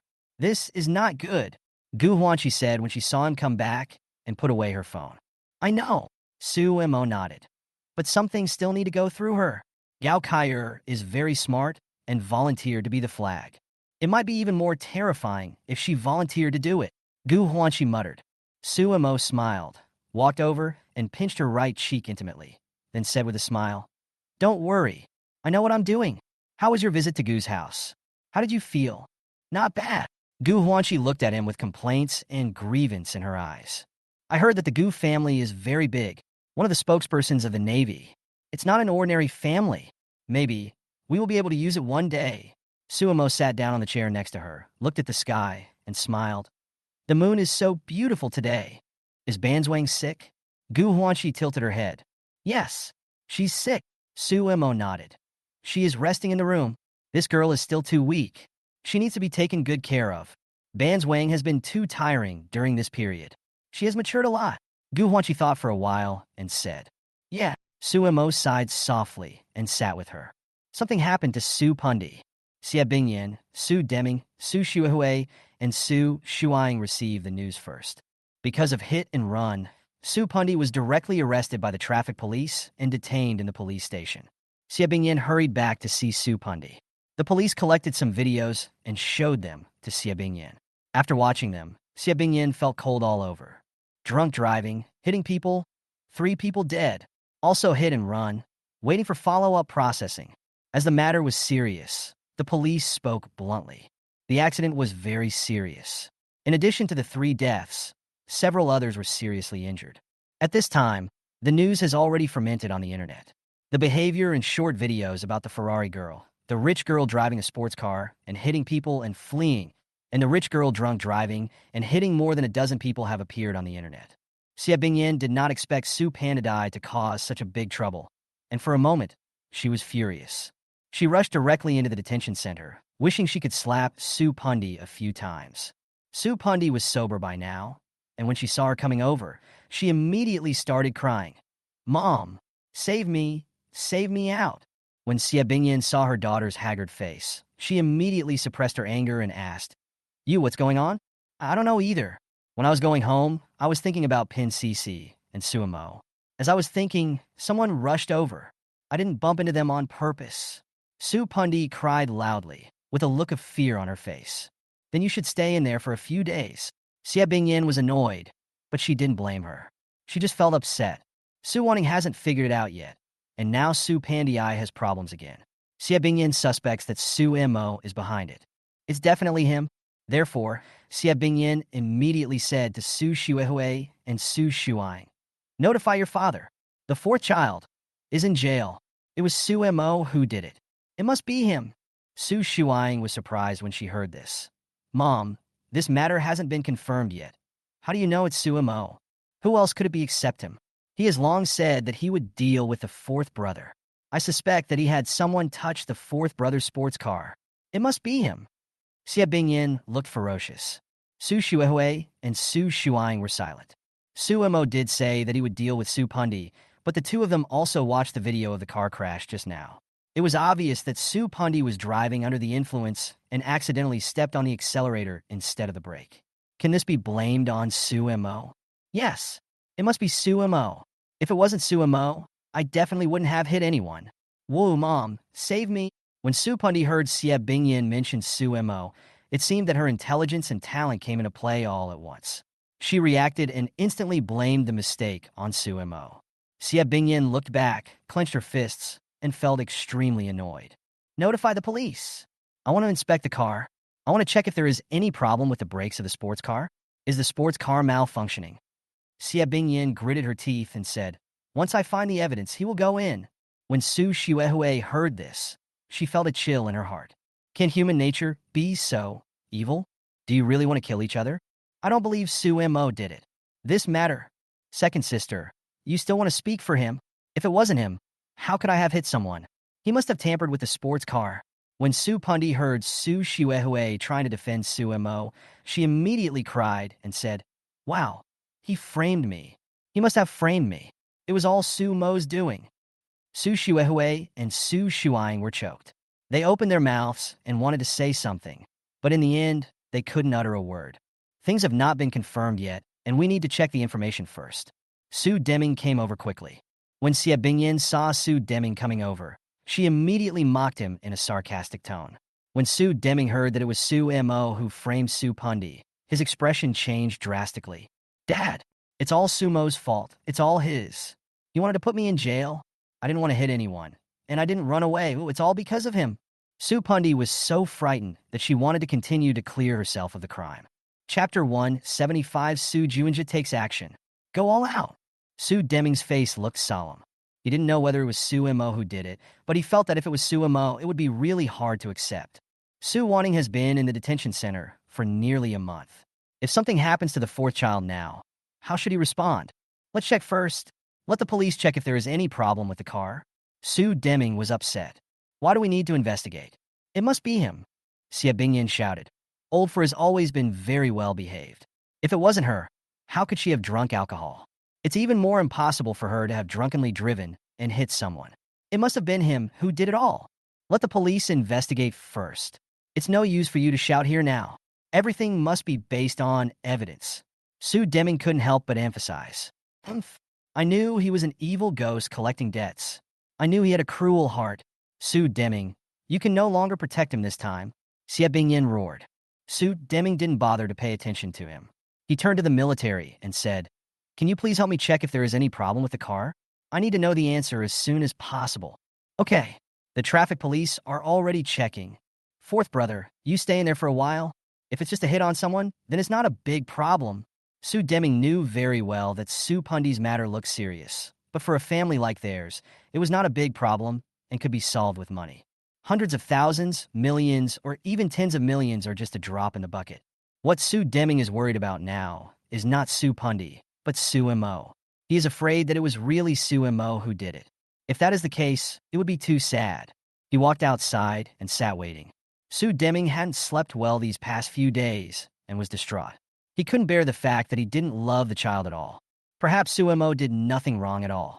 It doesn't take long for the police to investigate the vehicle that caused the accident. The result can be obtained in a few hours. There is no problem with the Ferrari's brakes. The latest inspection results showed that the accelerator was pressed instead of the brake. No problems were found in other aspects, said the police. Really? Su Deming looked up immediately. Good. This is the inspection report. Take a look. The police handed him the inspection report. Su Deming frowned as he read the report, then handed it to Su Shuehui, Su Shuang, Xie Bingyan, and others. Impossible. Impossible. He must have tampered with the car. Xie Bingyan took one look and continued angrily. If it wasn't her, then who else could it be? If it wasn't her, why would Lao Si go drinking? It's all because of him. Xie Bingyan, are you still going to be reasonable? Su Deming looked at her helplessly. How am I unreasonable? Isn't it because of him that we have this problem? Wasn't it because of him that the eldest brother went to jail? Now, the fourth brother is in trouble too. Su Deming, I tell you, if the fourth brother can't get out, I will eat you alive. Xie Bingyan roared. You want to protect him. You want to move the Su family out. But it's useless. There are plenty of people to punish him. When Su Deming heard this, he felt a chill in his heart. What Su Shuehui and Su Shuang said was right. Xie Bingyan didn't care about her son's life or death at all. Since they don't care, why should Su Mo care? Su Deming was unable to speak. He took out a cigarette and took a deep puff, only to feel even more confused. Juinja, something happened to your fourth sister. Gao Kaier found Su Juinja and told him about this matter. Some time ago, Su Pundi frequently visited Su Juinja, which made Gao Kaier feel a sense of crisis. Su Juinja listens to Su Pundi very much and has a good relationship with her, which makes Gao Kaier very dissatisfied. In her opinion, Su Juinja should listen to her. In addition, she had already met Su Mo and was even more certain of what Su Mo wanted to do. Therefore, Gao Kaier decided not to let this matter go. Juinja, your fourth sister's case is very serious. She didn't just hit someone.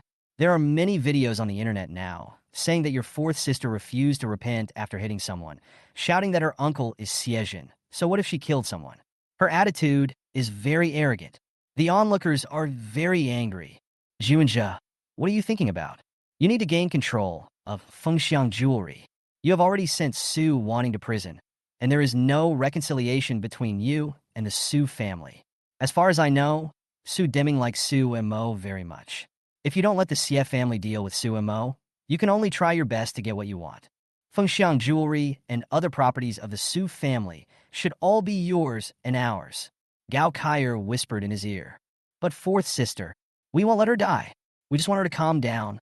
Juanja, your fourth sister is a famous lawyer. She is very likely to find trouble with you in the law, so I think we need to manipulate her secretly. Seeing him hesitate, Gao Kaier continued. Your fourth sister won't doubt us. They will definitely suspect that Su Mo did it. So let's do it secretly. Make things more serious. Su Juanja, you have to understand that after you send Su wanting to prison, there is no turning back. You can only keep going down the path. Only by keeping going down the path can you get what you want.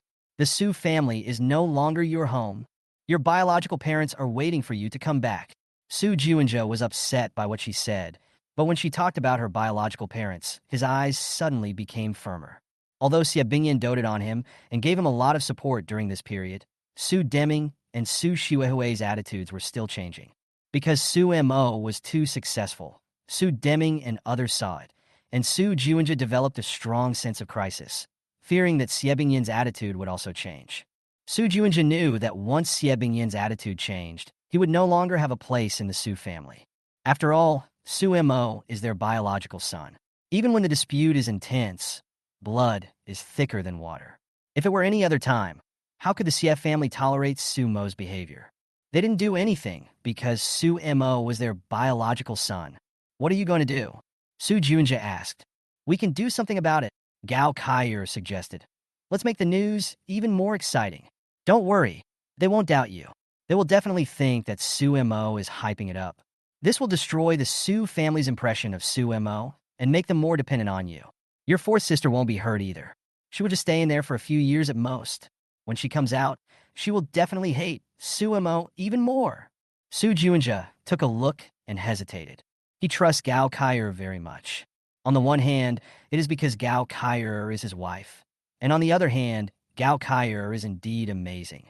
Because of Gao Kaier's intervention, he successfully gained most of the control of Fengxiang jewelry, and his power increased greatly. If Su Pundi succeeds in this plan, then Su Mo will never have the possibility to return home. His chances of success will be even greater, so he really can't let it go. But emotionally, you hid everything from me. Su Mo hid everything from me. He just treated me as an outsider. If that's the case, let's go all the way. Su Juanja's expression became firm, and he said viciously, Okay, then you do it. Yeah, that's what you said, so I'll do it. Gao Kaier looked happy and laughed. Yeah, Su Juanja nodded.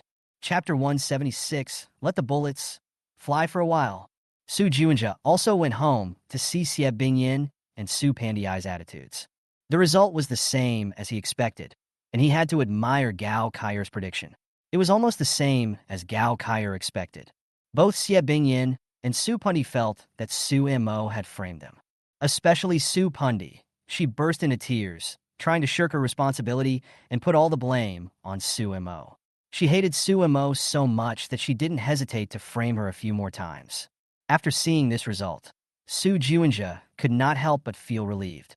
If that was the case, then what was he worried about? He should first get Fengxiang jewelry and increase the Su family's voice. Su Wanning's matter was already extremely beneficial to him. Now that Su Pundi was in trouble, it was even more serious. The Su family would definitely rely on him even more. Go to the media. Go to Weibo. Add to the drama. Good. Gao Kaier got the approval and without hesitation asked people to put her on Weibo trending searches, bought attention, and put her posts on short video platforms and in newspapers to completely hype up the popularity. In fact, Xie Bingyan and Su Deming did not think that Su Pandiai's case was difficult to resolve. Although hitting and killing someone was a big problem, if it was an unintentional mistake, it would be nothing more than paying some compensation. The Su family was rich and had nothing to worry about. Su Pundi only needed to stay for a few days before she could go home. They had no idea how much influence Su Pundi's words would have. Gao Kaier's control was also very precise. She just played up the arrogance of the Ferrari girl and the rich girl, and also mentioned crazily that my uncle is Xiejin. Su Juanja had no objection. After all, Siejin's attitude towards Su Mo was also very ambiguous. He was happy to add some fuel to the fire and make Siejin feel bad about Su Mo. Only in this way can Su Mo be completely driven away and the CF family be forced to deal with Su Mo, resulting in a lose-lose situation. Only after both of them are defeated can Su Juanja rest assured. So, the heat began to be put on the air and began to spread wildly. On Weibo, hot searches for Ferrari hits people and no crime for hitting people began to appear. Su Mo saw what Gao Kaier and Su Juanja were doing backstage. The Douyin platform belongs to him, and he can see the background data. When he found that a hot search had been purchased, Su Mo was happy and was pleased to see it happen. Naturally, he did not participate in the hype because for him, it was enough. Gao Kaier and Su Juanja were enough to make Su Pundi completely sober for a period of time. Su Mo only instructed the distribution department not to block this information, even if it involved Siejin. Let the bullets fly for a while longer. This kid Su Juanja should have sensed the crisis. I guess Gao Kaier has brought out his biological parents. Su Juanja's biological parents are quite powerful. Su Mo smiled at Tang Lei. Tang Lei was eating an apple. After he ate a piece of the apple, he said, "This person seems to be very ambitious. I didn't see it before. He is just preparing for a rainy day. He is a smart man and knows that everything he is now may be lost because of Xie Bingyin's attitude. Xie Bingyin can't pamper him forever. After all, he has grown up." Su Mo smiled and said, "He also knows that I want to deal with him. As long as I want, I can get him out at any time. It's useless for the Xie family to help him." Tang Lei was amused. "But now the Su family seems to think that you did it. How do you feel?" "Very good. Very good." Su Mo smiled. "Since he thinks I did it, then I would be so sorry to them if I don't do anything." Tang Lei choked and shrugged. "Let's set up more industries overseas. Continue to increase our influence." "Okay, but you need to pay more attention to the layout of chips. Recruit more executives from TSMC. Tell them that as long as they are willing to come, money is not a problem." Su Mo said with a smile. "Good. Time is very tight. Daxia Kingdom is developing very fast. The chip sanctions are expected to come soon. Recently, the country has introduced a series of subsidies for chips. Su Mo wants to get these subsidies and set aside some money to research chips. Although it might cost a lot of money, he has to plan ahead for the future. Only after this is done will the future be better." "What?" Su Pundi hit and ran and killed someone. On the other side, Xie Jun, who was handling official business, was surprised after receiving the news. Yes, it was Su Mo who did it. Su Mo framed Lao Si. He might have tampered with her car. Xie Bingyin said. "What did the traffic police say?" Xie Jun frowned. "The traffic police didn't say anything, but we all think it was Su Mo who did it. I asked someone to continue checking Lao Si's car until they find any traces of Su Mo's action on it. The traffic police must not have looked carefully." Xie Bingyin looked very angry. "You want me to go find it? Of course I asked you to look for him. You appoint someone to look for him. He will definitely be found in the car. And you can also look for him in the bar surveillance cameras and the roadside surveillance cameras. He must be Su Mo." Xie Bingyin was already hysterical. Xie Jun was also surprised. He was not surprised by Su Pundi's affairs, but by the fact that Xie Bingyin was so sure. Have things come to this point? Do you want to fight to the death? Xie Jun had to reconsider the issue between Su Mo and the Su family, and also had to reconsider the issue between Su Mo and the Xie family. "It seems that I have to go see Su Mo earlier. I will ask someone to inquire and check, but I may not be able to find the result you want. If the traffic police have determined that there is no problem with the brakes, then there is a high probability that there is no problem. How could there be no problem? I think the traffic police is biased towards Su Mo. Lao Si was almost beaten when he was at the scene of the car accident. Do you remember what happened between Lao Si and that professor last time? It was Su Mo who did it. He just wanted to ruin Lao Si's reputation." Xie Jun naturally knew about that matter, but he was too lazy to talk about it. He just said, "You go back first. I'll call someone to check it out immediately. Let's check it out first." "Good." Xie Bingyin left coldly. However, just as she left, the secretary suddenly knocked on the door. "Leader, something big has happened. Your niece hit and ran in Taiha Street and mentioned your name. Now, it has gone viral on the internet." Xie Jun was stunned and immediately took the tablet and took a look at it. In an instant, his face changed drastically. "Eiri." Gao Kaier was very adept at how to operate and knew how to incite public opinion to the greatest extent and pin the greatest blame on Su Pundi. A Fujin girl, a Ferrari girl, hit and run yelling, it doesn't matter if she kills someone. It's okay if she kills 5 or 6 people, because her uncle is Siejin. So what if she kills you? Therefore, when the public opinion emerged, the internet seemed to explode and spread wildly. The whole thing was like the wind that blew across the country, and everyone knew about it. Xie Bingyan had just returned home and immediately received the news. It was Su Shuang who handed the tablet to her. When Xie Bingyan took a look, her face changed drastically, and she gnashed her teeth and roared, Su Mo. Chapter 177, Watching her perform. No one expected things to get this bad. No one expected that someone would add fuel to the fire. The incident also affected Siejun. Siejun holds a high position in the government, but in reality, he is not that important, at least not in the capital. However, as a member of the Xie family, Siejun is born with a solid foundation, and his age of over 50 means that he still has the possibility of making further progress. Siejun is now a colonel. If he can go a step further and be given real power, he will greatly enhance the prestige of the Xie family. In fact, Siejun has always been one of the young and vigorous people in the capital. However, this incident affected Siejun and seriously affected his reputation. Once the news of the accident spread wildly, the war would spread to the Xie family and Siejun, which was something no one wanted to see. For Xie Bingyan, Su Mo wanted to catch them all in one fell swoop as a warning to Siejun, but he would not let go of Su Pundi's affairs. Now that the news has spread, no one dares to show favoritism for Su Pundi. The police will definitely handle the case impartially to calm the anger of netizens. What's more, Su Panadai actually did this thing and actually said it. Damn it, damn it. Xie Bingyan jumped up and down in anger, gritting her teeth.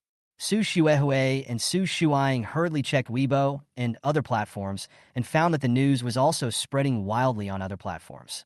It seemed that Su Pundi was doomed. Su Deming is your responsibility. It was you who was biased towards him, and it was you who put the 4th brother in jail. Xie Bingyan gritted her teeth and roared at Su Deming. Su Deming had not expected such a thing to happen. For a moment, he stared with his eyes wide open in disbelief. If Su Mo had done this, it would be too cruel. If Siejun is affected, I want to see what happens to you, Su Deming. I want to see how your Su family will explain to me. Even if all of you are tied together, it still won't be enough to pay the compensation. Xie Bingyan stared at him with a murderous look. 4th brother, did you really say these words? Su Deming was silent for a moment, then looked up and said, What if I said it? What if I didn't say it? If Su Mo wasn't behind the hype, how could it have spread so widely? This is just an ordinary traffic accident. Xie Bingyan's face was grim. It was all Su Mo who caused this result. Su Mo was obviously behind the hype. I'll go see him. Su Deming immediately put down the tablet and said. As he said this, he packed up and was about to go out. Go see him. Tell him that I will never let him go. I want to watch him die. Xie Bingyan screamed madly and hysterically. When Su Deming heard this, he turned around and looked at Xie Bingyan deeply with a helpless expression. He quickly turned around and left to confront Su Mo. Seeing this, Su Xuehui and Su Shuang had no idea what to do. Xie Bingyan returned to her room quickly, probably to call Siejun or her elder brother Siejun to deal with it.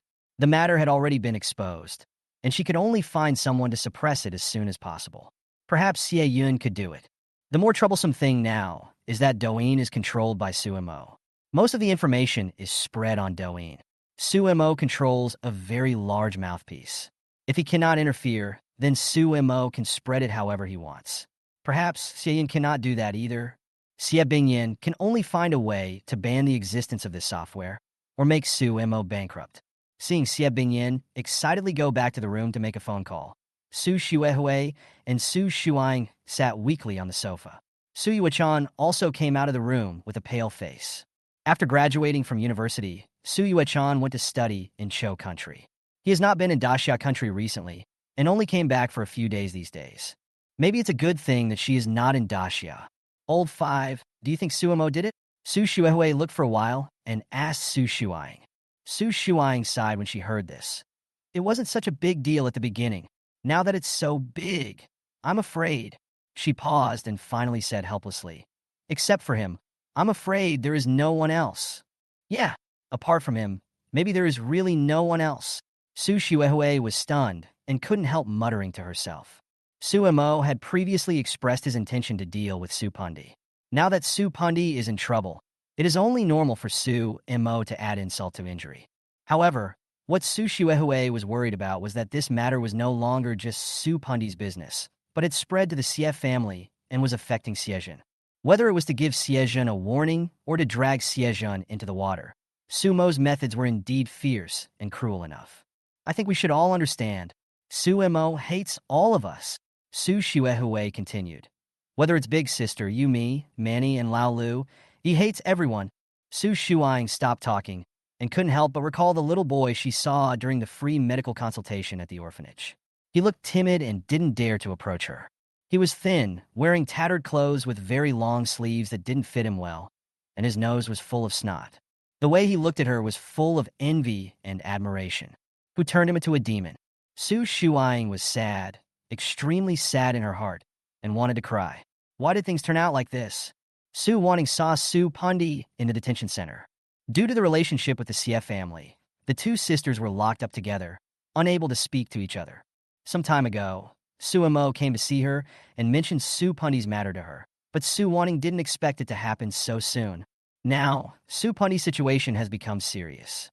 Su Pundi was so scared that she almost cried. Su Mo is hyping it up? He must be the one contacting the media.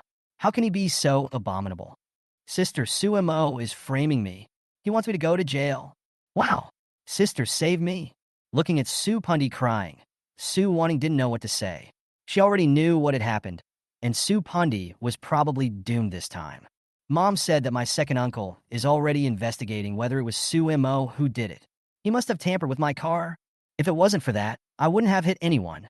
That night, there was no way to control that Ferrari. Those people wanted to beat me. If they didn't want to beat me, why would I say that? It was all because of Su Mo's shouting. Su Wanting remained silent and watched her performance.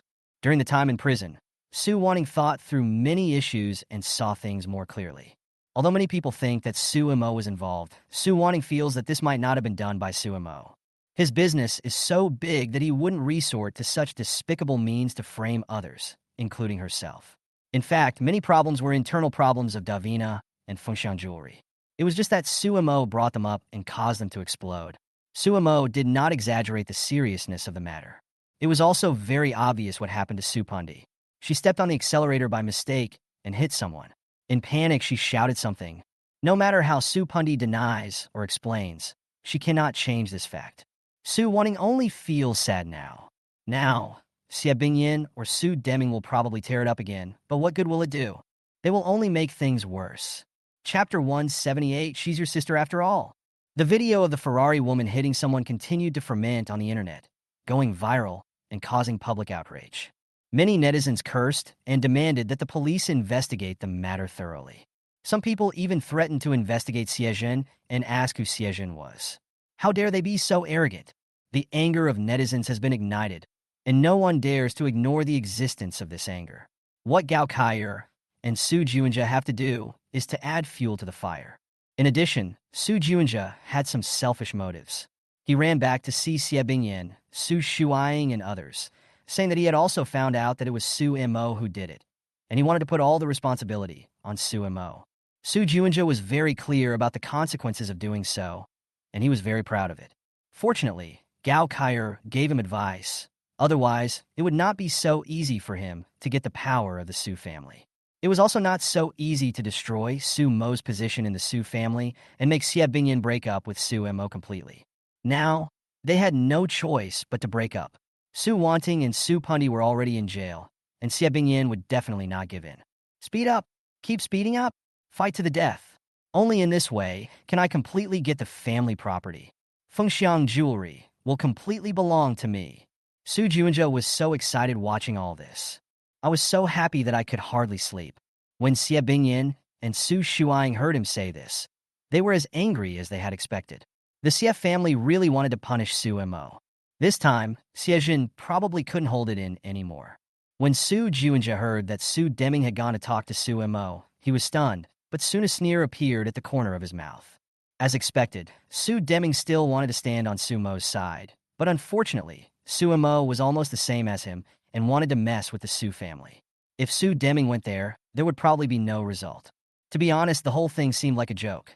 Su Juanja had never expected that the relationship between father and son, mother and son would come to this point. Charge! Keep charging. Seize the opportunity. Su Juanja blew the charge horn in his heart. Li Banzwang was sick and had not recovered yet. Suemo had been taking care of her in the villa these days. After the girl fell ill, she became very clingy and didn't want to let him and Gu Huanxi leave. Suemo and Gu Huanxi could only take turns to take care of her. Gu Huanxi didn't seem to want to go back home. Her biological parents had called her several times and asked her to go back and visit again, but Gu Huanxi refused, saying that she didn't have time. It is said that after Gu Huanxi returned to the Gu family, it had a huge impact, especially when they heard that Gu Huanxi was the founder of Pink Sixy. The Gu family was amazed and chased her to ask many questions. Gu Huanxi had no choice but to tell them about the difficulties and problems he encountered in starting his business and the countless hardships he suffered at that time. When Gu's mother heard this, she immediately burst into tears. She held her daughter's hand and asked many more questions before letting her hand go.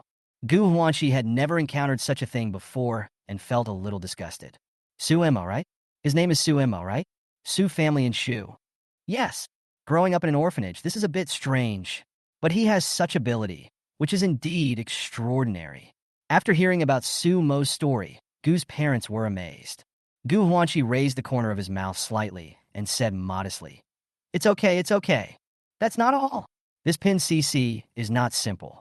He was admitted to Peking University and Tsinghua University, which means he is very, very smart. How old is he? Same age as me. Same age. Gu's parents seemed to realize something and were visibly stunned. Gu Huanxi raised the corner of his mouth and said proudly, it's not a lot of money. I just worked hard to start a business, started from scratch, and now it has become a 100 billion enterprise. Gu's parents fell silent for a moment and didn't say anything for a long time. Later, Gu's mother took her hand and said with a smile, okay. We understand.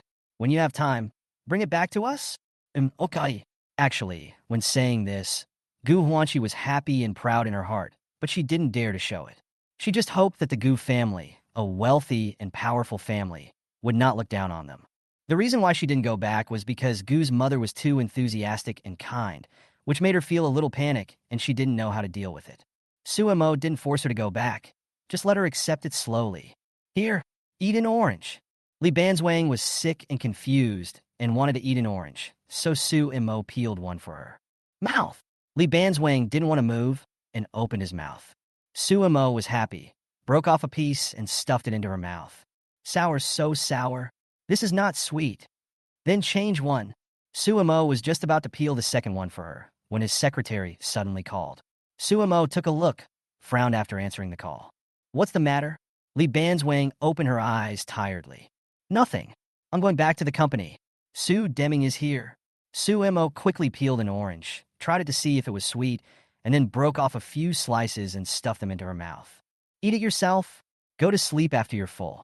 Call me if you need anything. Oh. Li Banzwang knew that he was busy and did not disturb him. The corners of her mouth curled up slightly. She felt that the orange in her mouth was sweet and much more delicious than before. The other side. At this juncture, Suemo actually didn't want to see Su Deming. He had a few rare days of good mood, and when he saw Su Pundi in trouble, he wanted to sing a few songs. Meeting Su Deming at this time would only ruin his good mood. But since Su Deming is already here, it doesn't matter if I meet him. Suemo estimated that during this period, not only Su Deming wanted to see him, but there were probably more people from the CF family who wanted to see him. There's no way. As your position becomes higher and higher, you have more and more things to do, and your career becomes bigger and bigger. There will always be all kinds of things coming to you for resolution. Suemo, it's not like he doesn't give face to anyone. So, after seeing Su Deming at the company gate this time, Suemo was not happy and was too lazy to take him to the office, so he met him directly at the door. Su Pundi is in. If you are here to plead for her, there is no need, because there is no need to plead for her in this matter. Because of her, our company has suffered a loss of at least 200 million yuan, and the listing was delayed for more than a year. We have decided to pursue this loss to the end. Su Pundi is used to being spoiled and never gives in. I am very happy that she is like this now, and I am happy to teach her a lesson. Su Deming's face froze. She's your sister after all. Come on. Back then, when she forced me to kneel down and apologize to her dog, she didn't consider herself a sister. Have you seen the video? You have seen it, right? Suemo looked at him and emphasized twice.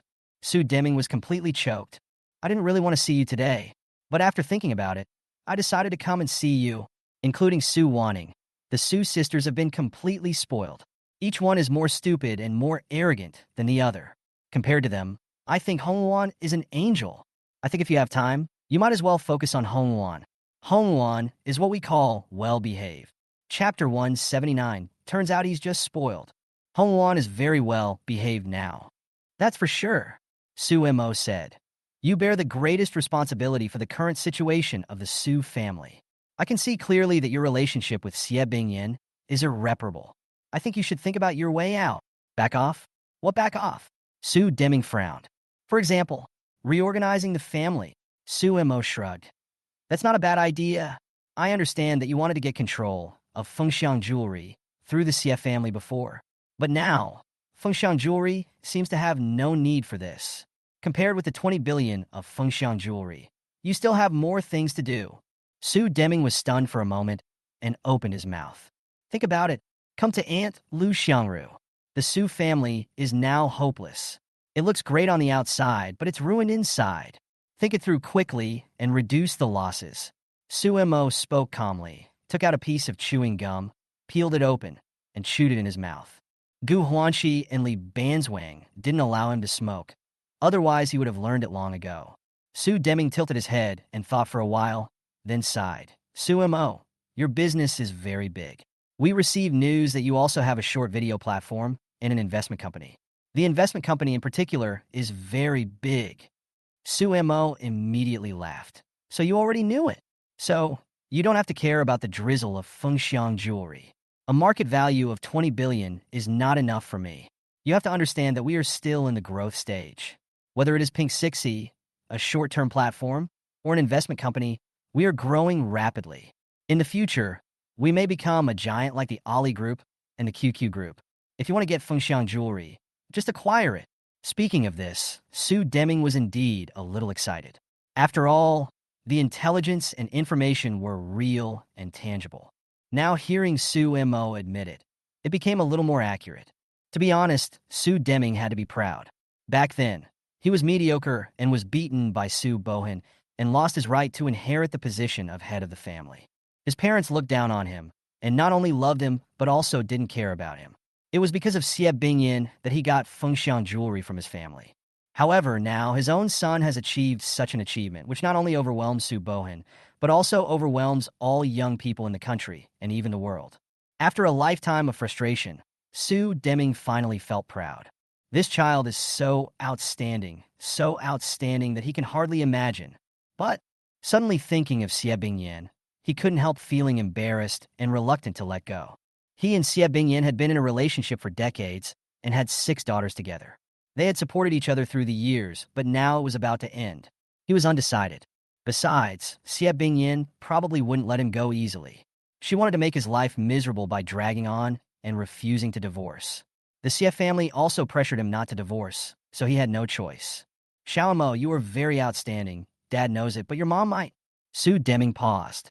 Do you think I will still recognize this mother? Suemo looked at him. There is no way to sever this connection. I know you have the means, but I still hope you can spare your 4th sister. She is not a bad person. She is just spoiled. Oh, spoiled. Suemo sighed softly. It turns out that he is just spoiled. I'm also very sorry for what they did to you before. They were young and ignorant at that time. I hope you won't pursue it. Su Deming wanted to continue speaking, but found that Suemo was staring at him with a smile. He suddenly felt scared and couldn't go on. So, you came here today just to count my sins. You think it was my fault for what happened in the past. But they were just spoiled, and there was nothing wrong with them. Suemo looked at him with a smile. No.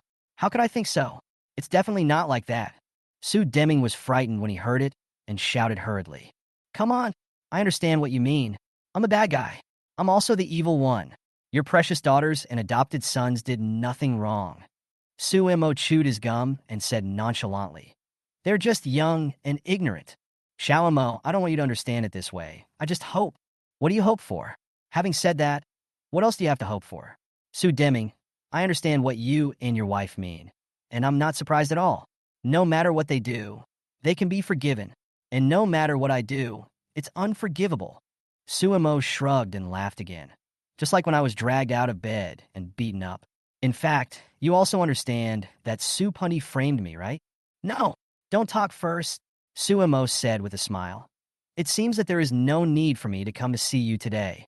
I have placed completely unrealistic expectations on you. Su Deming, the Su family is definitely not just to this extent. I'm telling you seriously today, the Su family will be finished. Xiaomo, Dad didn't mean that. Go back. Go back and discuss with Xie Bingyan how to save Su Pundi and Su Wanting. From now on, the two of you will definitely be very busy. Find connections, spend money, and find someone to deal with me. Find Xie Yun, find Xie Zhen, or even bring in bigger people to put pressure on me. Su Mo smiled and said, but it's useless. Su Deming, it's useless. You will see the result of the CF family soon. Having said that, Su Mo resolutely turned around and left. Xiao Mo. Su Deming was stunned and couldn't believe it. He wanted to chase after him, but was stopped by the security guard and was not allowed to enter. Su Deming could only stare with his eyes wide open and shout a few times. Gu Huanqi stood on a tall building, watching this scene, feeling a chill in his heart. When she saw the elevator was approaching, she hurriedly ran towards it. When she saw Su Mo appear, she suddenly rushed forward and hugged him. Su Mo was stunned, a little stunned, and smelled a fragrance like orchid and musk at the tip of his nose. What's going on in Uncle San's family recently? On the other side, in the west of Beijing, a tall girl wearing a women's suit had just arrived in Beijing and got some information about the Su family. The above contains detailed information about Su Wanting and Su Pundi. The tall girl was a little surprised when she saw that both of them were caught. One was because he was arrested for Fengxiang jewelry, and the other was because he hit someone and fled the scene. It's a big deal on the internet now. It has affected the CF family, the assistant answered her. Oh, Su Wanting. How did it come to this? The beautiful girl frowned and continued to flip through a few pages of information, unable to help but be surprised. Su Mo, the president of Pink Sixie? It's him. It is said that he let them in. Recently, Su Mo and the Su family have been in a big fight. The short video platform is his. He seems to want to drag Xiejin into it. This Su Mo. The beautiful girl recalled and seemed to have some impression in her mind that the two had met before. At that time, he was very sloppy, inconspicuous, and very thin. He never expected that it would cause such a big fuss. Let's go to the detention center to see them first and ask them what's going on. This Su Mo is so powerful? No wonder second uncle wants to seize the position of head of the family. The beautiful girl's face was solemn. Yes, the assistant hurriedly prepared a car for her. The girl's name is Su Linlin. She is 24 years old this year. She used to live in Shuzhong and seldom came to the capital.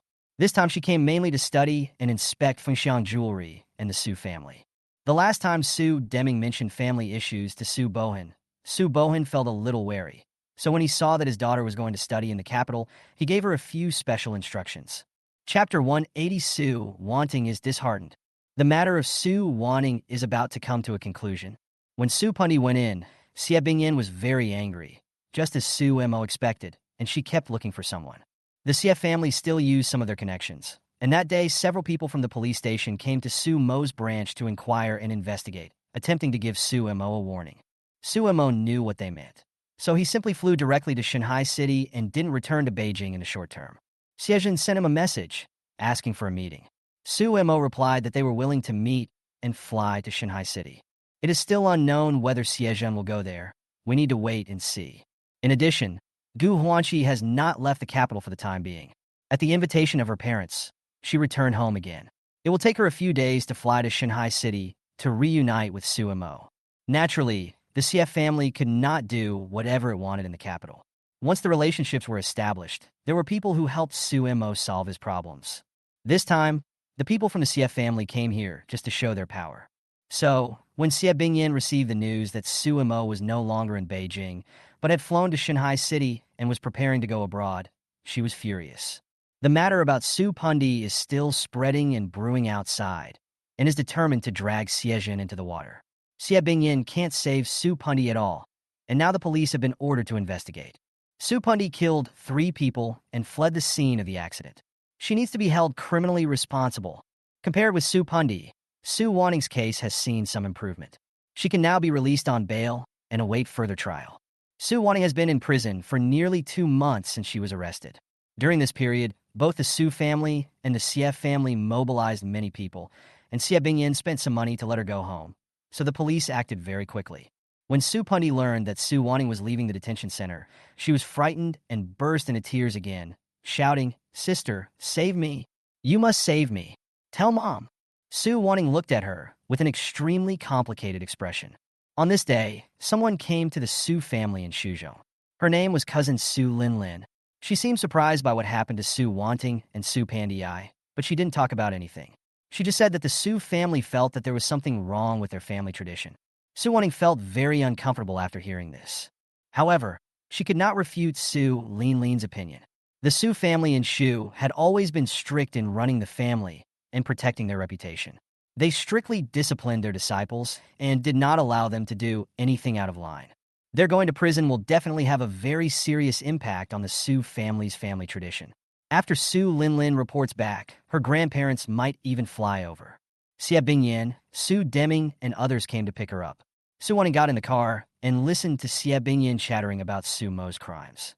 When she heard that Su Mo had already flown to Shanghai City and was planning to go abroad, Su Wanning couldn't help but sigh in her heart. During this period of time, it is estimated that the Xie family has caused Su Mo a lot of trouble. It is impossible for him to stay in the capital, so he can only hide for a while. Xie Bingyan probably didn't know the seriousness of the matter, and she threatened to wait for him to come back and continue investigating, and even put him in jail. Su Wanning just felt that she was hopeless. "Sister, you finally came out?" Su Juanzhe was very happy to see her come out and handed him a cup of tea. "Okay." Su Wanning originally wanted to ask about Fengxiang jewelry, but now she no longer wanted to ask. She just wants to read books, study, and go abroad after the verdict. Or he may go to Shu to live in seclusion and no longer plan to stay in the capital. Su Juanzhe seemed to have noticed her frustration, and his originally vigilant heart relaxed a little. For Su Juanzhe, Su Wanning's return home was not a good thing. Although she is still on bail pending trial, and it is impossible for her to take charge of Fengxiang jewelry again, Su Juanzhe is still wary of her position in the Su family. If she could leave and disappear forever, that would be the best. But if she still wants to continue, then she can only use other means. At this point, Su Wanning no longer had much temper and strength, so it was very easy for her to deal with it later. Su Wanning naturally didn't know what he was thinking. Looking at the large table of delicious dishes at home, she had no appetite. She ate a few bites and then went back to her room to rest. After a long while, Su Xuehui came over with a pillow. "Sister." Su Xuehui saw Su Wanning's mood and looked worried. Su Wanning was packing things in the room. She pulled out a suitcase and put some small items in it one by one. There are a lot of small items, including some photo frames, some family photos, some of her graduation photos and awards. Almost all of Su Wanting's pride for more than 30 years is here, but she seems to want to seal it all away. The incident between Davina and Fengxiang Jewelry dealt her a heavy blow, and she had already planned to give up everything. Wait until the trial is over. If I can go abroad after the trial, then I plan to go abroad. Su Wanning spoke softly when she saw her coming. "Are you coming back?" Su Xuehui's face froze. Su Wanning shook her head. "Not coming back." "Really?" Su Xuehui's expression suddenly turned very ugly. "If it's abroad, I don't agree. If you want to live in seclusion, there are plenty of places in China. You can go to Shuzhou. Shuzhou is our home. I want to further my studies. I have spent too much time on Davina and Fengxiang jewelry over the years, but have not been able to improve. I hope to learn everything I wanted to learn before." Su Wanning continued. "What about Su Mo?" Su Xuehui asked. Su Wanning paused and stopped. "What about Su Mo?" Su Xuehui stared at her. "The Su family is in such a mess now. Dad and Mom's problems can never be solved. The 4th child is also in prison. If Su Mo's problem is not solved, then everyone will have problems." Su Wanning closed her eyes for a moment, as if she had a headache, but soon opened them again. "Every wrong has its perpetrator. Let him do whatever he wants." When Su Xuehui heard this, she was stunned. Su Wanning seemed to no longer want to care about this matter. She felt suffocated and seemed to just want to escape. "Sister." Su Xuehui walked over and held her hand. Su Wanning was crying. She sniffed and said, Shuehui is already over 30 and is going to get married. She can't stay single forever. Now, if I can't go abroad, then I'll find a place to live, as long as it's ordinary. When Su Shuehui heard this, she couldn't help but hug her. Su Wanting was disheartened, which had a great impact on the Su family. The first thing to be affected was Xie Bingyan. Originally, when Su Wanting came back from the detention center, Xie Bingyan continued to accuse Su Mo of crimes, attempting to join forces with Su Wanting to take revenge on Su Mo. But when Su Wanting heard this, her face remained calm and there was no sign of any fluctuation. Xie Bingyan asked later and found that something was wrong with Su Wanting. Su Wanting was unwilling to explain too much to her and just said, I'm fine, then just hide from her. Xie Bingyan was annoyed and wanted to continue talking, but the next day, Su Wanting said that she wanted to be quiet and move to another house. When Su Deming saw Su Wanting like this, he was also surprised and hurried to ask her, but Su Wanting's attitude remained the same. I just don't want to care about it anymore. I just feel tired. Chapter 181. I won't die that easily. Su Mo and the Su family have broken up, but Su Wanting came out. On the other side, Lu Kaikong received the news quickly and was happy. There were two people in the living room, Gao Kaier and her mother Tanxin. They also received the news, and a gleam of light flashed in their eyes. We don't know what will happen to Su Wanting. She is a threat after all. Lu Kaikong narrowed his eyes sharply. Can you make her case a little more serious? Let her go to jail for a year or two. Gao Kaier asked. It can be done, but it's probably difficult. The Xie family has already taken action, and our people can't interfere. But there's no problem with Su Pundi. Su Pundi's influence is too great, so she can do it for a few years. Lu Kaikong said, I think Su Pundi is a huge opportunity. We can drag Xie Zhen into the water and make it impossible for the Xie family to escape.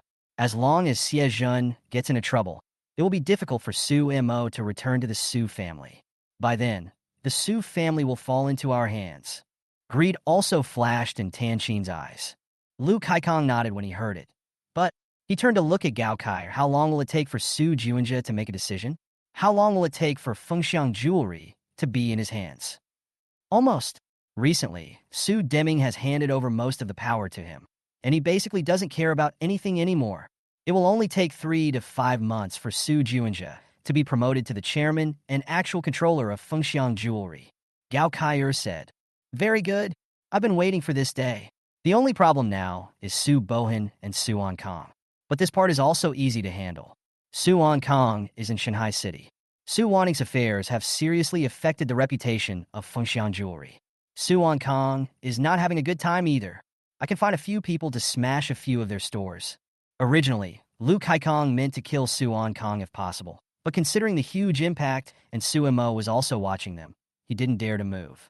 Su Mo's attitude is unclear, and taking direct action against Su's family is too risky and not cost-effective. Compared to directly killing Su Kong and smashing several of his shops, it is relatively simpler. Is your side okay? Sure. I'll contact someone to do it. Fengxiang Jewelry itself has quality issues. On your side, you need Su Juanjia to keep calm and get actual control within 3 to 5 months. Good. In fact, Su Deming is already old. After the Su family got into trouble, Su Deming felt powerless and was no longer willing to take care of things. So he handed over most of the things to Su Juanjia. Su Deming knew that Su Mo didn't like Su Juanjia, but he had raised this adopted son for more than 20 years and they had a deep relationship. So naturally he was more inclined towards the adopted son. Fengxiang Jewelry is the best choice for him. Su Juanjia was also happy. After Su Pundi got into trouble, Su Deming seemed to have aged by 10 years, and his hair turned gray. He no longer wanted to be in charge of Fengxiang Jewelry and only wanted to retain a small portion of the shares. Most of the shares were divided among his daughters and Su Juanjia. Among them, the biggest share was given to Su Juanjia, which was about 25% of Fengxiang Jewelry. With this big share, Su Juanjia was nominally the actual controller of Fengxiang Jewelry. After Su Wanting returned home, Su Deming considered the follow-up issues and called Su Juanjia over. He planned to take him out to meet the major board members of Fengxiang Jewelry and obtain their consent. This was actually a bit difficult. Ever since the Fengxiang Jewelry incident, its performance suffered a severe blow, which made shareholders very dissatisfied. However, Su Juanjia's operations over the past 2 months have successfully calmed down the Fengxiang Jewelry incident and restored some of its reputation. He has made great contributions, so it is not difficult to obtain the consent of shareholders and the board of directors. Su Deming also hopes that Su Juinja can achieve something, and it would be best if he could be like Su Mo and accomplish something great and spectacular. Emotionally, he is more inclined towards his adopted son. Your brother Su Mo has achieved a lot. You should learn from him, but you don't have to belittle yourself. Everyone has his or her own path to take. Fengxiang jewelry is a big industry. I don't want it to be ruined in my hands. This time I'm taking you to visit the various board members because I hope you can get to know them as well as possible. Most of them are uncles and grandfathers. If you are polite, you can get their support. Your performance during this period is very good. Your mother and I are optimistic about your abilities and hope that you can grow quickly in the future. Su Deming looked at his adopted son and spoke earnestly. Yes, Su Juinjin nodded obediently. But will brother Su Mo come home? When will he come home? Maybe. Su Deming still had a glimmer of hope in his heart. The Su family needs someone to take charge. Your uncle is getting old, and the future belongs to you young people. I hope he can go back and meet his family. When Su Juinja heard this, he couldn't help but sneer in his heart. He understood what Su Deming meant. Su Deming had already arranged a better position for Su Mo, and now he was just waiting for Su Mo to come back. Maybe one day, when Su Mo comes back, even Fengxiang jewelry will not be left to him, Su Juinja. Once Su Mo becomes the head of the Su family, it is absolutely possible that he will take action against Fengxiang jewelry. Buy some gifts first and visit them one by one. After the visit, when they are more familiar with you, start to distribute dividends within the group. If the dividends are good, they should all support you. Su Deming continued, teaching his adopted son how to please the board members. Yes, Su Juinja listened to him very carefully, because once things started to happen, he would need to buy back some shares, or, alternatively, obtain some shares under duress. He now holds only 25% of the shares. Although he is the largest shareholder, he has not yet reached the level of absolute control. Only if he obtains more than 30%, or even 40% or 50%, will he have absolute control. In this way, Fengxiang jewelry will belong to him completely. He may need to defeat these board members one by one. Su Mo still met Xiezhen in Shanghai City. Xiezhen flew all the way here to meet him. The matter is still fermenting and has already affected Xiezhen's career. It seems that a leader called him over to ask what is going on.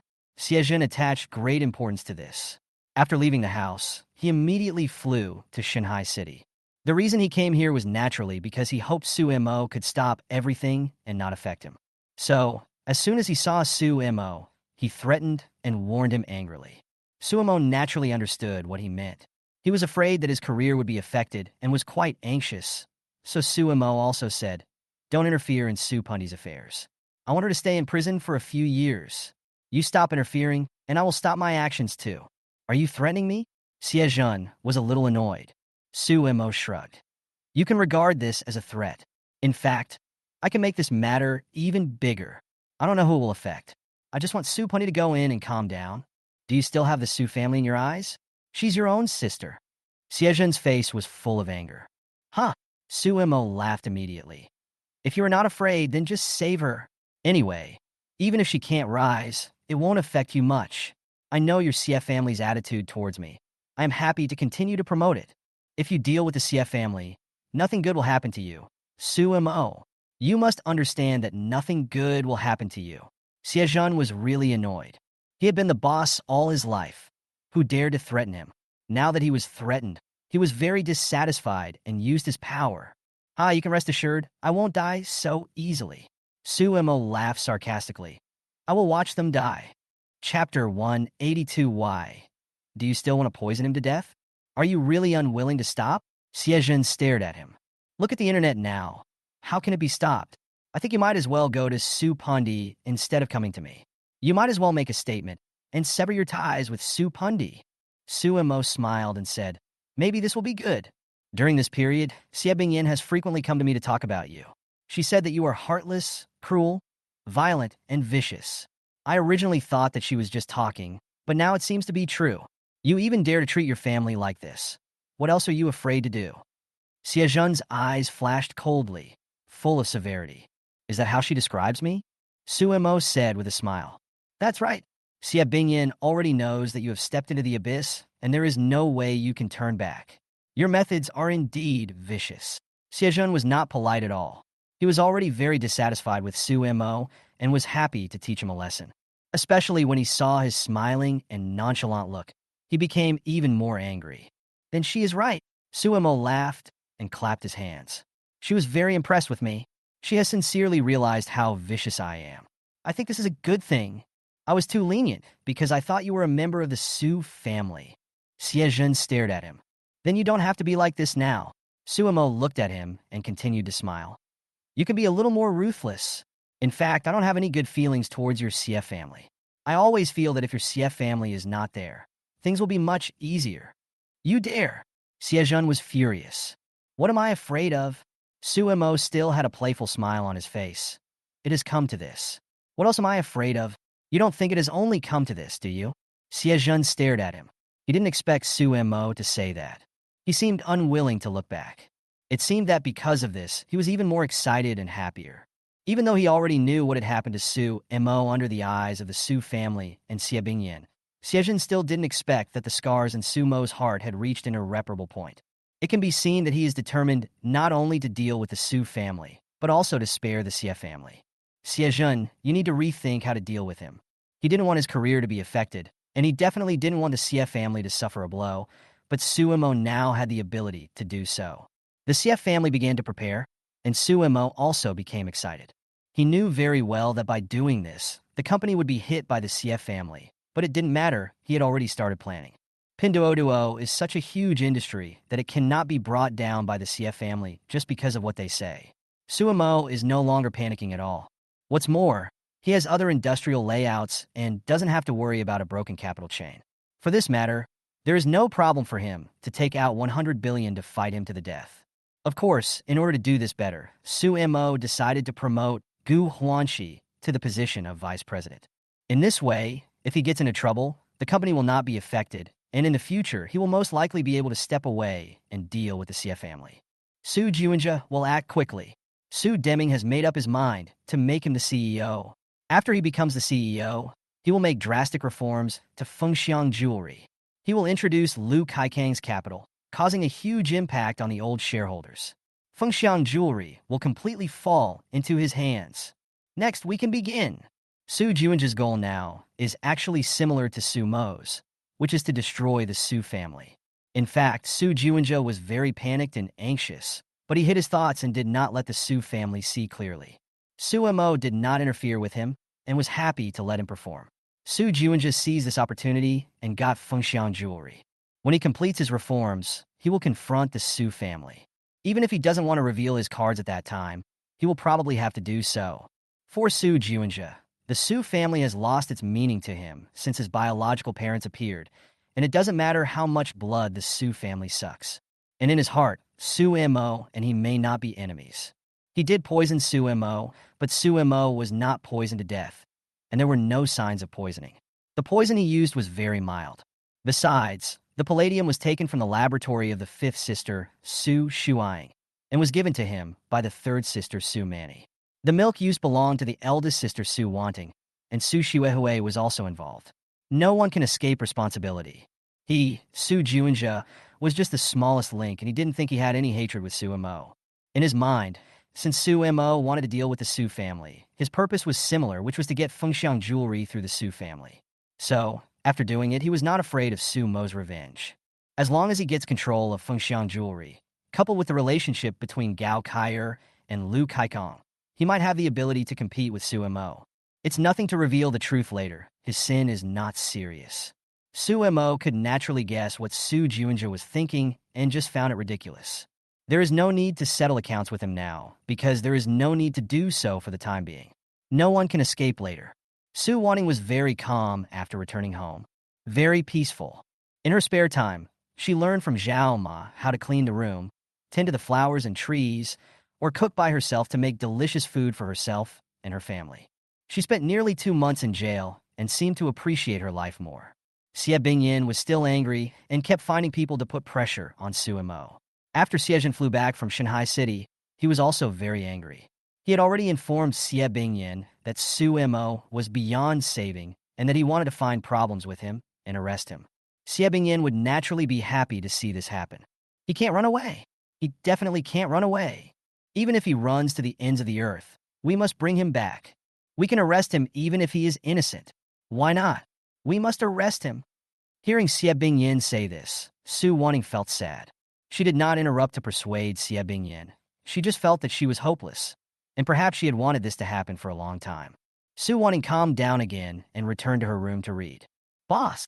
That night, Xie Bingyin knocked on the door and wanted to come in, and it seemed that she was following Su Shuaing. Come in. The door is not locked. Su Wanting put the books aside. Xie Bingyin seemed to be in a much better mood. When she knew that Xie Zhen was going to take action, she felt relieved and happy.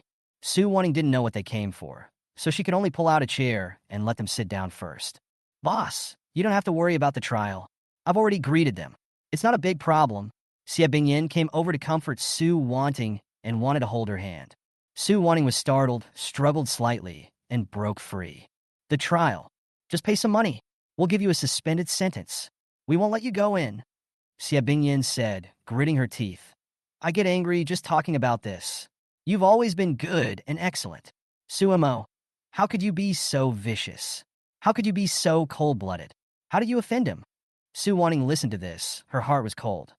Mom, Suemo, is he really your biological child? This, Xie Bingyin choked. You said that you and your father had done many tests. Are the results of those tests true? There is no fraud. Su Wanting asked. I now doubt whether it is true or not. But it doesn't matter. If it's not true, it doesn't affect his viciousness. Xie Bingyin seemed not to want to talk about it and felt ashamed. Mom, you always think he is vicious, but do you know why he is so vicious?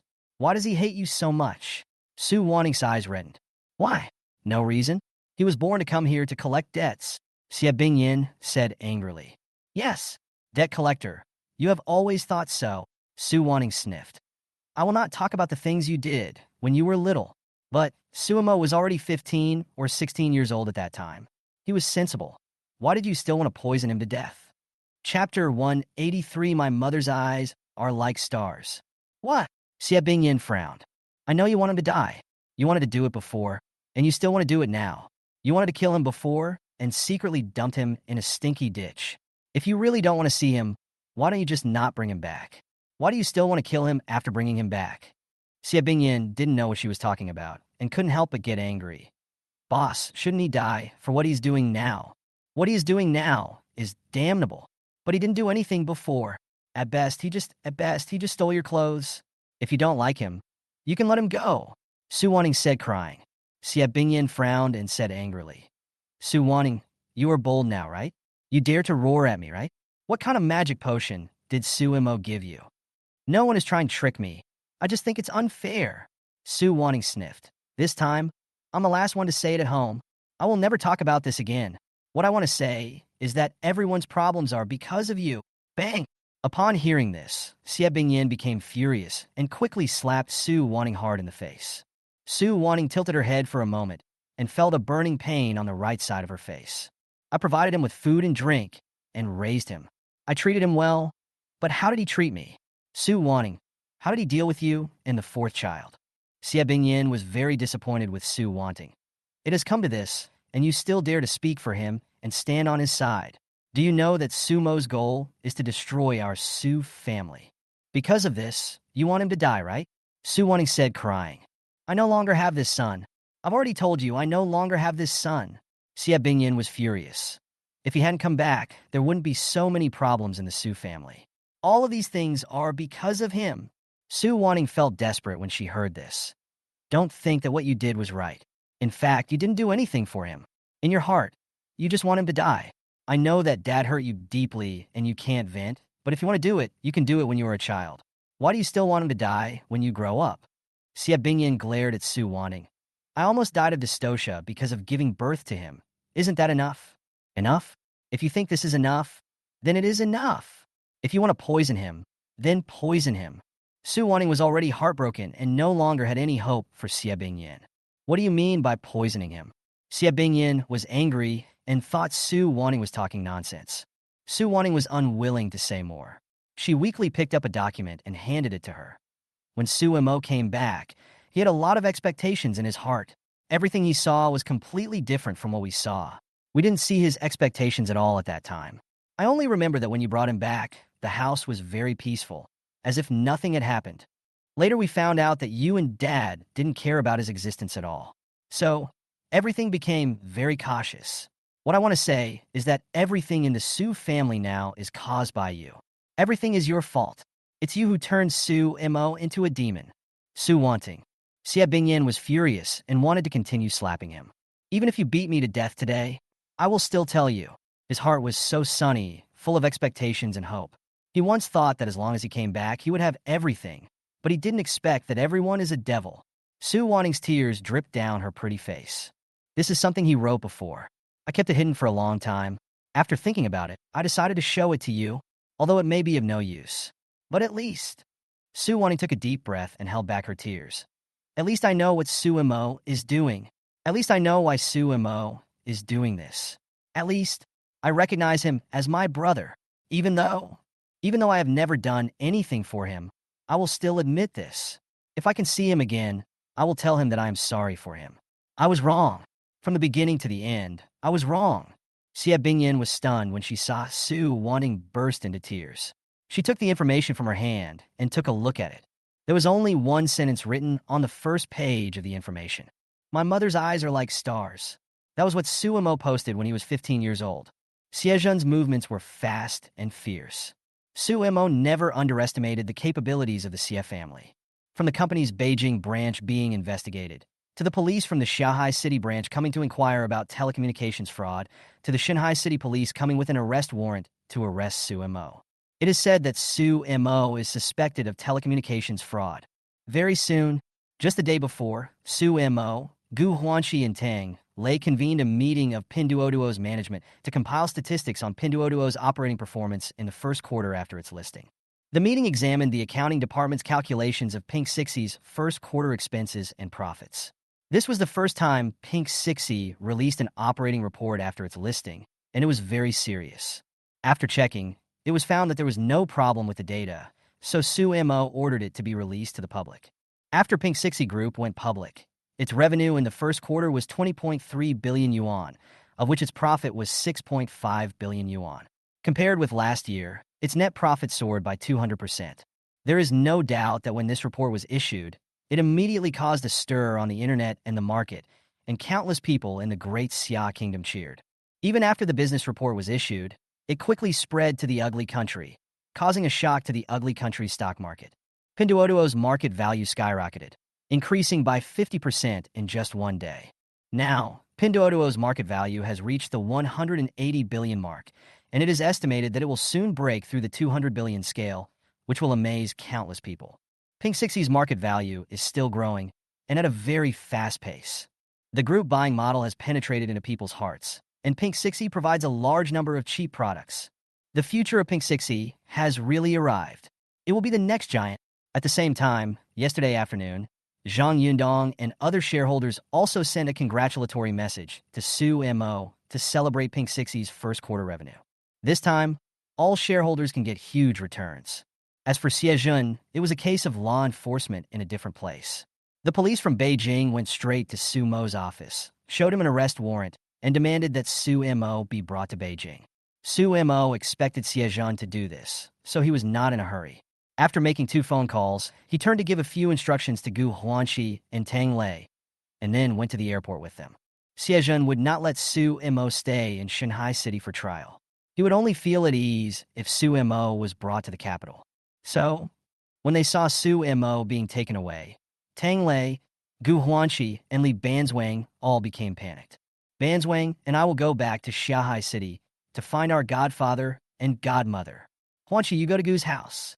Before leaving, call Zhang Yundong first, and also call several shareholders in Shanghai City. Follow the plan. Okay, Gu Huanxi nodded. The Xie family is indeed very large and has great power in the capital, but of course they cannot cover everything with one hand. Tang Lei and Li Banzwang returned to Shanghai City, mainly to seek help from the Tang family. At this point, the Tang family has also invested in Pinduoduo. President Tang holds a large number of Pinduoduo shares. They prosper together and suffer together. The same goes for Zhang Yundong and QQ Group, as well as some shareholders in Shanghai City and Beijing.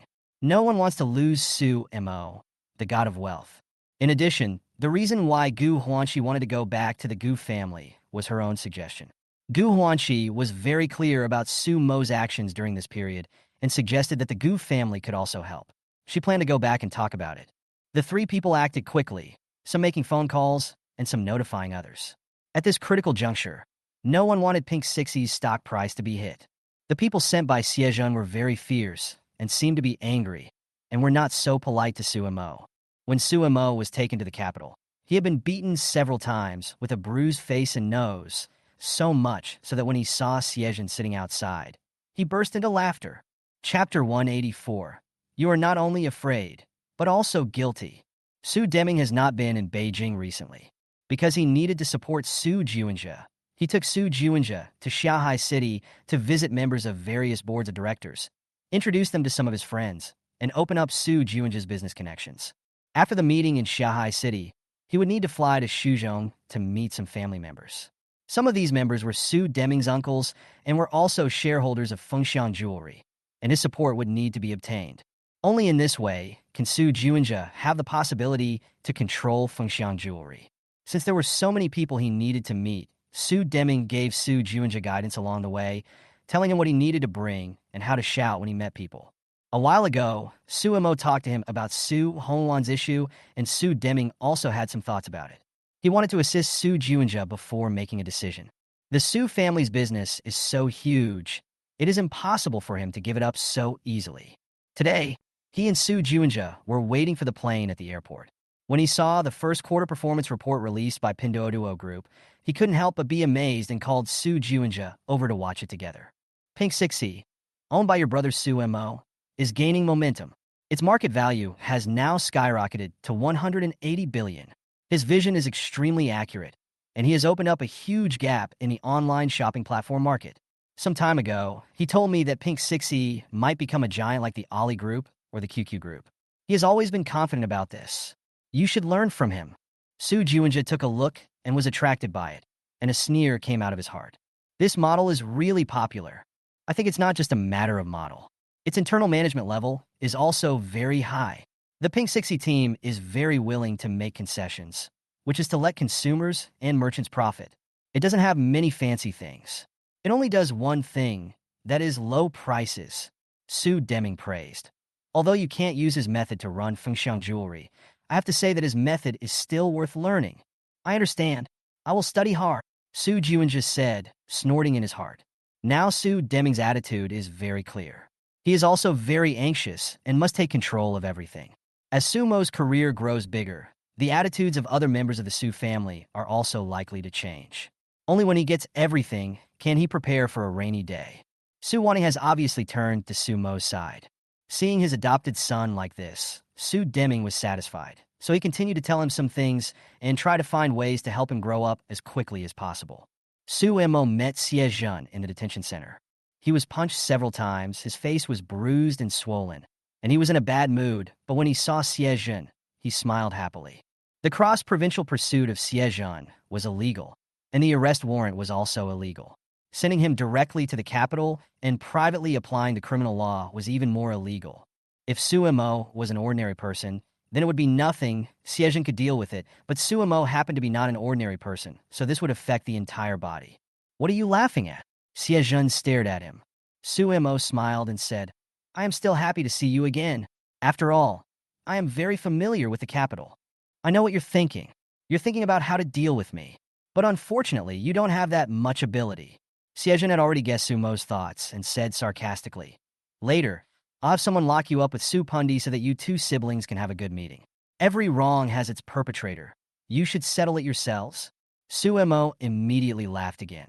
Colonel Xie, do you really think you can cover the sky with one hand? No, but I have already reported it to the higher-ups. I said, you're my nephew, this is my family affair, beating him up once or twice is no big deal.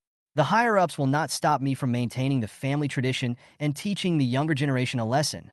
Siejun continued to mock. So if you want me to get into trouble, that's impossible. Su Mo was happy. Xie Daxiao, what if I don't admit it?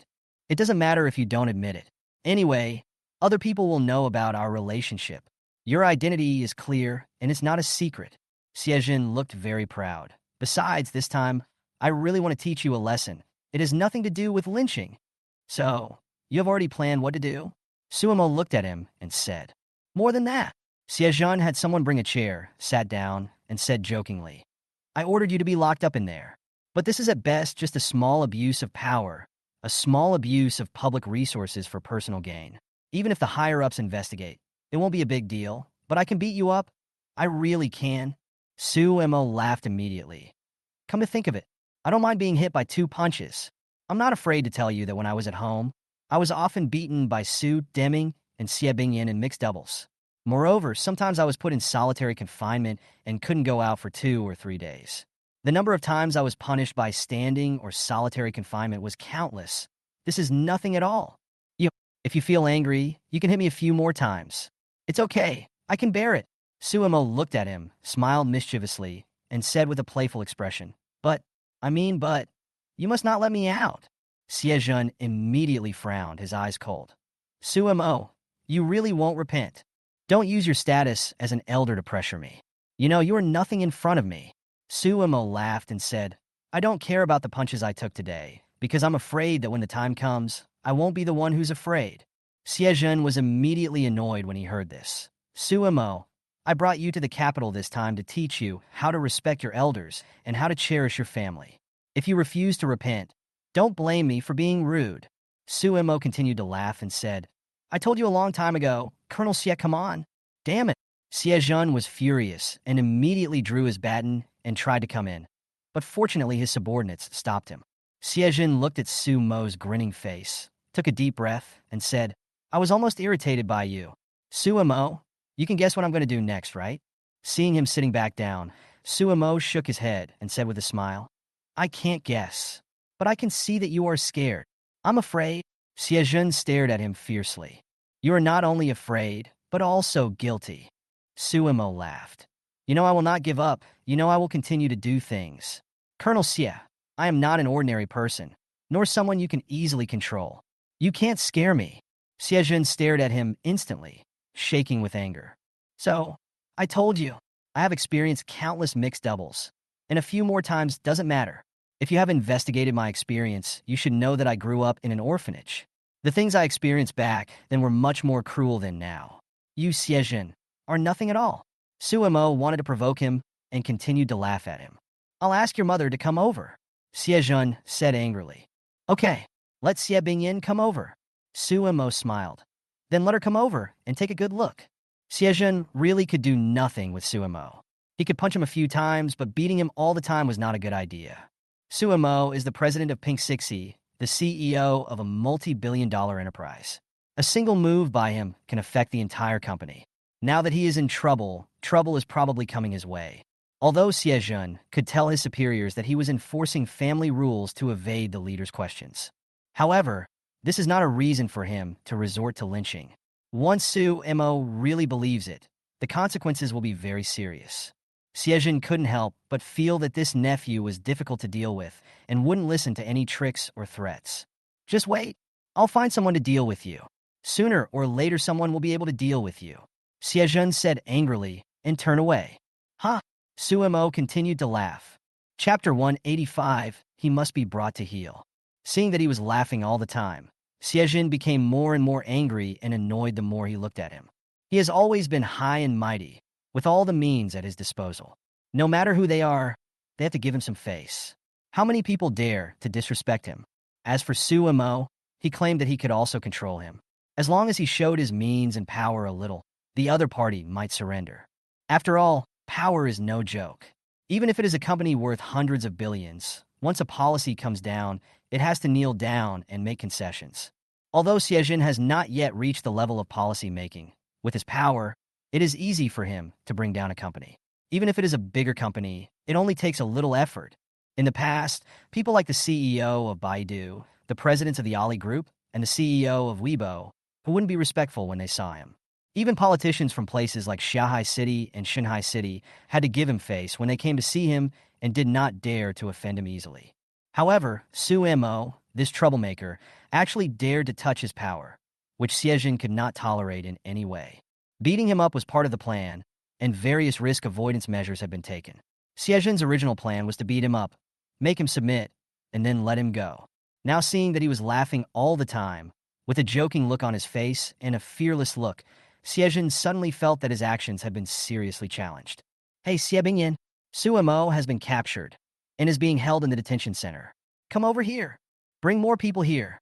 After calling Siebingyan, Siejun pulled out his phone and called his eldest brother Sieyun. Sieyun, I caught Sumo and he is now in the Beijing detention center. This kid is not convinced. You caught him? Sieyun exclaimed on the phone. That's right. He has been too arrogant recently. I will send someone to Shanghai City to bring him back. Sieyun, do you want to come over? How could you do such a thing? Sumo is not an ordinary person. He has pissed me off. He hasn't stopped manipulating the news about me on the internet. The leaders are already asking about this matter and demanding an explanation from me. Sieyun, Sumo's methods are extremely vicious and intolerable. This time, he must be made obedient, Siejun said angrily. Sieyun was silent. Of course he understood why Siejun was so angry. Because of Su Pundi's affairs, the leader began to inquire about Siejun and was quite dissatisfied with Siejun. Once a huge public opinion is formed, Siejun may lose his position. In this situation, Siejun couldn't bear it. I'll go see him tomorrow. You notify Siebingyan and the Su family first, and we'll deal with it together. Okay. Siejun felt relieved when he saw that his brother did not blame him. He turned around to look at Sumo, who was in the detention center. Seeing that he still had a sarcastic look on his face, a sneer appeared at the corner of his mouth. He was just a businessman. Even if his company was big, so what? Even Wang Xiaomu had to be respectful when he saw him, let alone a rising star? In the great Xia kingdom, no matter what you do, it cannot compare to the power in your hands. My mother's eyes are like stars. In addition to this QQ post, there seems to be an article on the second page, which is very lengthy and has a lot of words. Just as Siebingyan was about to continue watching, her cell phone suddenly rang. She answered the phone, and it was Siejun calling, saying that Sumo had been arrested and was being held in a detention center. Siebingyan was overjoyed when she heard this. Siejun, wait for me. I'll bring someone over right away. Hurry up. Sumo is beyond saving. He won't listen to anything I say. Siejun was upset. Good. Siebingyan hung up the phone and immediately turned back to Su Wanting, saying proudly, we caught him.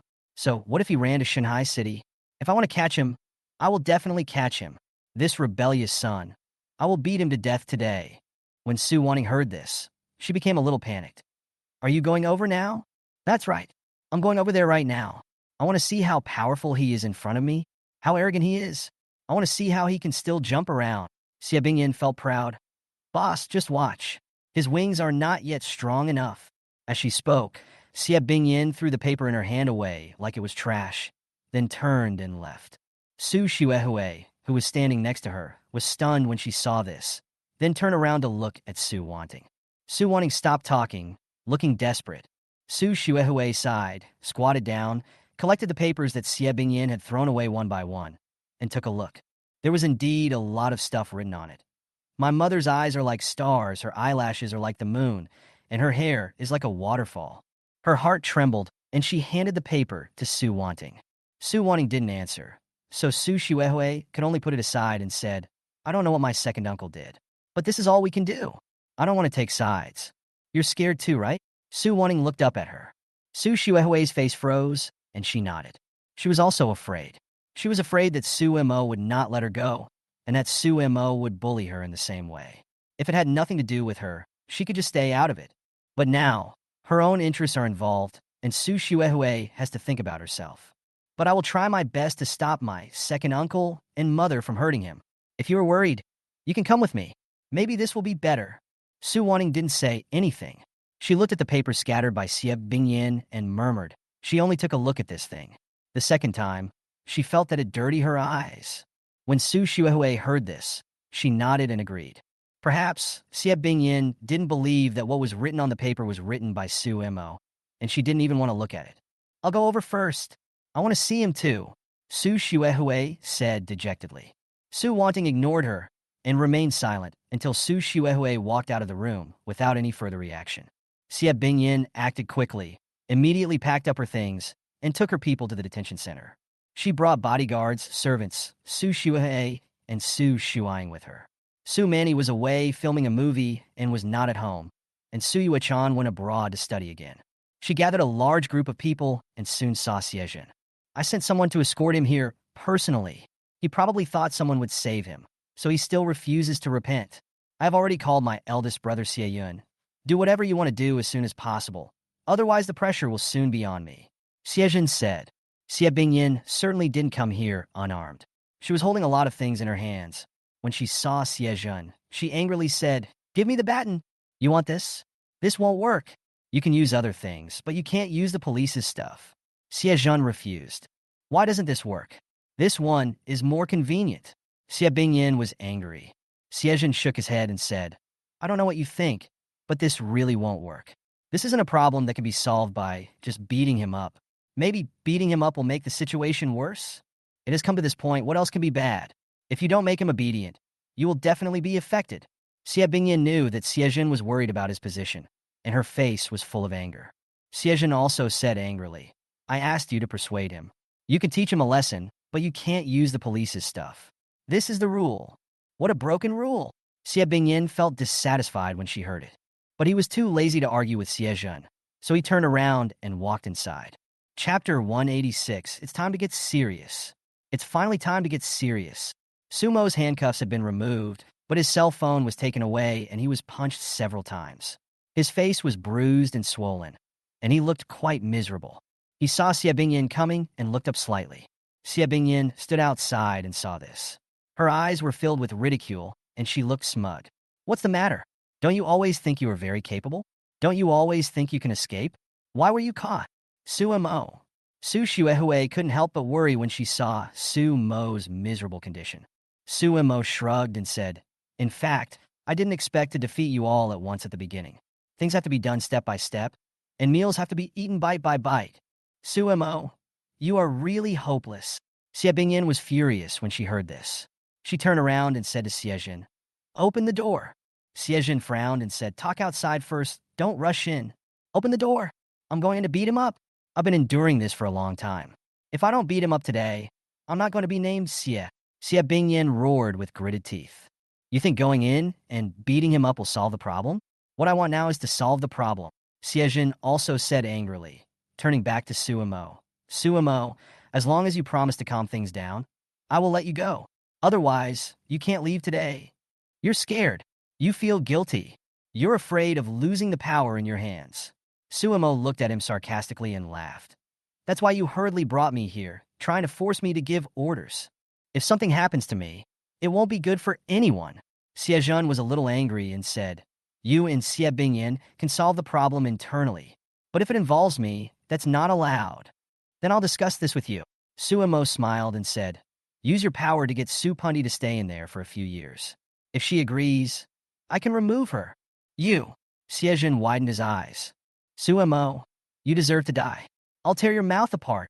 Upon hearing this, Xie Bingyin pounced on him with her fangs bared, extremely annoyed. Suemo was amused when he saw this. "You guys have only reached this point. Even if you bring me to the capital, what will happen? Beat me up a few times, so what? Things will continue as usual." Siejun angrily said, "How did Su Pundi offend you? Why are you so persistent? You are such a grown-up, but you don't even care about your brothers and sisters. Are you still a human being?" Speaking of this, it's actually very interesting.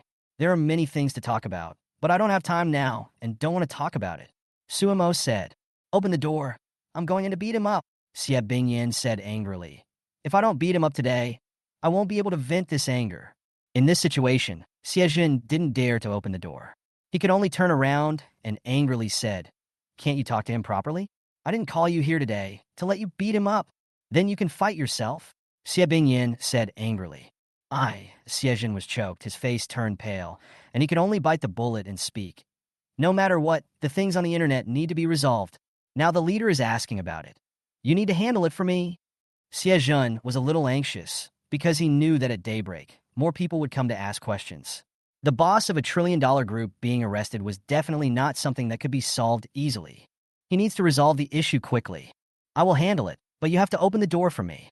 I want to see how powerful he is." Xie Bingyin was also furious. Siejun took a look inside and felt that it was difficult. Suemo sat inside, just laughing continuously full of sarcasm. Sumo, don't be so complacent. Do you think you can escape? If you dare to do it on the first day, others will dare to do it on the 15th. Xie Bingyin gritted her teeth. Sumo glanced at her, but was too lazy to pay attention to her. He suddenly frowned at Su Xuehui and said, Su Xuehui, stop crying. Don't you feel annoyed? Su Xuehui raised her head with tears in her eyes. Sumo, oh. Sumo was speechless and ignored her. Xiezhen, will you open the door? Xie Bingyin became more and more annoyed and turned around to stare at Xiezhen. I opened the door, and then what? Xiezhen asked angrily. I'll go in and beat him up, Xie Bingyin said angrily. After the beating, what next? How to deal with it afterwards? Xiezhen stared at her and said, I don't care. I will skin this rebellious son alive. If I don't beat him, I won't be able to get rid of the hatred in my heart. Xie Bingyin stared at Sumo viciously. Xiezhen just felt a headache. I asked you to come here to solve the problem, not to make things worse. If you want to beat me up, I can let someone beat me up, but not now. Look, you guys don't have the same opinions internally. Sumo laughed. Stop talking nonsense. Sumo, I haven't settled the score with you yet. Xiezhen was furious. Sumo shrugged. My conditions are already here. I can make it clear to you today. No matter what, Pundi has to go in. You can choose to avoid it, or fight to the end. Risk your career to save her. As long as you can save her. You have guts. By the way, there is also the matter of Su wanting. I also hope that she can stay in there for a year or so. This is unbearable. Xie Bingyin was annoyed and continued to make threats. Sumo was amused by seeing this. As long as the iron gate was closed, no matter what she did, it would be useless. Sumo, do you really want to do this? Xiezhen also became serious and extremely solemn. Sumo shrugged. The conditions have always been laid out, clear and obvious. Doesn't this lady named Xie Bingyin think she is very powerful? Doesn't she think she can control me at any time? Then I must also show some real ability. Xiezhen seemed to realize that Sumo's attitude could not change at all and could not be eased at all. His expression suddenly became very serious, and his eyes became sharp.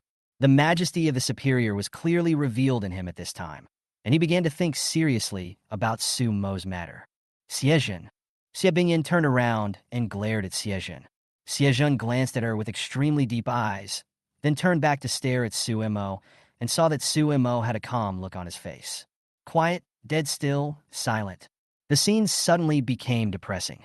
After a long while, he touched his pocket and took out the key. Sumo, if you really want to play, then Second Uncle will play with you.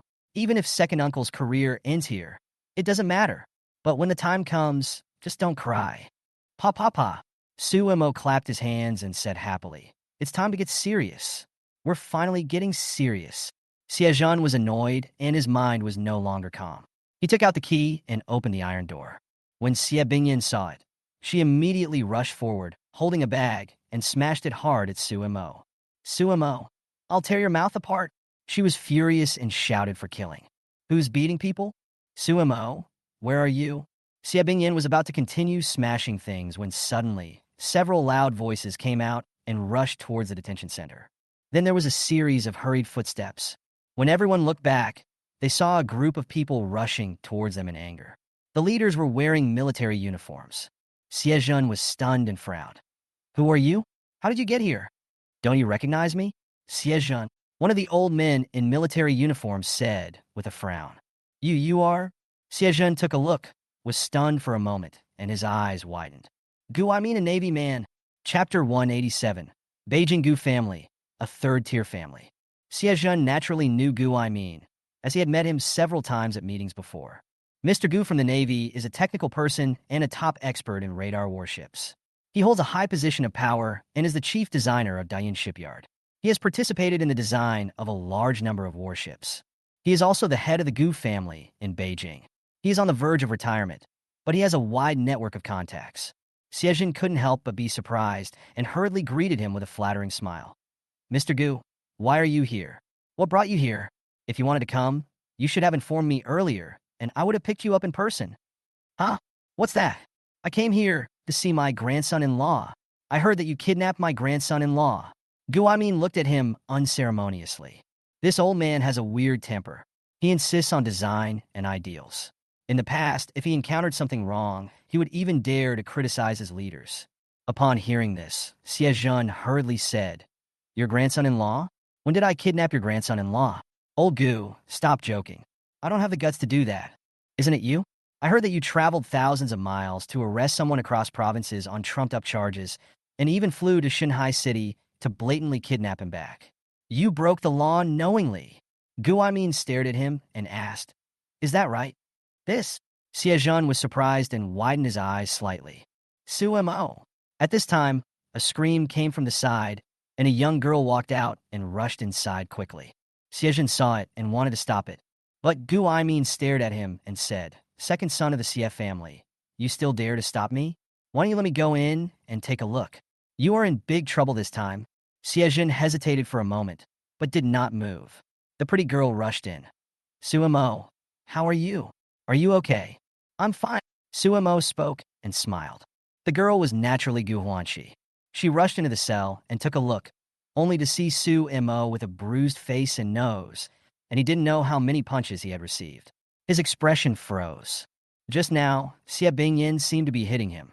Gu Huanqi suddenly turned around and looked at Xie Bingyin, his eyes slightly widened. She seemed unable to believe that Xie Bingyin had beaten Sumo like this. "Huanqi, is this your grandson-in-law? Is anything okay?" Gu asked outside. When Siejun heard this, he was stunned for a moment. He couldn't believe that Sumo could actually be connected to the Goof family and even become the son-in-law of the Goof family. When did this happen? This Goof family is not ordinary. The capital city is under the feet of the emperor, and there are numerous powerful families scattered throughout. In a word, if you take a brick and throw it outside, you can hit a lot of directors. Many families are very large, but these families are also divided into first-tier, second-tier, and third-tier families. Different strengths distinguish different families. Needless to say, there is nothing much to explain about the first-line ones. They're just legends among legends. The second line is extremely powerful, and ordinary people dare not provoke them. They also belong to legendary families, and most people will never meet them in their lifetime. Although third-tier families are not as powerful as first- and second-tier families, they're also well-known wealthy families. Such families generally have their own achievements in their respective fields. The Gu family is a third-tier family with extremely high attainments in building warships and is well known throughout the country. If their family were transferred to the provinces, they would definitely be political leaders, second only to the emperor and above everyone else, the top family in the province. The CF family is not bad either. In theory, the CF family can be considered a third-tier family. In name, it is on par with the Gu family. However, compared with technical families, the CF family is much worse. The CF family does not have any specialized business areas. Compared with the Gu family's base of warships, the CF family may be replaced at any time and has no base at all. Why did Xie Bingyin marry Su Demi? On the one hand, the CF family wants a base. The Su family is a first-tier family in Shu, deeply involved in the energy field, and has made great achievements in the energy field. The cooperation between the two families can expand their influence, so Xie Bingyin married into the family. However, Su Deming was incompetent and lost the position of head of the family in the struggle with Su Bohan, causing the Xie family's investment to fail. Now, even if the Xie family and the Su family were to join together, they might not be able to match the Gu family's wealth. Among third-tier families, there is also a distinction between upper and lower levels. Sumo actually became the son-in-law of the Gu family. This is definitely big news. "No, Mr. Gu, when did this happen? Why didn't I receive any notification?" Siejun asked. "Umph. So, what if you received the notice?" "Siejun, what good things have you done? You broke the law knowingly," Gu said angrily. He seemed unable to tolerate this. Siejun was stunned. This old man was strict, always harsh, and very particular. It would have been fine if he didn't know about it. If he did, he would definitely investigate it. Once, he caught a university president making a mistake, so he broke into his office with his men and yelled at him for several days, causing huge news. You have to know that the principal is not an ordinary school principal, but the principal of the Military Science and Technology University, and one of his immediate superiors. Even so, he dared to curse. Siejun was surprised and was about to speak, but at this moment, there was a snap and a crisp sound. Everyone was stunned and quickly turned to look inside, and were suddenly shocked. Gu Huanqi suddenly raised his hand and slapped Xie Bingyin hard on the face. "You!" Xie Bingyan was stunned for a moment. The incident happened suddenly, and she had no defense. The others were also surprised and stunned. Bang! At this time, Gu Huanqi seemed to be unsatisfied. He raised his hand and slapped Xie Bingyan again, his eyes already red. Huanqi, what are you doing? Gu Aimin looked surprised. Gu Huanqi didn't say anything but stared at Xie Bingyan. His eyes seemed to be spitting fire. Xie Bingyan didn't expect that the little girl would slap her in the face. For a moment, she didn't react.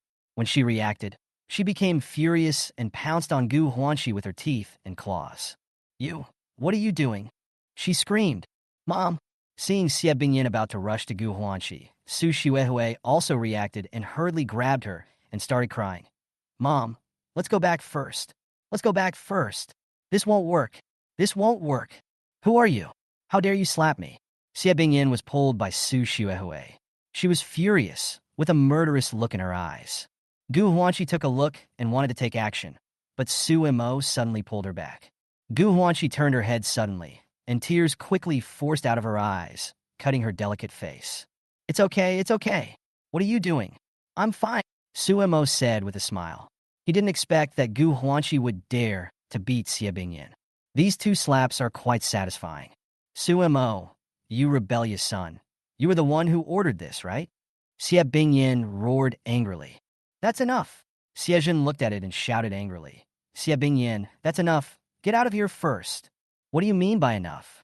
I was slapped. Didn't you see that I was slapped? This dead girl actually dared to slap me. This rebellious son actually dared to order others to slap me. Woo-woo.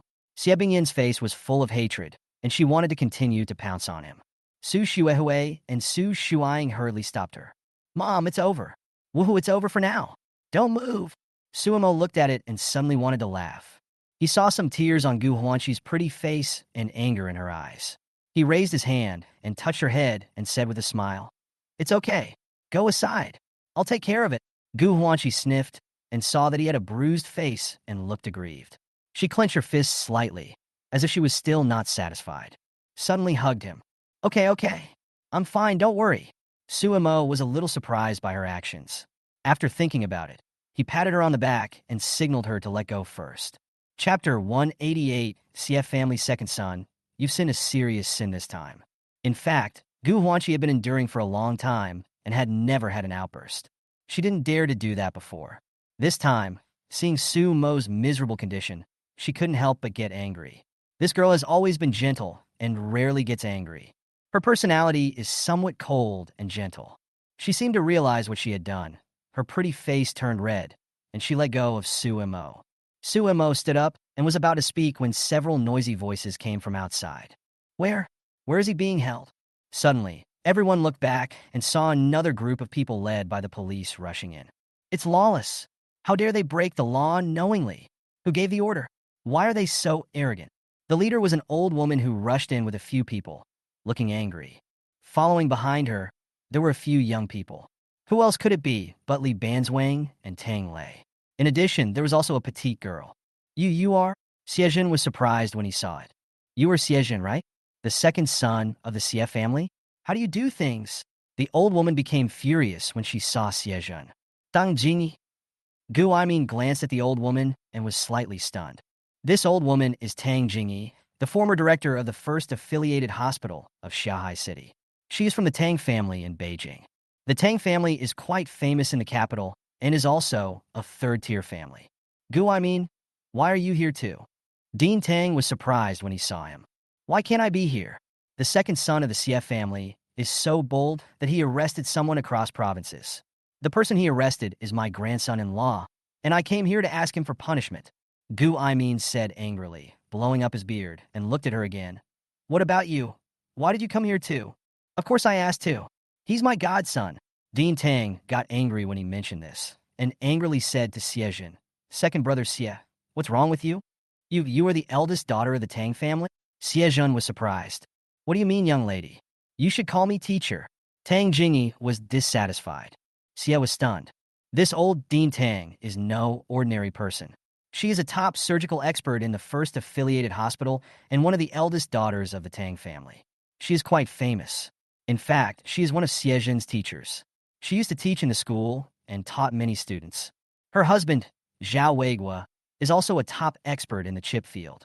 He has been engaged in research on military chips and has cooperated with the Navy. He is also very famous. Su Mo is her godson? How is that possible? You were Xie Bingyan, right? What kind of stupid thing did you do? Seeing that he didn't say anything, Dean Tang immediately walked inside. Who are you? Xie Bingyan was not particularly familiar with Tang Jingyi, as they were in different fields. Who am I? Look at what you have done. Dean Tang seemed to be annoyed when he saw Su Mo's bruised face. Suddenly, he raised his hand and slapped Xie Bingyan. Xie Bingyan was startled and couldn't avoid it. With a slap sound, the slap was delivered hard. Ah! Xie Bingyan was furious and wanted to rush over immediately, but everyone hurriedly stopped her. I don't care what happened to you, the Su family, but all these injuries are intolerable. Are they all caused by you? Dean Tang was extremely angry. Xie Bingyan, don't move. This is the eldest daughter of the Tang family and a former professor at the university. Xiejin saw Xie Bingyan making a fuss with a distorted expression, so he hurriedly grabbed her and shouted, I know her! I already know her! I can't stand this anymore. Xie Bingyan gritted her teeth and wanted to fight back, but Xiejin didn't dare to let her do it. Calm down first, Xiejin roared. No one can stop me from teaching my son a lesson. What about the Tang family? What about the Goof family?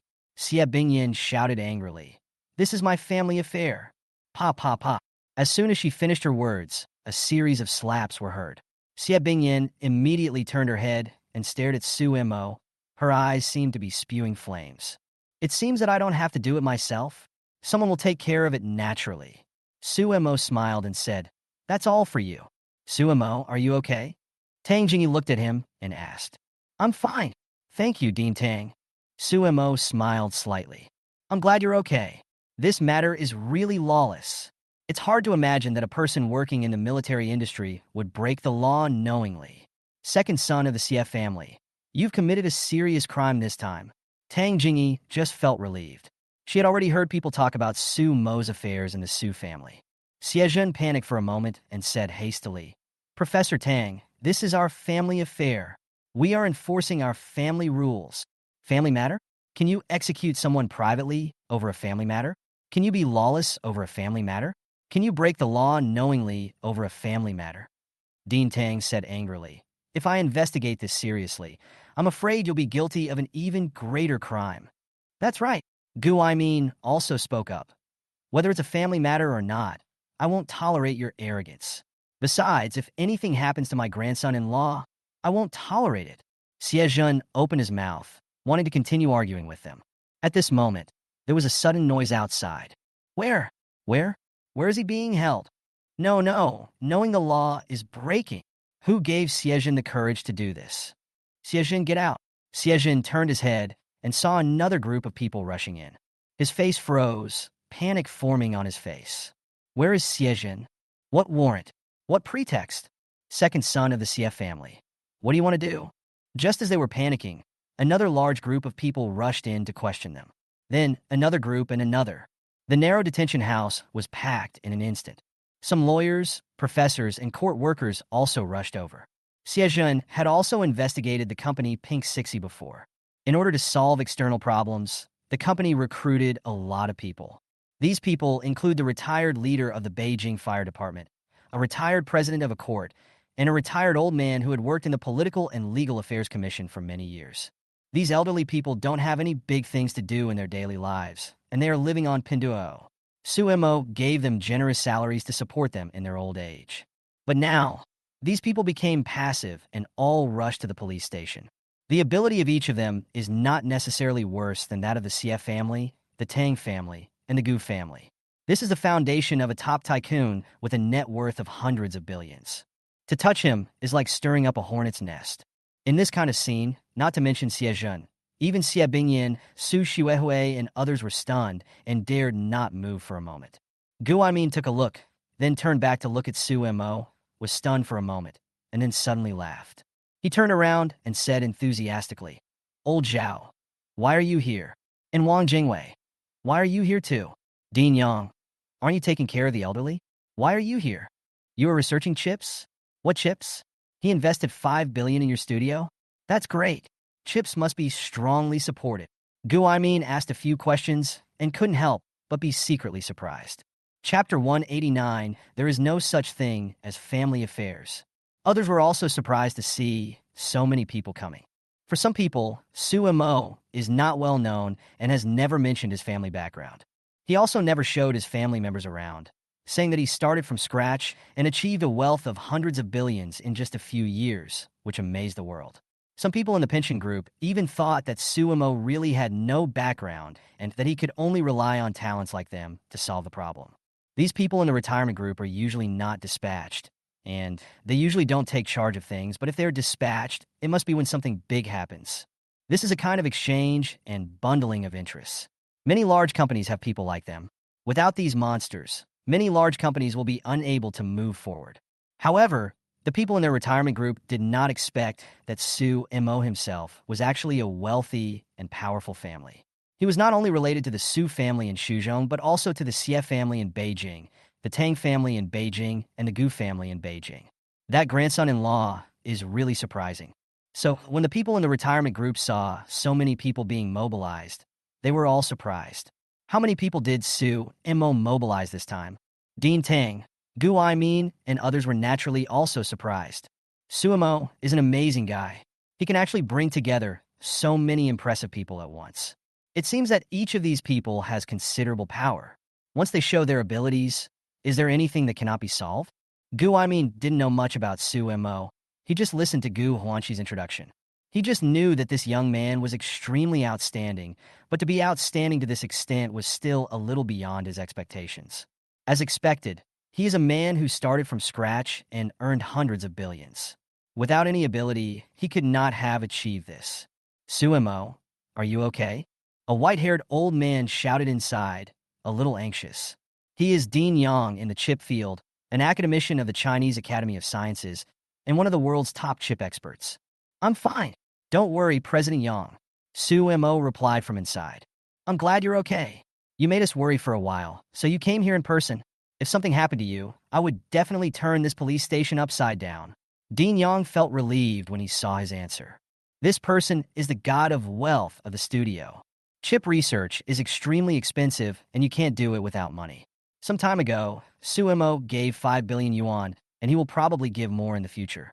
No matter what, the god of wealth cannot be harmed. CF family's second son. What's wrong with you? Do you have solid evidence? Telecommunications fraud? He needs telecommunications fraud? Dean Yang suddenly remembered something and stared at Xie angrily. Why don't you investigate who he is? This. Xie was stunned and speechless. That's right. A man with a net worth of hundreds of billions is involved in telecom fraud? What kind of lame excuse are you using? This is clearly fabricated. You want to use the power in your hands to bully my grandson-in-law. I tell you, I Gu will not accept it. Gu also said. Xie was surprised and said hurriedly, Mr. Gu, please listen to me first. This is what happened. I won't listen. I won't listen to your nonsense. You'd better find out immediately what crime he has committed that is worthy of you bringing him back from Shanghai City across the province. You'd better list the charges against him clearly for me. Otherwise, I will hold you accountable. Gu was angry. Xie stopped talking, his expression suddenly changing. Naturally, he couldn't list the real charges. In fact, he didn't have any evidence at all. Now Gu obviously didn't want to let him go, so he said this. This matter has become a big deal. Don't be angry or anxious. Since Colonel Xie has come all the way to bring me back to the capital, he must have evidence and clues. I will stay here and wait for Colonel Xie to bring out the evidence and clues. Let's go back first. Sumo looked outside and spoke calmly. That's right. Bring out the clues and evidence first. Colonel Xie, you are using public resources for personal gain. How dare you arrest people like this, Xie? You are so bold. Everyone started talking at once. Xie face instantly became extremely ugly. What evidence do you want? His last name is Su. I can arrest him if I want. Xie Bingyan took one look and suddenly shouted. Who are you all? How dare you interfere in our family affairs? Some people who didn't know the truth were choked. This rebellious son is a beast. He is my son. I am enforcing the family rules now. Who would not obey? Xie Bingyan shouted angrily, because her right cheek was slapped several times, with clear slap marks on it. She continued angrily. Is the Gu family right? Is the Tang family right? What qualifications do you have to point at me and teach my son a lesson? Xiejun seemed to have found the point when he heard it, and he spoke quickly. That's right. Mr. Gu, Dean Tang, Su Mo is lawless, and we are enforcing the family law. Although it is wrong to use public resources for personal gain, it is not our fault. Enforcing family rules? Enforcing family rules means arbitrarily using private punishment. This is not just a matter for your CF family, but also a problem for Pink Sixie, a multi-billion-dollar company. A man stood up and said angrily, continuing, "This issue must be resolved today. Otherwise, the share price of Pink Sixie will plummet tomorrow, affecting the interests of tens of millions of people. This is no longer your family's business. It's all of our business." When Xie Zhen and Xie Bingyan heard this, they were about to speak, but at this moment, Gu Huanqi suddenly walked out slowly and glanced at everyone. Everyone was stunned, not knowing what she was going to do. Gu Huanqi took out a mobile phone, placed it on the table, and turned it on. A voice message soon played out. "You are no longer my son. I do have a son, but it's not you. My son is smarter, more outstanding, and more well-behaved than you. Compared to him, you are nothing. You're proud of it? I've always been proud of you, because I've always known that you're a rebellious son, and you're here to collect debts. I didn't do anything wrong back then, and you're just an evil ghost that crawled out of the ground to collect debts. But my son is not like that. He's kind, well-behaved, and smart. He's 1,000 times, 10,000 times, 1,000,000 times better than you. I came here just to tell you. I accept your relationship, and I'm done with you." Gu Huanqi reached out, took out a copy of a document with a lonely expression, and gently placed it on the table. There are clear fingerprints on it. There is no so-called family matter. There has never been any so-called family matter. Now using family matters as an excuse is a crime and a lie. The voice is proof. The documents are proof. The fingerprints are proof. Su Mo, and you have already settled the matter clearly. You. Gu Huanqi suddenly turned her head and stared at Xie Bingyan, her eyes filled with hatred and anger. You abandoned him when he was 1 year old, thrown into the stinking ditch. Before he was 14, he didn't know who he was. You wanted to kill him, poison him, and murder him. You are not qualified to be his mother. Now you just want to strangle him in prison. Wow. When these words were spoken, everyone was shocked. Has it been figured out already? Is the grandson-in-law abandoned? Xiejun, is this true? Everyone turned to stare at Xiejun. Public revenge? Chapter 190, you won't blame me, right? Xiejun didn't know these things and was surprised. He quickly turned to look at Xie Bingyan. The voice in the phone was indeed Xie Bingyan's voice. Has she already severed ties with Su Mo? Whether it's the Xie family or the Su family, they have nothing to do with Su Mo anymore. What we did has nothing to do with them. There wasn't much to it, but Gu Huanqi kept staring at Xie Bingyan, gritting his teeth. I've always wanted to kill him. It's said that even a tiger won't eat its own cubs, but this vicious woman has always wanted to kill her son. When everyone heard this, they were shocked again and looked at Xie Bingyan. Xie Bingyan's expression also changed quickly, becoming extremely cold and frosty. Don't deny that you don't want to do that. The reason you sent someone to bring him back from afar is for one purpose only, and that is to kill Su Mo. But I will never let you do that. Xie Bingyan, I will never let you succeed. Gu Huanqi was very angry, especially when he saw Su Mo being beaten black and blue. He hated Xie Bingyan so much and was extremely annoyed. Second son of the Xie family. Is that so? Gu glared at Xiejun. I have heard of this matter. I heard Su Mo and others talk about it when I was in Xiahai City, but I didn't expect it to be so cruel. Is it true?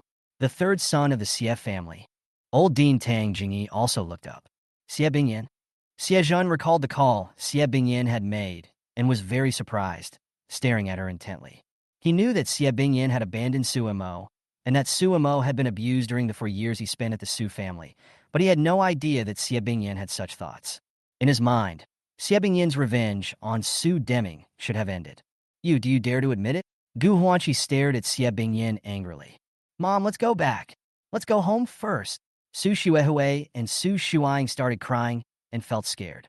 They knew very well that Xie Bingyan did have such a plan, but such a thing was too cruel and could not be exposed to the public. Once it was exposed, the consequences would be disastrous. They don't want anything to happen to the Su family. It was quiet and dead silent. Everyone stared at Xie Bingyan, wanting to see how she would answer. If this is true, it is truly horrible. This severance letter and recording were cruel enough, and yet she even wanted to kill someone. Is there such a mother in the world? Xie Bingyan looked at Gu Huanqi and recognized who this girl was. She turned around and stared at Su Mo, who was sitting in the cell. Seeing the sneer and mockery on Su Mo's lips, Xie Bingyan's anger immediately rose. He called all these people here. So many people are here just to discipline her or Xie Zhen. There were so many people here just to drag Xie Zhen into the water. Xie Bingyan's heart was burning with anger, and she could no longer bear it. That's right. That's what I want to do. I just want this rebellious son to die. This rebellious son has been harming me and torturing me every day since he was born. I will only be satisfied if he dies. Xie Bingyan resolutely turned around and stared at Su Mo in silence. Is this the answer you want? Then I tell you, this is my answer. Everything this bitch said is true. You are not worthy of being my son, and you will never be worthy. Wow. Everyone was in an uproar. Xie Bingyan, why do you talk like that? Xie Zhen was panicked and looked horrified. There's nothing to hide. He brought out so many people. Didn't he just want this answer? Then I'll give him this answer. Xie Bingyan looked at Su Mo provocatively, full of sneers. From beginning to end, it's always like this. From beginning to end, I want you to go to hell. You're not worthy of being a mother. How can you be so heartless? Is this still a human being? Third child of the Xie family. Are you Su Mo's mother? Are you qualified to be a mother? Some people couldn't help but curse. Su Mo saw Xie Bingyan staring at him and immediately smiled and said to the people outside, so, now it should be attempted murder? Does that count? When old Dean Tang Jingyi and others heard this, they were shocked. No words. Xie Zhen was panicking and shouted hastily. Of course it can't be counted like this. It definitely can't be counted like this. She didn't want to kill anyone. Colonel Xie, there's a recording. Su Mo looked at him and smiled, then took out a recorder from his pocket. Xie Zhen's face turned pale. He rushed in hurriedly and panicked. Su Mo, this is your mother, your biological mother. Do you have to be like this? Do you have to calculate every step? Su Mo immediately looked at Xie Zhen pitifully. Colonel Xie, do you have amnesia? You forget everything you see. My parents died when I was young. They all died cleanly. This woman in front of me has nothing to do with me. I expected that she would kill me, but now, you don't think I don't know what she wants to do, right? Su Mo, that won't work either. How can we just end this kind of relationship? This kind of relationship can never be broken off in a lifetime. Xie Zhen felt scared because the matter was too serious and too many people had come. It was definitely not a joke. If the incident gets out of hand, his career will definitely be cut short, and he will most likely lose his position, which is something he is unwilling to accept. Su Mo looked at him and couldn't help but feel pity for him. I have two conditions. First, Su Pundi must be sentenced to more than 6 years in prison for killing someone, not suspended sentence and compensation. If you agree, I will state the second condition. Xie Zhen was stunned. His expression changed drastically again, and he turned back suddenly to look at Xie Bingyan.